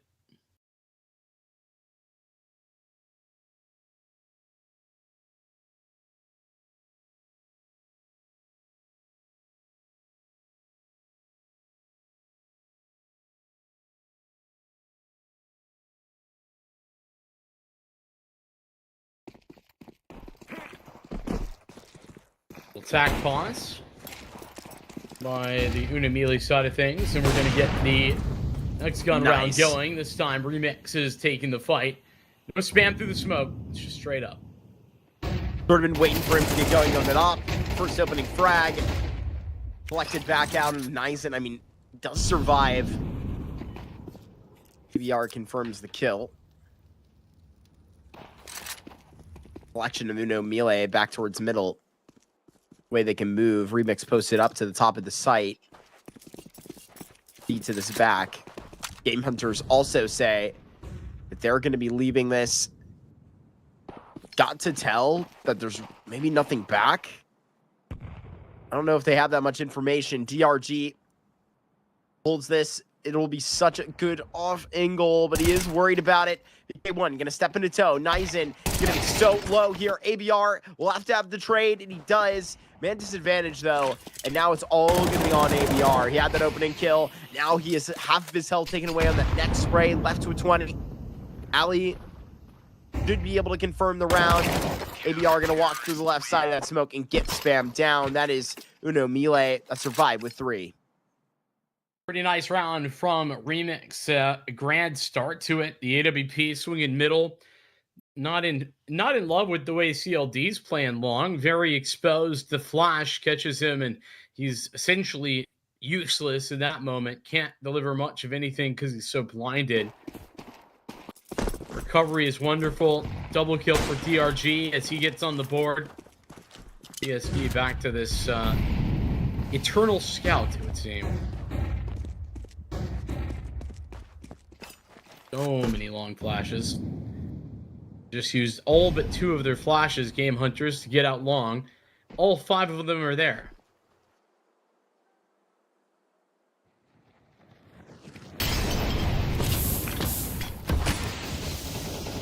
Molly will be right on Remix. Have to save himself outside of this. He'll be spamming top of the site.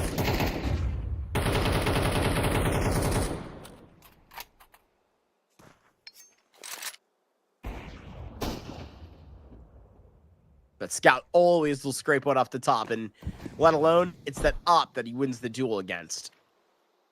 Pretty ugly. Oh, what a connection.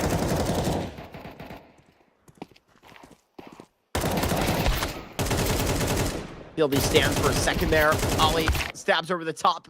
Can't finish the round, though. Dangerous. Bernino has been in so many 1v1s. Live at the end of rounds. Will leave long, following in the footsteps of the last with 31. This is DRG going to be able to probably make an easy call right now. We'll check back to the A site. He'll miss Bernino getting into B. Potentially we'll be able to see him cross the doors and drops and gets that angle. At this point, I'm making up reality. DRG committed to the A site. Bernino, free bomb plant. Yeah, this is... It seems DRG actually pretty early on that jump spot to catch the info, and Bernino now aware.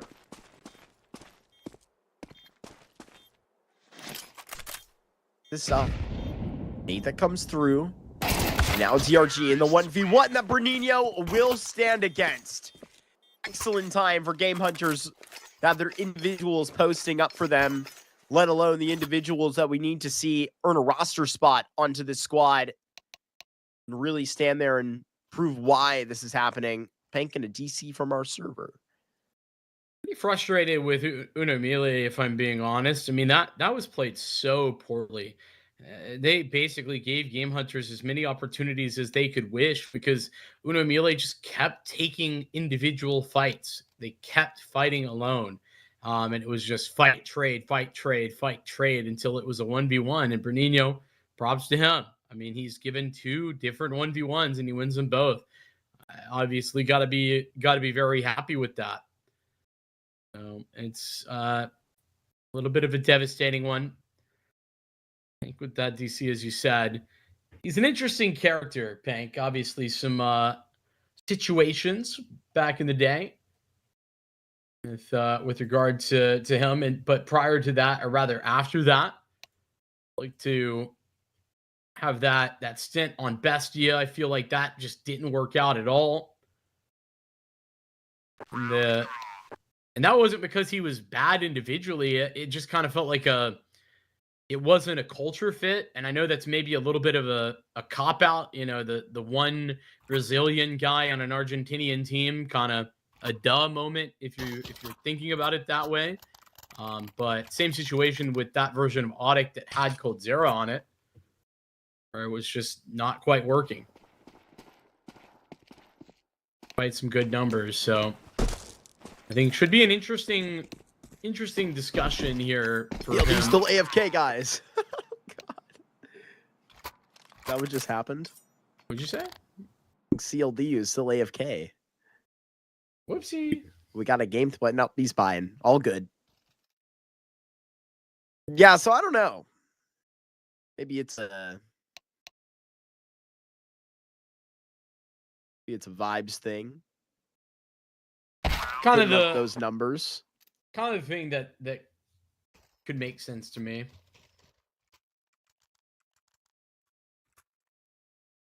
You know me, vibes matter. True. He's I a little could bit. never be on Astralis with Kerrigan. Cadian. Excuse me.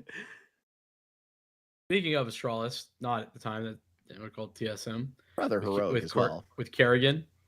Yes. Somebody said the other day on the Twitterverse. The Twitterverse, great. Yeah. How could Kerrigan not win with Prime Astralis, basically? Oh my gosh. And I'm like, first of all, it wasn't Prime Astralis. Second of all, he was brand new at IGLing. Not brand new, but like 2 years into IGLing. After being did you know this? A star player, a star opper? Yes, in I thought he was a 1.6? rifler. I did not know he was an opper. Yeah, star opper. There you go. Yeah, people lack a perspective on that sometimes. Why Was did it this always guy this not great? immediately be incredible? It was crazy. I mean, at that time, bro was like, he was also in school. I remember that was a big conversation. Tank going to be having opportunity to sit on a platform, have a big spray down. This is going to be with TRG as well. They're going to cancel this B hit.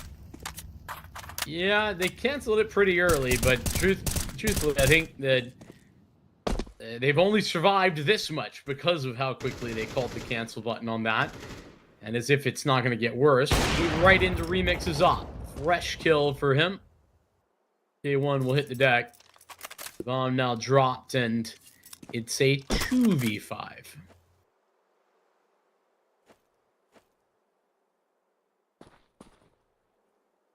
ESD climbs up the ladder.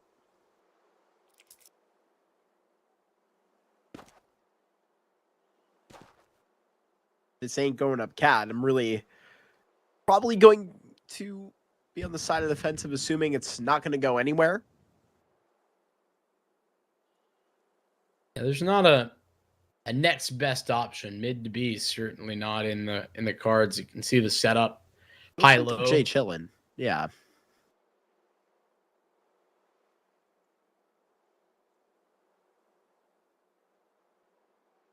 Even out the end of this round.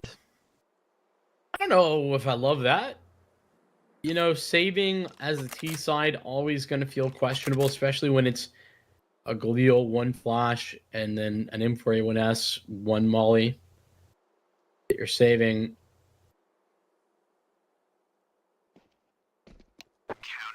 That's what it's going to be. Yeah, money's weird. Money's very weird here. GameHunters, I think, will have to force buy. They ain't going to be feeling great as Uno MILLE stand tall. For fifth round, some hesitancy on that. Don't hesitate to check out our partners over at Hotspawn.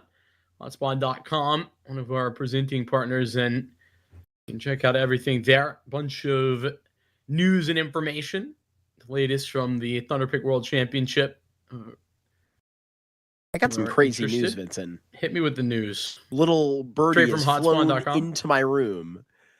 I would assume that's where the bird is coming from. It's breaking on in the verse right now from the grapevine that the Cloud9 core that won the Boston Major has signed up for a open qualifier in North America with Fang and Steel. That being like Ska, Stewie, and Automatic. So interesting. Dude, fire that bird. Go out back and shoot it. Why is It's not news. In other news, old guys sign up for event. Sorry. I'm kidding. I'm overplaying. No, you're correct. But it is truth. NA needs anything, right? And we'll take it. Double nade. Oh my gosh. Oh my gosh. Best flash of your life is just 2 nades. They were trying to avoid those at all costs. Caves into the corner. Hank finished the job.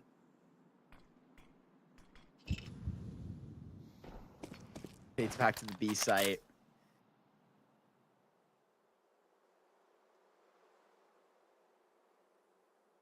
Love that move thrown by Uno MILLE. B-site might be a little bit questionable. Oh, the DRG, he's just going to dictate it. 2 kills. BSD going to be up in the clutch. 1 versus 3. That's so low. Volatile lockdown window for the moment. Potentially allow for this bottom plan to come through. Remix, Ali at his hip. All 3 players going to sprint through the door, take him down. GameHunters at least get a little bit of a bomb plant bonus money at the end. Actually a big deal for them. I mean, I don't know if they're good for a buy. No, they're not. So it gives them a little bit extra to work with this round. It also is going to boost the recon next round if they need to. Save more here. But yeah, that's unfortunately a bit ugly. Uno MILLE keeping their cool, not overstepping, and deciding not to delay or attempt to delay the bomb plant. A fine decision. Regardless.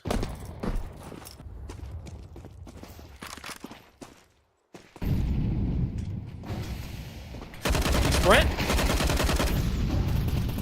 The weapon. DRG connected. All 4 frags. Yog ending up empty-handed. That'll happen sometimes. I will be unfortunately the first to say it is 7 over here for Uno MILLE. I think that's a happy report for them, but a terrible kind of tone right now for GameHunters, right? The Stustu is where they need to come through. Hopefully, they've been putting in work on Inferno because history would not really give us much to believe in them playing that at a map number 2.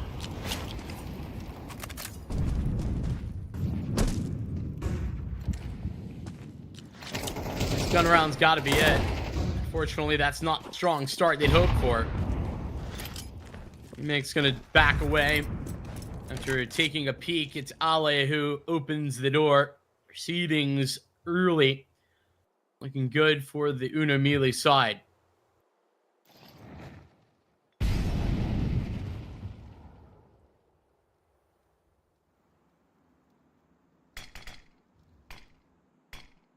Whoopsie. All good. Ends up covering just fine.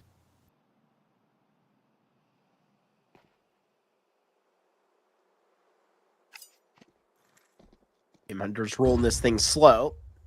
They'll double up it longer, Uno MILLE. Remix should just pop up a shot or 2 and then come back. Not lean into anything too terribly.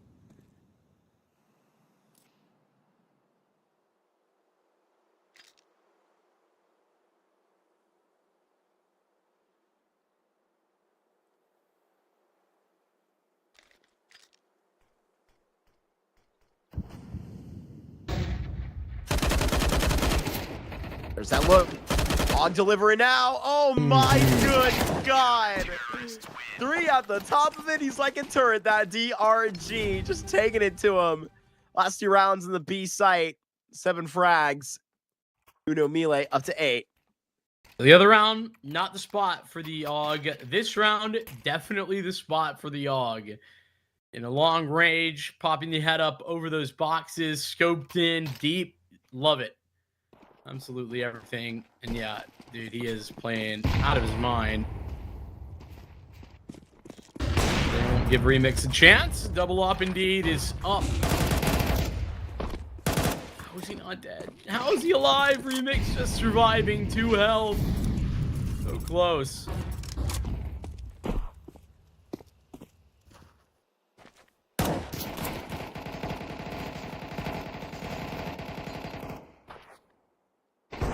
Rattling off at long corner. About the best they can court. How limited the util is left for GameHunters. They've just deployed a smoke. That's for mid door. Another smoke recycled at the long corner. GameHunters now have 1 smoke left for this cross and a single molly.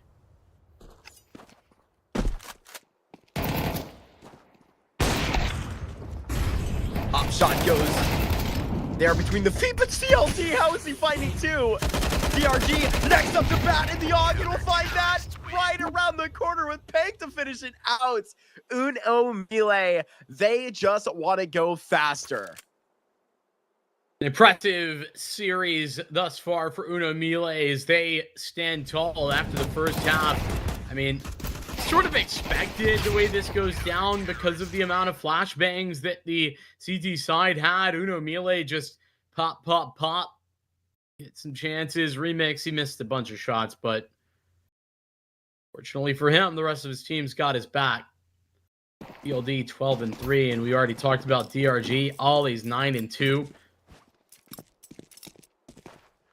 Damn impressive. As we flip over to the T side for Uno MILLE.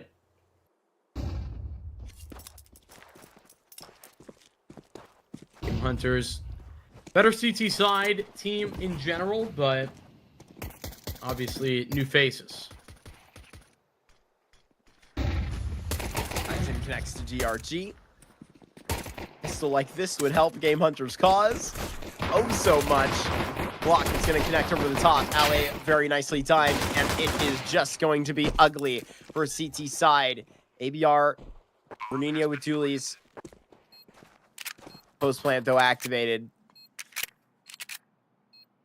Disconnected. Oof, at least got the info. Peng maybe didn't see much. ABR gone down.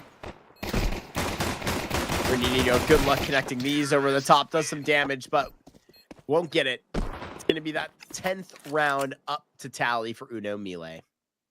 And nobody's breaking 6 kill or more than 6 kills right now for GameHunters, and I think that should go and show how bad the fragging is right now for them.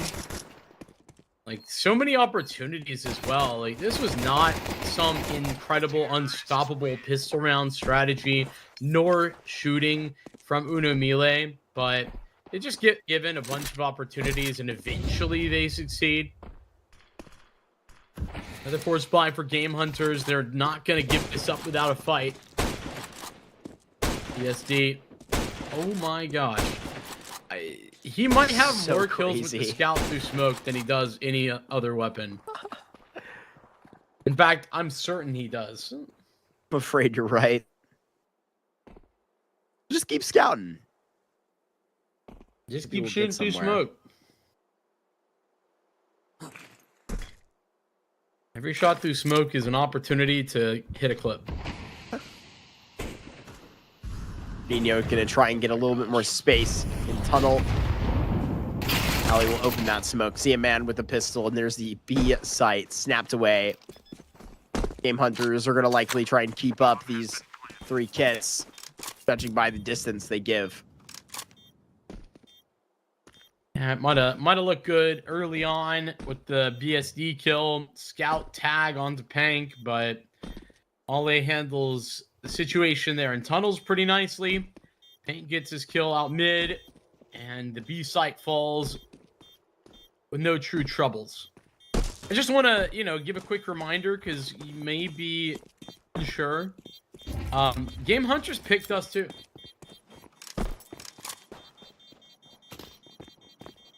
And not looking good. Terrorists win. What they're calling rough. And for good reason. This is a tough one right now for Uno MILLE. For GameHunters, yeah. GameHunters, yes.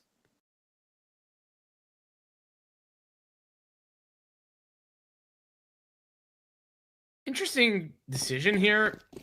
GameHunters actually just save, which I'm not opposed to. I mean, they run the 3 guns or the 3 half-buy force buy guns that they have back, and information for Ale. He's going to hear this. That's probably going to speed up the rest of Uno MILLE.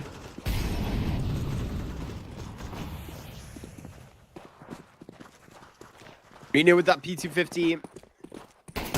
Ain't gonna be running this up. There is a ridiculous opener inside of this A site. Better hide. You're a game hunter right now. Posted up at the...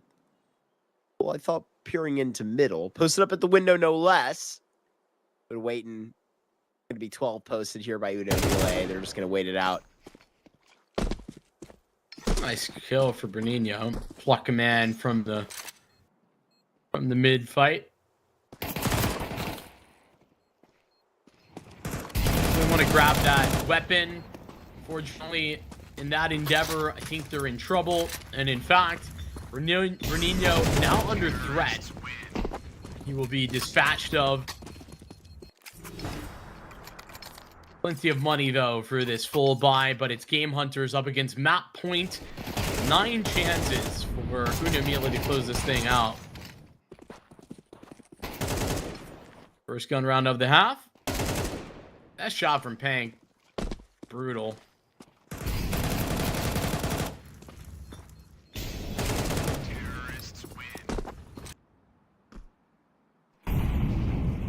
And an Inferno that they haven't played after this. It's a damn fine performance that you just got from Yawara as well. Already waiting for you in the lower bracket. I'm writing all types of conclusions right now, but this is really rough. GameHunters pick. Not particularly encouraging at all. 1-13. Getting a good start to this round, though. That might be particularly encouraging, to be honest. Clean out middle, destroy the default. Could be a third right here served up. Yeah, there you go. Everything going GameHunters' way. Coming up Hunters in this one. Individual fights all really successful. Big double kill from ABR. And Remix. Unlucky timing, really. I think the money's good enough for Uno MILLE to be buying again. But that's a start. You know, that's a good start, and it's also such a clean one too. GameHunters desperately needed a injection of confidence, and I think that round could be the catalyst for the confidence. Don't know so much about the comeback. Count him out.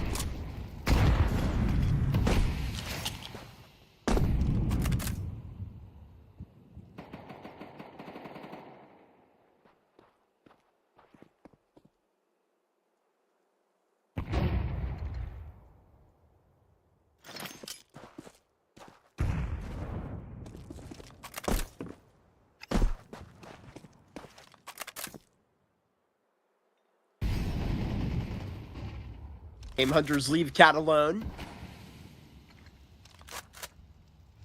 Refresh that lower mid smoke. K1 managing this. His number may be called here towards Cat. Sort of the concern you can tell in his head.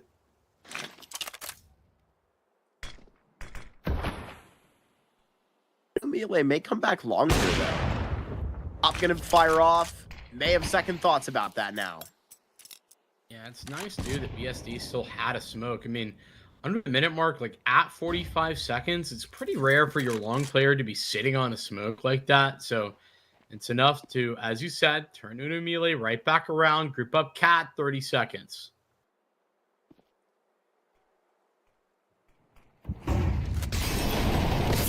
Waiting for it to go. CT side, you're going to see Nines in, mulling out. Alley connecting. BK1 also getting this kill. Op gonna miss. There's a lot of time bought by this. BK1 finally traded. Smoke over the top. Probably enough security to go ahead and latch a bomb plan in here. There is really no time for this. May get it down. Barely get the plant. CLD up for a clutch. This could end the map right now. He's at 1 HP. ABR, patient over the top, and we'll just spam him in this side. How close for that Uno MILLE clutch.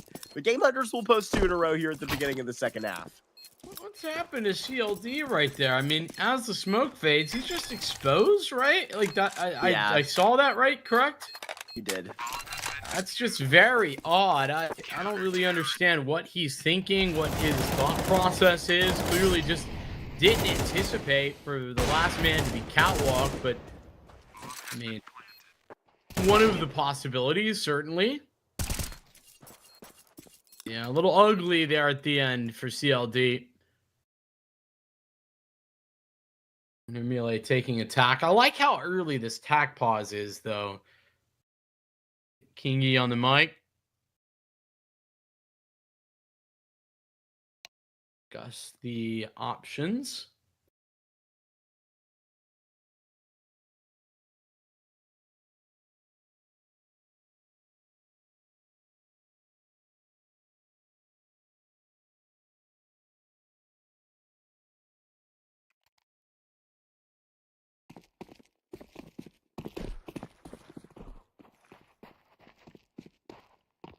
They're just going to completely pause. We're all good. We'll take the fresh round. That was one of the 2 upgraded pistols. Over here, we'll see if the P250 can get much motion long. No flash for it. Who's going to hop out? Who wants to do it? This is going to be Waited horrible. too long. Ah! Not too bad. Could have been worse. Could have been way worse. Could have been better, to be fair, but Could have been way better. BK1, pat those stats. Come on. Get a lot. Get 3 kills. Had a couple of frags in the last. Sitting on 1 for most of this game. Nade with your name on it. He's got 1 more. Got it bullets too. GameHunters, well done here for live. Still sitting on 12. MILLE patch up into a gun round here. yeah, definitely want to see more of that type of thing from BK1. Those multi-kills, granted, you know, it's against Eco, but still there's a lack of output from him. 2 and 14 before that round. That's hard to miss.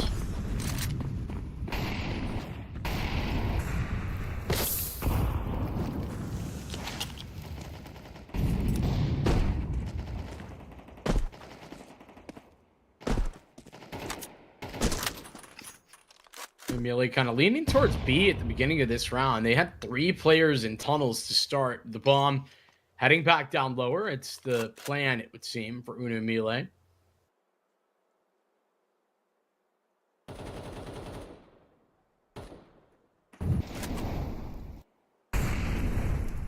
Their opening duel. Big kill from Nizen. He's pushed long, got the flank. So top mid guy dead.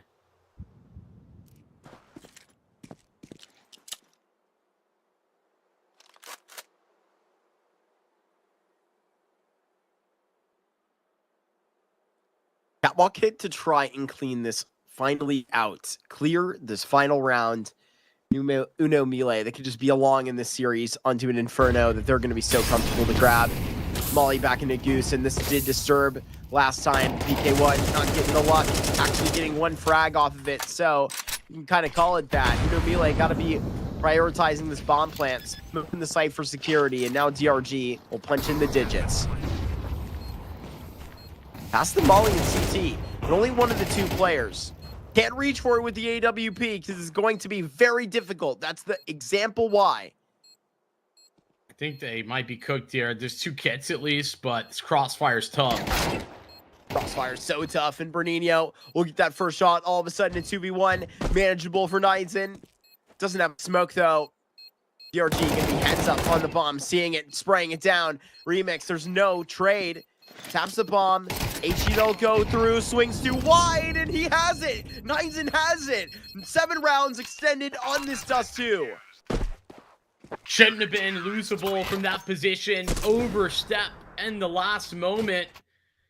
Nizen nails that shot. This was so good from DRG initially. Loved that angle. Couldn't get away, and Remix. I mean, truthfully, an overstep. Tossing that nade is not worth your time when you don't know if he's low or not. And so GameHunters extend.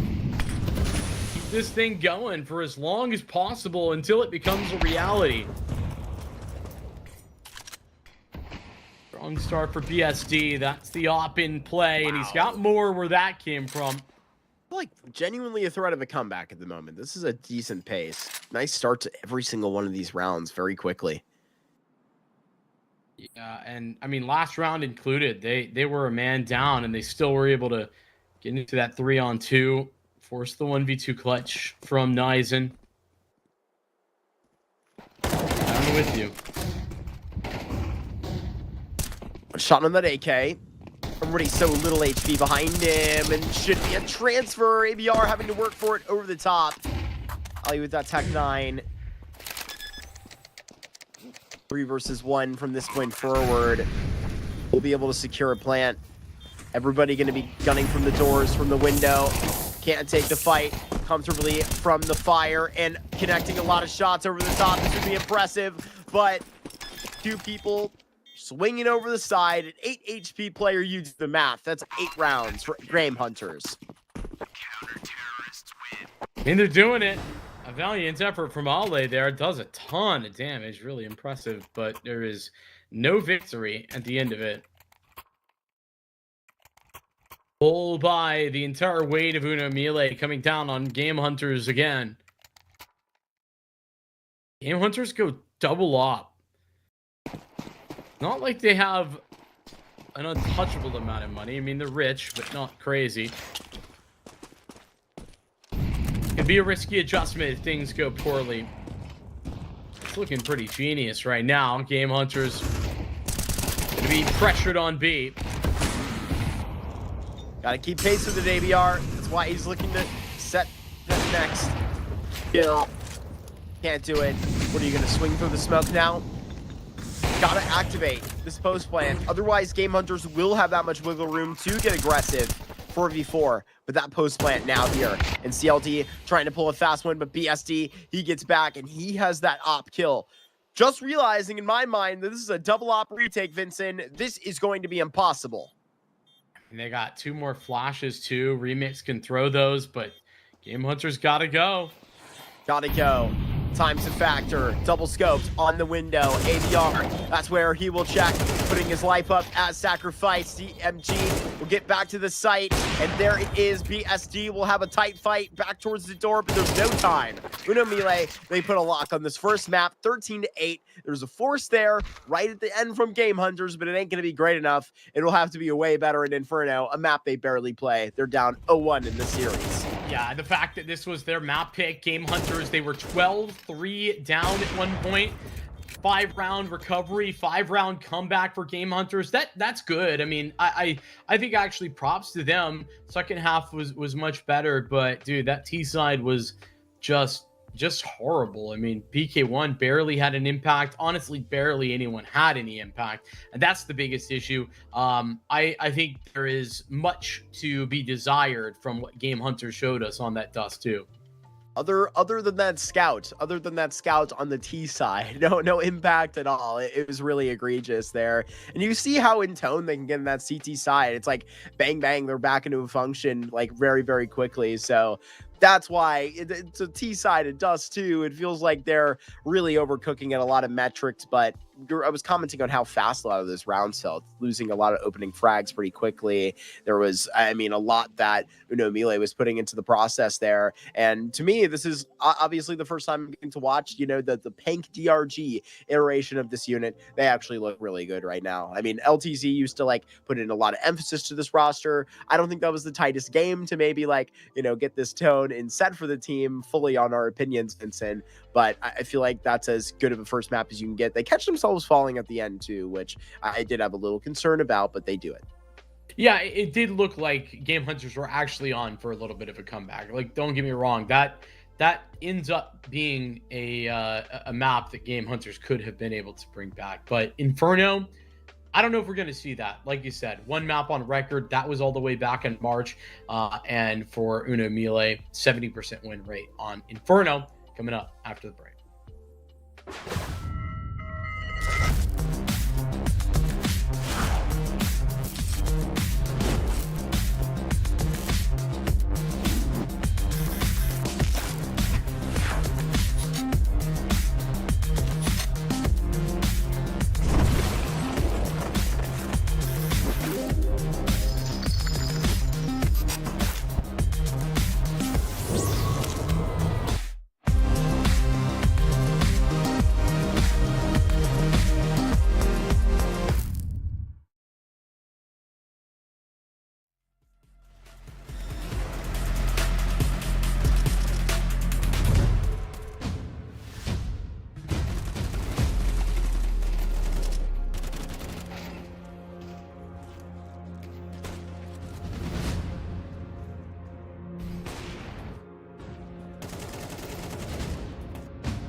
What if it was just like Tabson's house?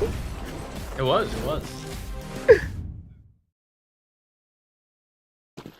Uno Mille's map pick, though that Dust 2 kind of felt like it, and, well, usually would be. We roll into a map number 2 here that is going to be awfully challenging for the GameHunters, who probably were a real threat at a comeback for probably 3 or 4 rounds.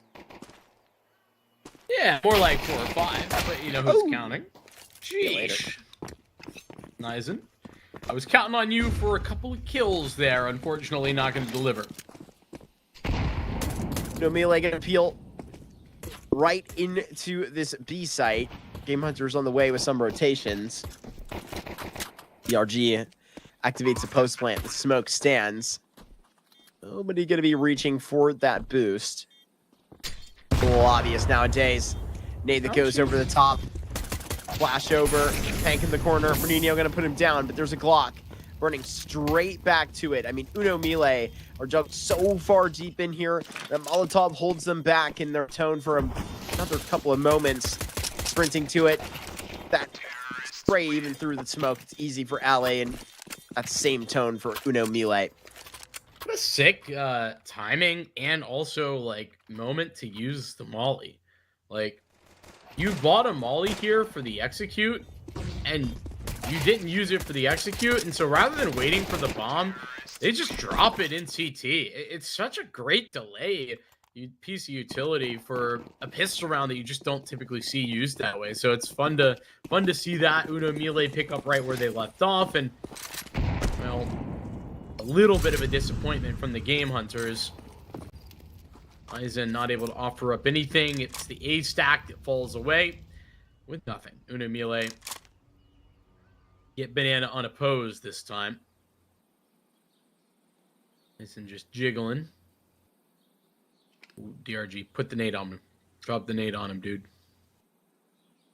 Do it to him. Do it to him. Come on. It'll happen. Yeah, here it is. Bam! Oh, God. House will come falling it down. I was about to say, unless this 5-7 could go crazy. GameHunter save. One of the easiest calls they have made. Unless, okay, ABR's got a CZ. Yeah, there's no reason not to go for this. The joke. Was it that obvious? Come on. No. I was kidding. No, I was kidding. You got me. You sounded so serious. Thank you. And they just keep asking him, why so serious? Sorry. They do ask that. They've never asked you. Not one time. You've asked me, are you serious, when I bought a CZ many a times. I actually have, but like Yeah. no one's asked you why. So serious. No, they haven't. I've been asked that. Understandably so. You're serious. I'm the silly guy. That's right. I'm Jester Max. There's roles and they must be followed. Yes. Oh no. Oh, poor guy. It was survival for BSD. GameHunters gonna lose themselves. Not themselves. Lose the round. Hopefully they didn't lose themselves. That would be like sad. It's a crisis of self within the crisis of the game. We're talking about Lose Yourself by Eminem right there. And then you're gonna like slip in a little reference. We were doing that. Reference game was pretty on tap there for the first couple of Inferno rounds, pal. You have time. You have a comeback. Fernino out of the corner. SMG. Does it got bangs, only for a little bit of a force. The RG gonna be taken away by that pistol right after. BSD inbound. Yeah, unfortunately, nothing going to be found there for the GameHunters. Yeah, no, so it was more just, existentialism. That was the reference. Dude, you're so wise since coming back from the Cologne major. You're so stoic. Hey, you want to know, we can all laugh together. Yes. All Europeans who are like watching this can laugh at the dumb American moment. I know that's fun for you guys. So I'll allow. I had no idea that like Cologne written. I'll just say written in German. That's not how that works. I know, but like Okay. isn't isn't Cologne, like it's Köln. I didn't Is know it that. said like that too? Yeah, it's Koln with like the 2 dots over. What? Wait, what? Okay, all good. But yeah, That's no, interesting. like I didn't know that, and not that I've had any reason to know that previously, but I was like I've been lied to this whole time. So I assume that like, and maybe this is incorrect, but like Cologne is just like anglicized or something. Yeah, I think that's the case. I have heard of like situations to deal with stuff like that in the past. It's always fun to Right. find out what the other end of that margin is. BSD sticking down, CLT going to be in the ground, opening kill in this AWP. This is not going to stop the train though. Tugging it a little bit past this Molotov. Ali going to be straight up into it. Got to confirm this kill. DRG snaps ahead. Still got the scope back inside of the site, and BSD hits a difficult shot onto Remix. Still Bernino here to provide pressure. DRG, he'll go down, but that was the bomb drop. This round should be done. Even catching the dink. Bernino will just wash out Pank. Well done here for GameHunters getting on the board at Inferno. Yeah, well done for BSD too, who I think his pathing there was really nice. Obviously a switch shot to open proceedings. Here's that once again. But yeah, good pathing right into ABR. This really delays them, and then the setup here on A is solid as well. Nino delivering even as he gets dinked down, multiple different targets on his screen. No MILLE getting bounced out of that round, but not out of money. Oh, they're sprinting. I don't really think Nizen needed to commit like that. That's a little crazy. He does do tons of damage, though. Combined 49 HP. For Nizen, or for Pank and DRG.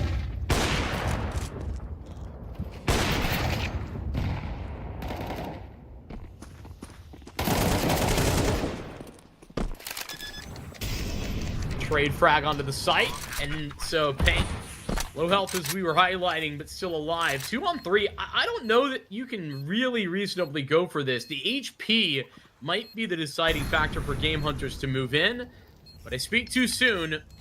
Out they go.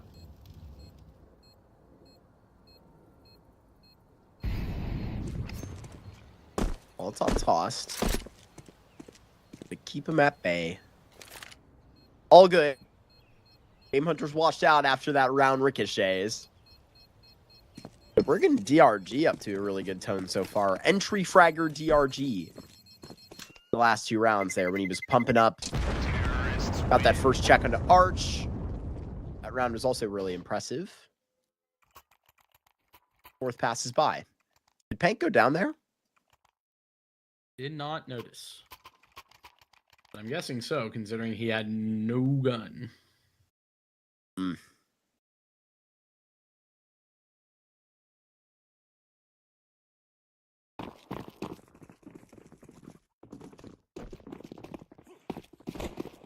Time to rock and roll, though, for the GameHunters. Saves and such. Banana fight that we haven't seen all that consistently. Paint's gonna just go in? Okay. A little bit crazy. Thankfully, he will back up. I think that's for the best.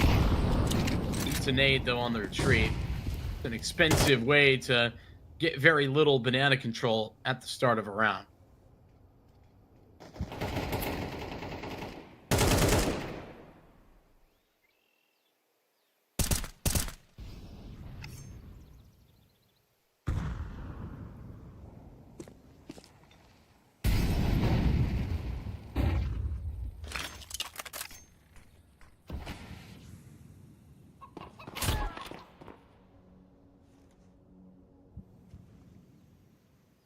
He's gonna rotate all the way back.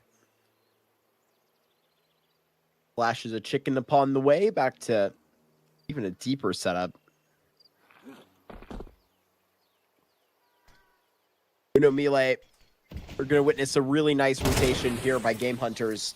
3 players inside of the site. DRG gone on one type of tap. That's going to be really frustrating for you. 30 seconds, now you just got to go. CLD going to be right up in the process and finds a good head. PK1 going to be back here and should be good and gone after one.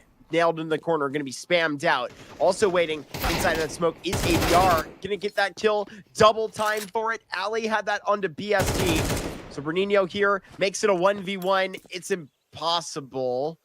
And feels like Ali just took the longest angle that he could have towards taking it back to the site. So yeah, I mean, he was going to lose is. anyway, but why did he go that way? Valid question. Yeah, if there was any chance at success, it was not that direction. Nope. Even though they were all quite low. Either way, very frustrating. Big hole there, by the way, as well for PK1. Delay. Double kill ends there for Bernino. Game Hunters themselves a second victory. So much damage. Almost 100-0 for BK1. That's devastating.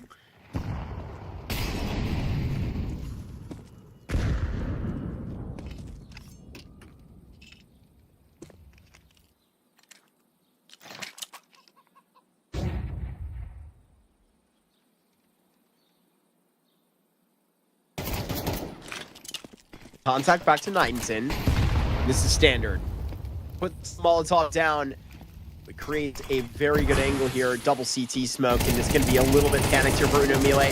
You can just tell Aber going to get one over the top.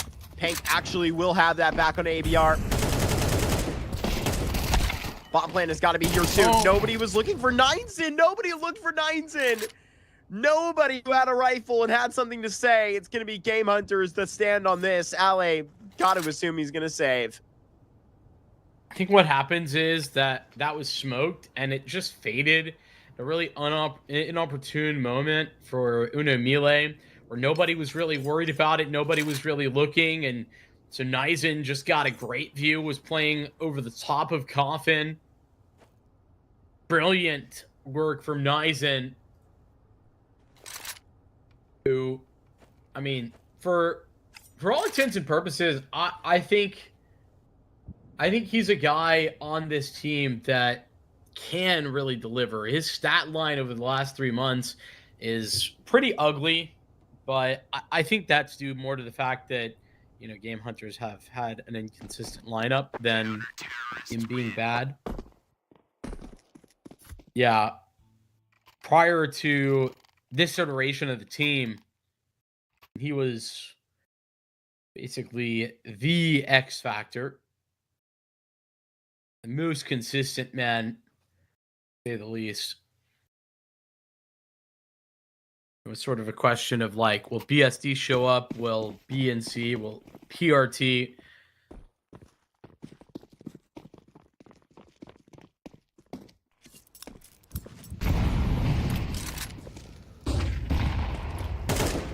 One big oversight for Uno MILLE last round for Nizen on Coffin. I mean, they are everything.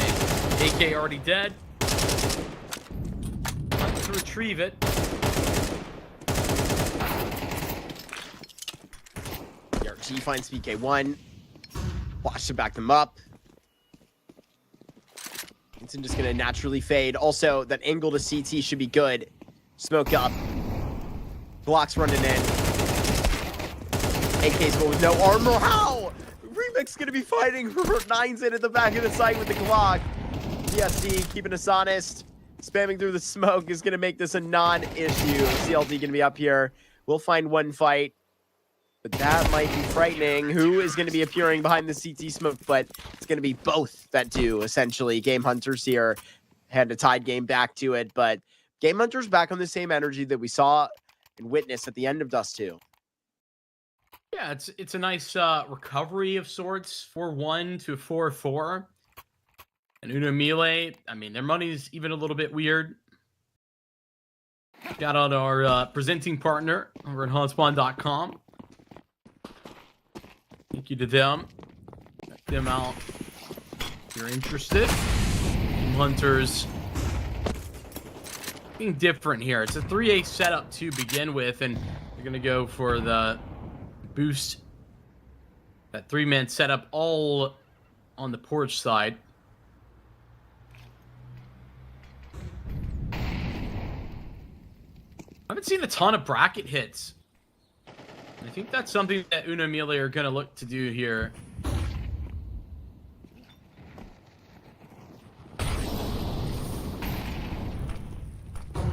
Flash through. Boost up to the top. Pistols can't overwhelm him. Remix would be really daring to trade in this setting. But may just try to meet up with Pank and the rest of the group back at B. He knows there's a gap here. He knows that lane is very open. He snuck through. Uno MILLE just got to delay a little bit, but they're throwing utility. They're really making this look good. PK1 can be between both Molotovs.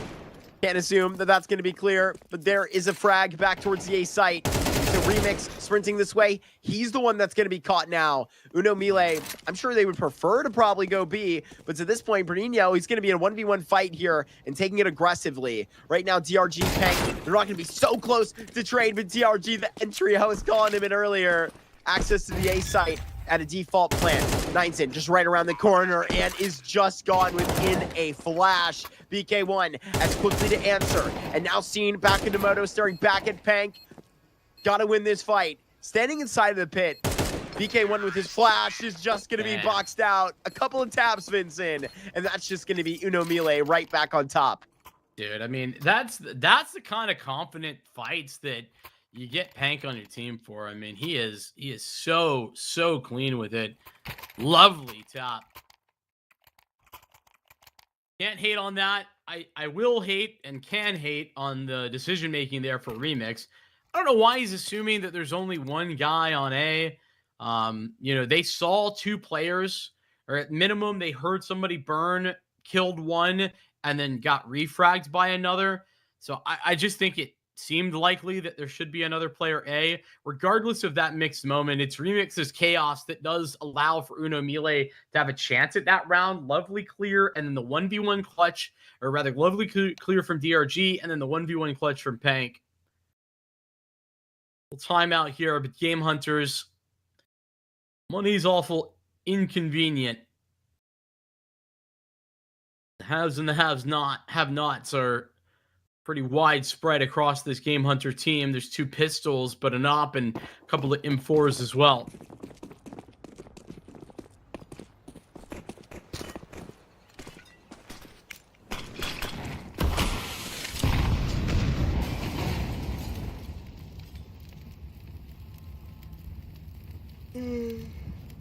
We got a chance to see what GameHunters are made of.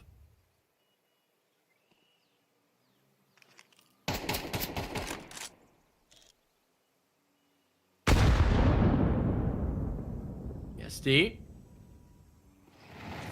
How many nades can you take, my friend? I think he's hit his max.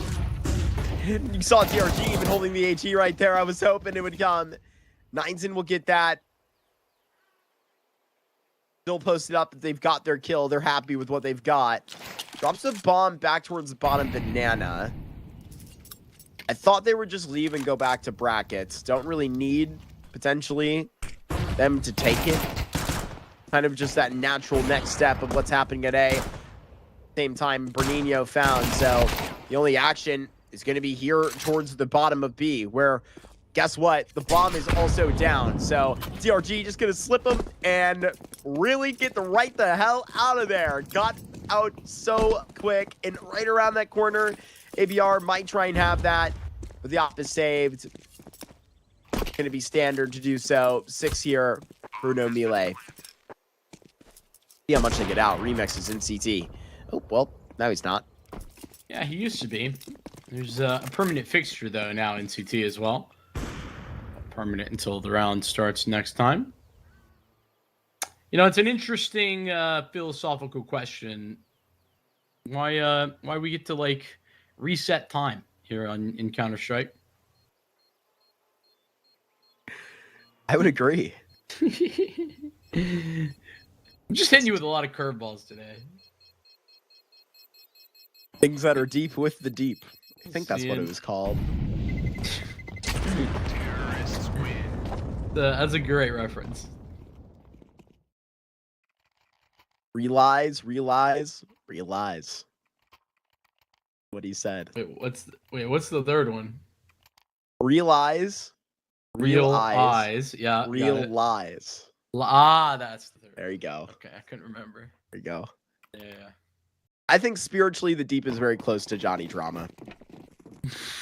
There are very few people that will understand that statement. Well, But that's the question. How deep are you into the show? I'm more into Entourage than I am The Boys. I think rightfully so. Hashtag disappointed fan. No. How many seasons into the Entourage are you? Oh, I finished. I don't know if I told you. Oh, you I've did. been watching the Entourage movie there at the There's end. a movie? Yes, and it was better than El Camino. Okay, the Breaking Bad Jesse movie. Oh, okay. I was like the car? Does involve the car. Okay. You a big fan of that car? It's all right. All right. I just know my uncle used Classic. to have one. Oh. Talks of it very very positively. Gotcha. I probably would as well. I would mention it all the time. Yeah, until my well, allegedly until my mother rolled it. I say allegedly because that question is unconfirmed. They're allegations. Gotcha. Family drama. Oh Family my matter. gosh, what is that? Bernino. Whiffs. Kind of not winnable necessarily. Okay, never mind. I'm good. I saw the bomb still deep in stairs, and I didn't realize that DRG is actually all the way on the other side of the map. But Nizen's got here first. It still should be okay, but this has gotten a little bit expensive. It shouldn't matter because it's so late into the half, though. MIBR is certainly going to give it his best shot, as he should. JK. Happy to hold on to the AWP, which also is a reasonable decision, but I wanted to see him try for the clutch.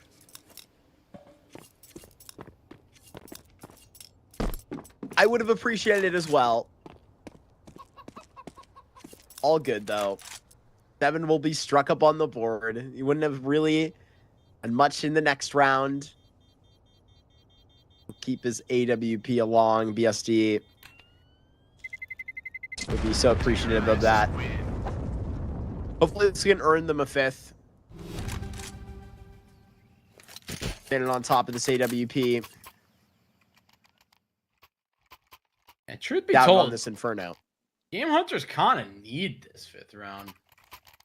Mm-hmm. I mean, they're not doing great. Obviously, CT side, typically your preferred side, but more painful is the fact that this T side, the one game they played back in March, wasn't good. It was not good.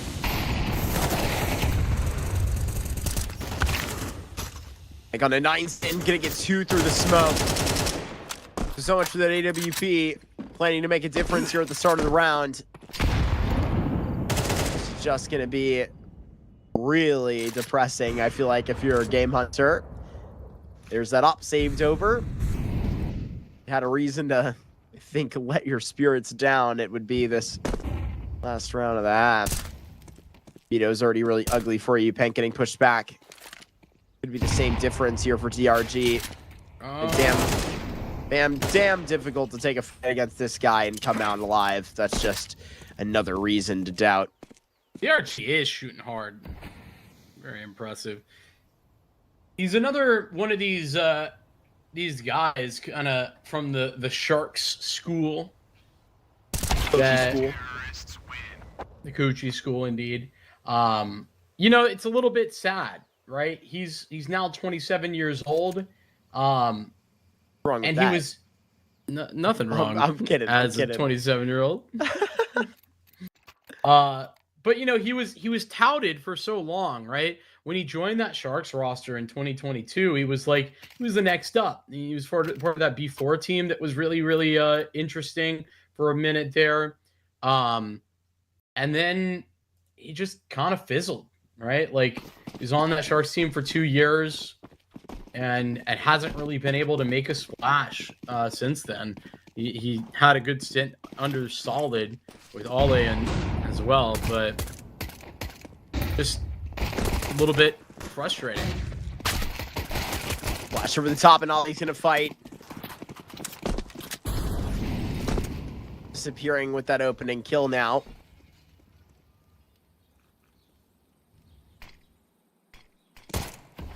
Free smoke, top of that riff.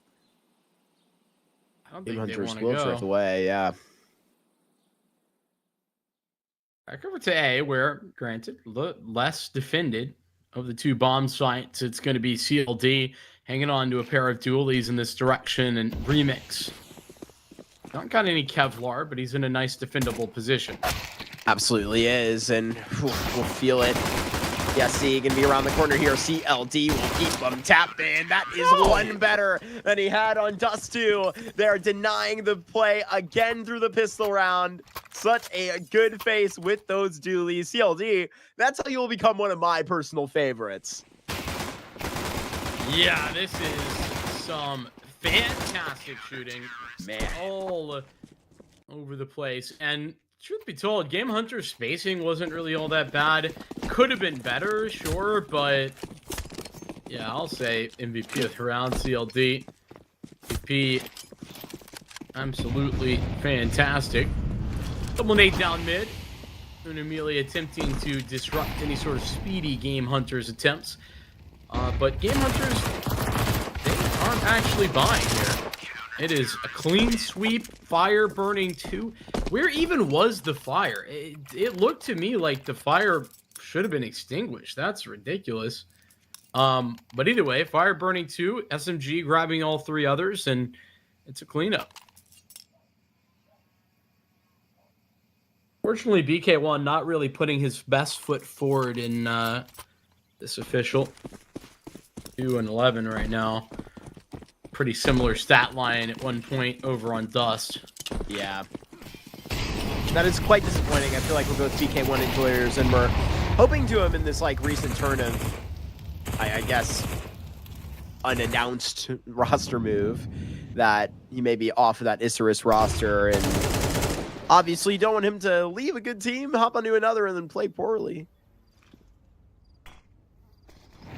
Impressions matter. He's in on DRG. Yeah, that's a nice spam. Just straight through the smoke. DRG, I think, making some audio cues. Look at Ale. Only one from that corner, though. Definitely should have been a 2-for-1 type scenario there. Bomb's backing away. Tank doesn't have the weaponry to actually fight this. He's going to fall back. Hope to delay the plant, probably, with this Molotov.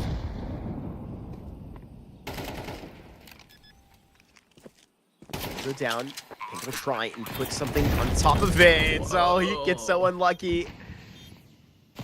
Still a 2v2 without that pressure. How does the post plant trickle out now? Up banana. Remix. Should be aware of that positioning. Gonna get that flick over. BK1 in the corner. Gotta go big, and there it is. The clutch for BK1. It's just the guy we were just discussing that has struggled on Inferno. And it's a massive clutch, a incredible multi-kill. Triple for him. Needed this bad. And it's just a little pre-fire. Thankfully, Remix was already low from his first fight. Cut this distance a little bit. And MILLE have double the rounds, though, that GameHunters do. And now they're good for the rebuy. Remix has it off. Towards B to start. The AWP not yet active. Massive hold towards the arches. Time Nizen loses out the spam battle. It was a DRG versus him scenario last round, and this time he's the one to fall victim.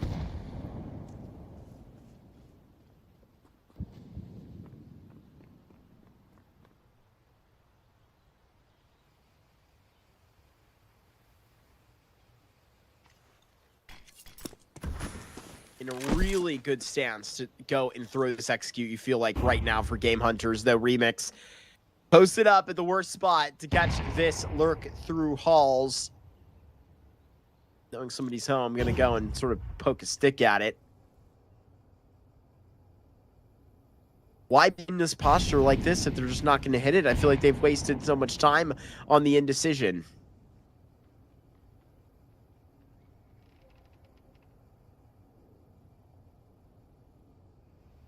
Walk up. See that lane's clear. Late to Pank. Dude, I have a smoke at 30 seconds, me being Pank. So frustrating. Now on the other side of the smoke, too. Nice flash. Walking in blind. And BSD and BK1 making something of it. DRG may just slide right past the man. Knows he's close. Gonna walk essentially in at the same time. BSD caught up by DRG. He just knows that something was peculiar about that. BK1 back-to-back clutches. You gotta put that in your name. Now you're doing it from CT spawn. Sticking the defuse. DRG, you know he's gonna trust Ali. Gonna go and put his head down, but right back up. DRG gets his 16th kill. Shoves BK1 out of the clutches. No back-to-back on Uno. MILLE's dime. That is so impressive. I don't think I've ever seen DRG look this dangerous. I don't think so either. I mean, he was very much like not all that big a threat. It also feels like on the previous Glory's team, it was sort of fine, but struggled to have a consistent level of impact. I've been very impressed though this series from DRG. Also, shut up BK1, 2 and I think 10 going into the second half, and has it's got to be five kills in the clutch thus far. Of course, a successful 1v2 amongst those. Fortunately, that 1v4 doesn't quite come to him.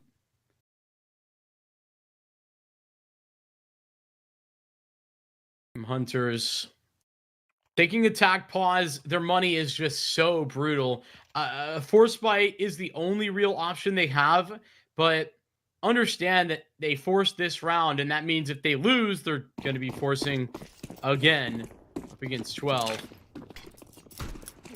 Oh, that's never ideal. Brother. BSD meant to be a jump throw. Happens. But it's not supposed to. Remix, not supposed to be missing those either. GameHunters get access to car. They do. Cost of a very large amount of BK1's health. This nade could do him in, but he's far away. Give it back towards bracket. MIBR opening kill towards Bank. LA next level. At least we'll get one off the HE. CLD. Classic for the multi-kill. Does make the sort of miff off the first, but is just going to mash those two heads. Nizen also next. Nino be late to lane. 55. DRG. Getting so close here. Just seeing the barrel. Just seeing the barrel. Adamant about taking this fight. Smoke up to the site. DRG hasn't seen that. Remix is going to be raking that one over the top. It's 12 secured.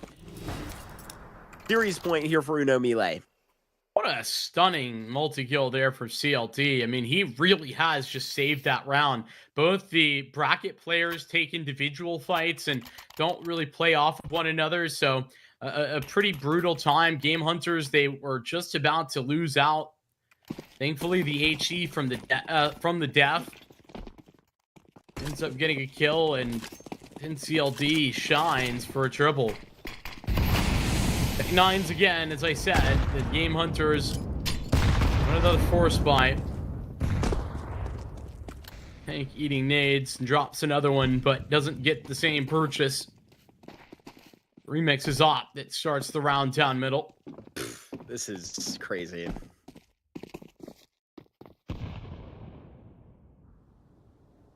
Hard to operate. A4 in the side of alt middle.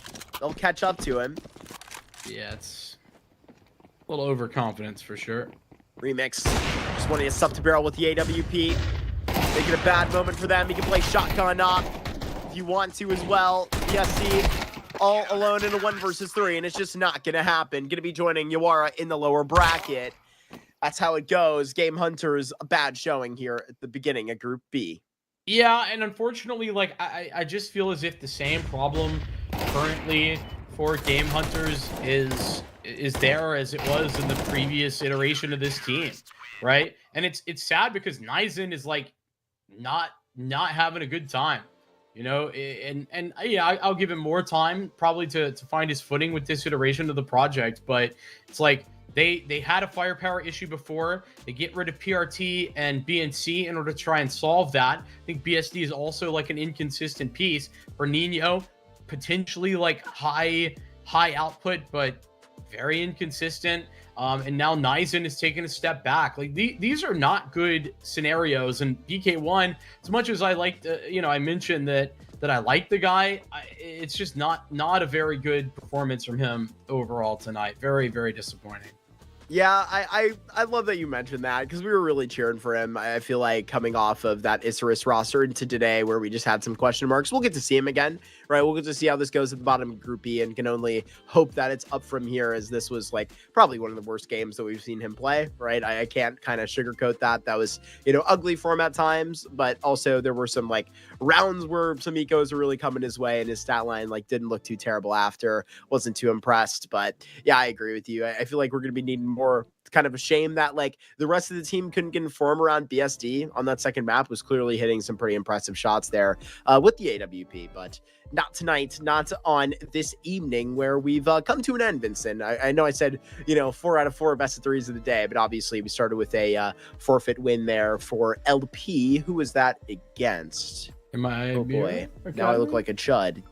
No, MIBR Academy won, like the chads that they are, which is amazing. It was Vasco. Ah, that's too bad. Yeah. I wonder what was happening with that Tadis and Nick's PRT mix, but I feel like the last time we were kind of looking at them, there wasn't much of a roster other than that. So we'll see if they're able to maybe get something going roster-wise in their lower bracket game. But I don't know, Vincent. That's a little sad, but it's also something that will be common rolling into the first like online event out of a player break, right? Yeah, no doubt. And listen, that leads us nicely into tomorrow, where we have 4 more fantastic best of 3s going to be coming at you. So should be good to check in for that and see what's what. So the group stage here will continue. We will be seeing you later, though. Thank you so much for watching. Thunderpick World Championship here in South America will be returning tomorrow.